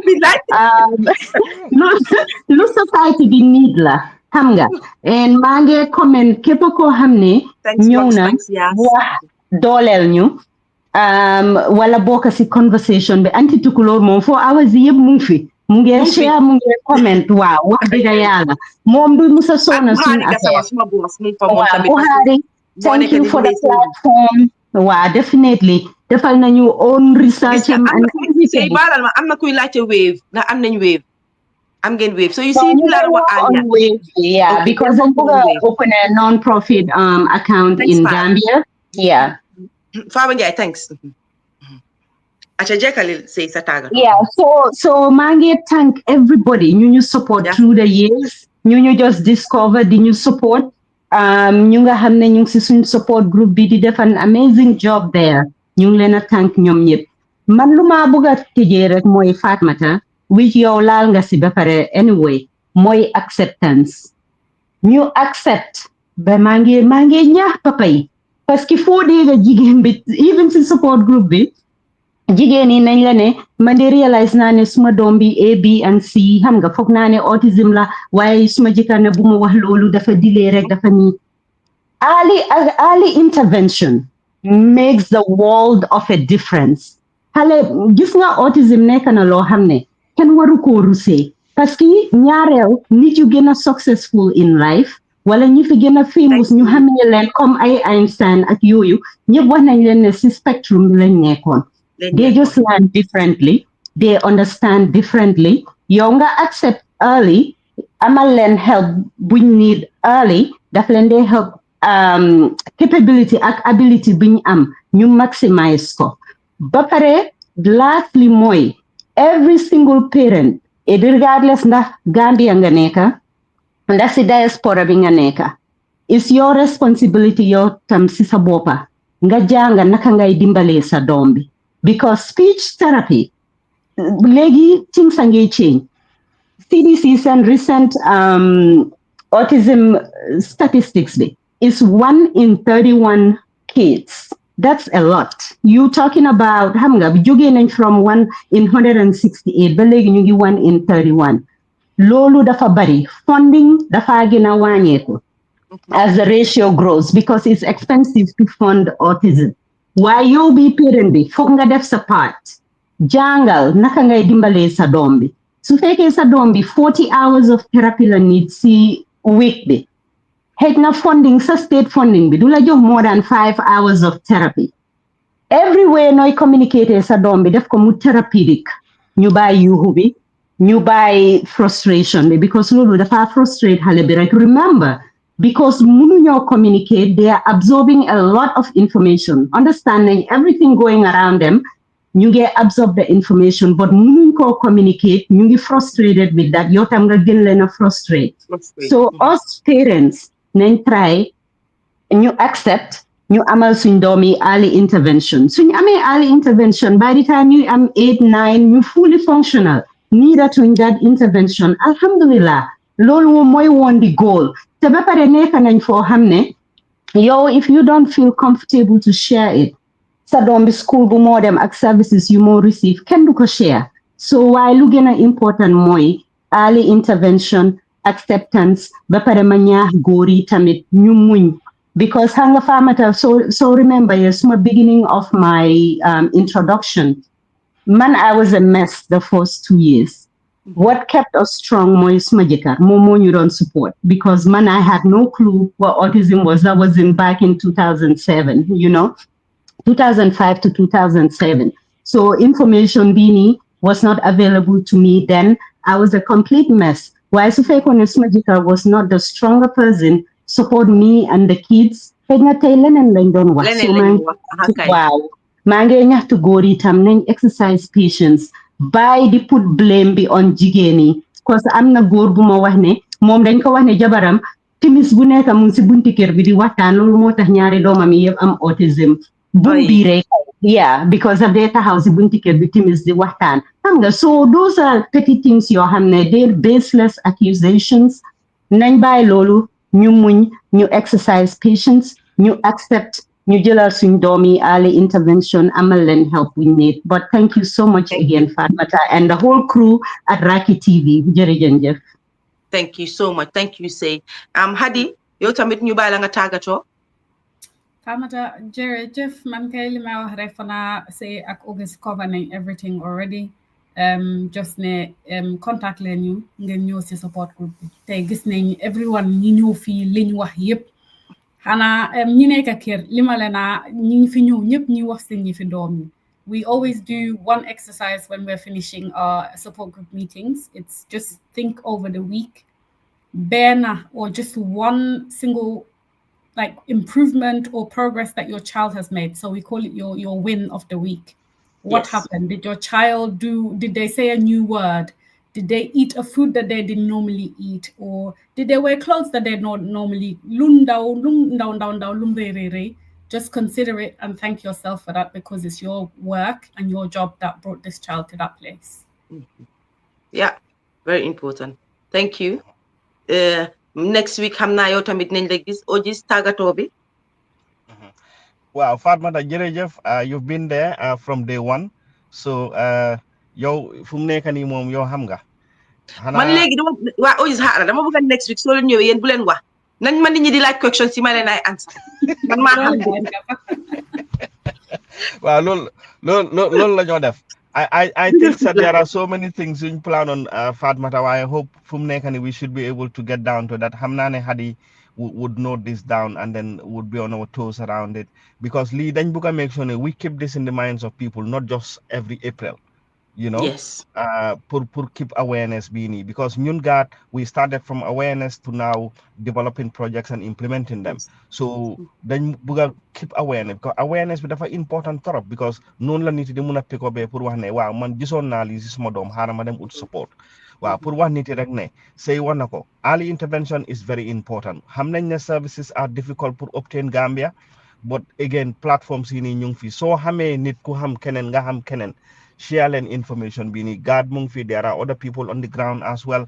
I'm quite sure if you reach out ñu bari nañ la mëna sign post why acceptal ne si situation bi nga nekk because soo ko accepté doo si def dara and am na ñu fi nekk Europe bi nii ñu ngi still nëbba seen doom yi and again bul nëbbu you know génna sil nga dem seek help boobu noonu am na ñoo xam ne ñu ngi toog xëj na Gambia ñoom suñ amoon opportunity boobu noonu they will take it you know all day long so yow mi nga xam ne yaa ngi fi am nga opportunity boobu noonu take it in good faith understand nga dem nga follow nga am gom rek nga xam ne lii you know dafa am nu mu jaaree même agsi si yow so jël ko rek nga accept ko dina make a lot of difference man dunda naa ko say dunda naa ko ñu bari dunda nañ ko waaye man gis naa the massive difference bu mu am si just accepting and being very committed to it but also lu ma fi bëgg a waxtaan mooy self care somebody talked about it earlier on always self-care bi dafa important xam naa ne easy wut pour nga generalize conversation boobu noonu because some people are single parents and they're on their own but please wherever you are so the Angleterre being nga nekk man if you reach out to me I'll be able to support you with respite care ak nag nga ko mun a amee ak naka la war a demee you know waaye nañ leen fi nekk ñu mun a jàppalante ñu digalante su dee yaa ngi am sa doom mu ngi struggle with local authority bi in terms of having a EHC plan ñu ngi laa twist and turn teeg ëllëg ñu ne la evidence bi mutut la mutut we can work together we can be able to get that done for you you understand that am na lii yëpp ñun am nañ yëpp lañ am nañ the parental lived experience with it but also we have the professional experts ñoo xam ne they have different kind of specialisms yoo xam ne nañ leen si mën a jàppale right ñoom Sanang fii ñoom Hadiang fii you know ñoom Yasin Sose we have suñ team bi there are a lot of people on the ground yoo xam ne kenn déggut leen sax waaye lu ma bëgg a aat rek Fatou Rahman mooy we'll have one of our teachers to come in ñoom ñooy gën a mën a throw light on what they see every day in that classroom you know and what they are doing on the ground right wow so hopefully next week kenn si gaay dina ñëw and they'll be able to throw more light on it inshallah thank you so much waaye lu ma naxari rek list nga members yëpp te boolewuloo ma si moo tax arrêté no yow yaay number one ba pare xam nga yaa ngi ñu ngi waroon a lifin because da nga waroon a wax ak interview Josie Boy so boobu it will come.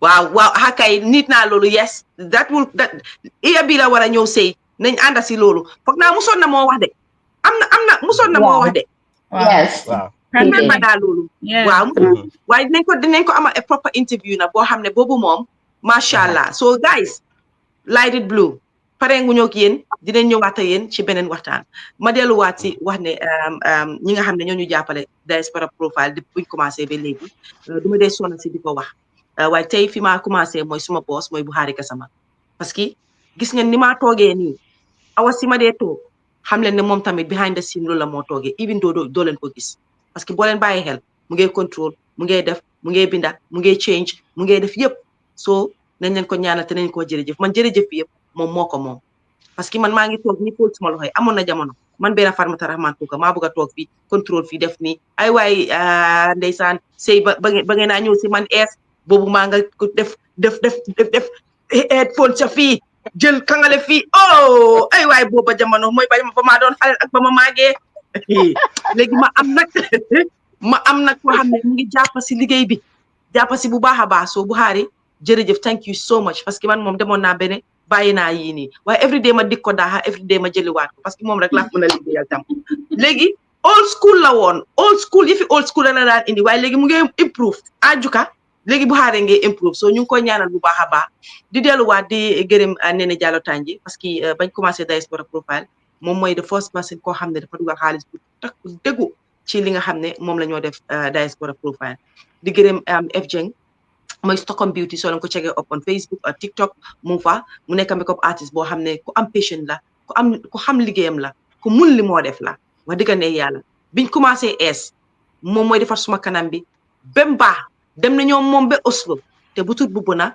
génnewu ma ko ma jox ko kon ñu ko gërëm di ko sant bu baax a baax di gërëm nag Ndiog Malick Dieng moom tamit dafa dugal xaalis si Diaspora profile season 1 ba mu jeex léegi season 2 lañ nekk nii te mu ngee jeex ba season 3 mu ngee ñëw si ndeysaan di gërëm ki nga xam ne moom tamit Pa Malick Seck moom tamit ku jàpp ci li ñoo def la moom suñ ko gërëmut sax kon dafa fekk rek dañoo gorewul parce que moom even suñ demee places pour war a def dara dafa nekk ak ñun mu nekk kilifa la kiram xale la waaye kilifa la waaye dafa bàyyi soxlaam yëpp ñëw jàpp caméra fii def lu nekk ñu ko gërëm di ko sant bu baax a baax duma sona di gërëm tukulóor si anti tukulóor si ku mun a jàpp ci liggéey nit la moom anything loo ne Gambia rek foog nga gis si anti tukulóor si saa ba Diaspora profile starté ba léegi da ngeen di dégg ma gërëm ko mu am ni ñoo xam ne dama leen day gërëm parce que li ñoo def ci suuf moo ëpp sax li nga gis ñu def ci kaw moo tax foog ma boole leen foog ma ne xaasatan pour ñoom ku ci mel ni Juka Cissé every time ngeen dégg ma wax ko li moo def si suuf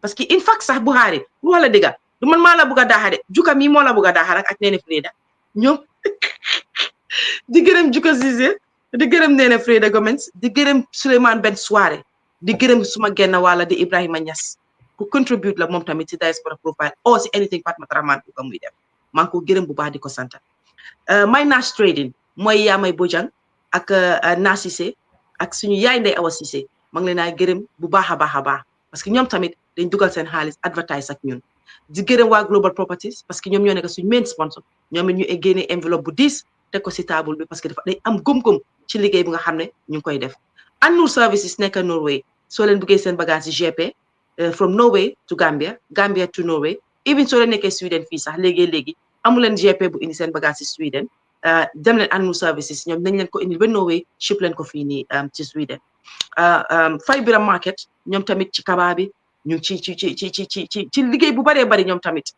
gis ngeen leen ci TikTok bi soo leen buggee natural food yi nii yëpp ñoom tam dañ ko dee indi ñoom ñoo may Nash Trading kon Gambien bi dama ne jàppale nañu recognize nañ liggéey bi nga xam ne ñu ngi koo def fii ci social media ak jëndal ma services jëndal ma ñoom ñooy send for me now mooy Alpha Diallo moom tamit ku am gom ci suma liggéey la ku am gom ci li nga xam ne maa ngi koo def comme moom tamit ñu ngi ko gërëm di ko sant parce que daanaka season 2 léegi mu jeex ñu war a dugaat ci season 3 di gërëm nag panel bii nii tey ñu am fii tey Sey Diop ak ñëpp ñu nga xam ne ñoo ànd ak moom waa gaat ñëpp xam naa leen fàttewu ma ñoom yata ak ñeneen ñoom Aïssatou Diallo gaat dafa rëy nag ni ngeen koo gis nii ñëpp xëj nañ si tey soo gisee man ma mun a toog sax ba wane xam naa li ñoo ma ci yaatal wax dëgg fa neex yàlla su ma si yaatal toon xëy na du ma fàttaliku te du ma bàyyi xel ci lu baree bari di leen gërëm di leen sant parce que li ngeen a def nii tey Sey Job lu important la society def ko nit awareness boo mi ngeen a créé ni tey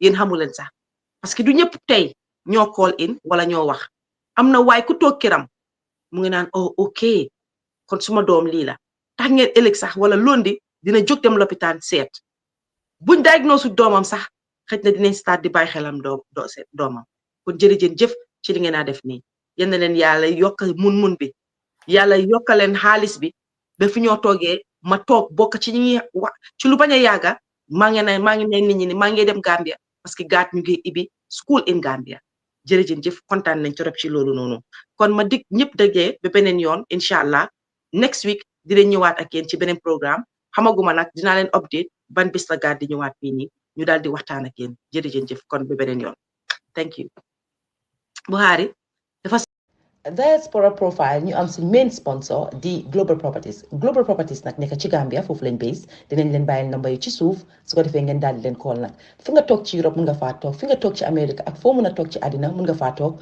call Global Properties ñoom ñu lijjantal la kër gi nga xam ne yaa ngi ko bëgga boo leen callee rek di ngeen am more information comme niñ ko waxee rek Diaspora profile ñu ngi ànd ak suñ main sponsor di Global Properties.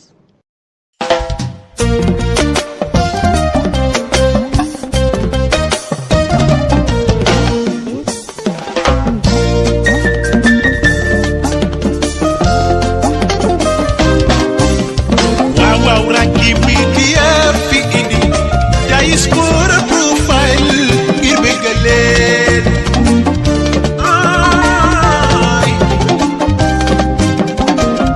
Raaki media fi indi Diaspora profile ngir xamal leen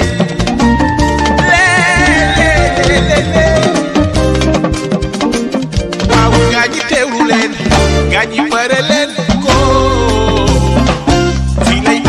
Raaki media fi Diaspora profile fii lay amee waay sama gaay yi bare leenoo waaw wax jeeg a rafet gaal Fatoumata Rahman kooka amoo maas jigéen ju mën góor gaa ñi bare leen gaa ñi teewlu leen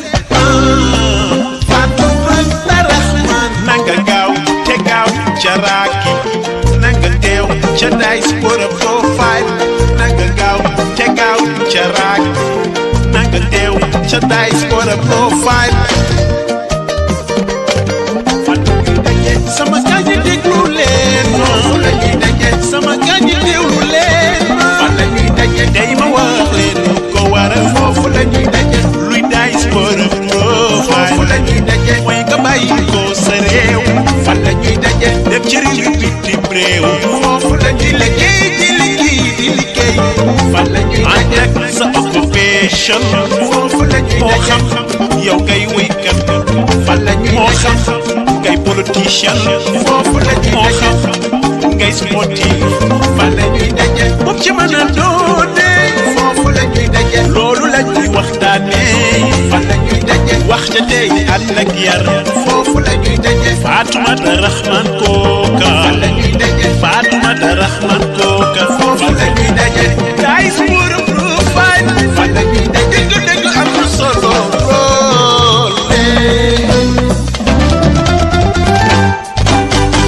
sama gaañi teewlu leen sama gaañi pare leen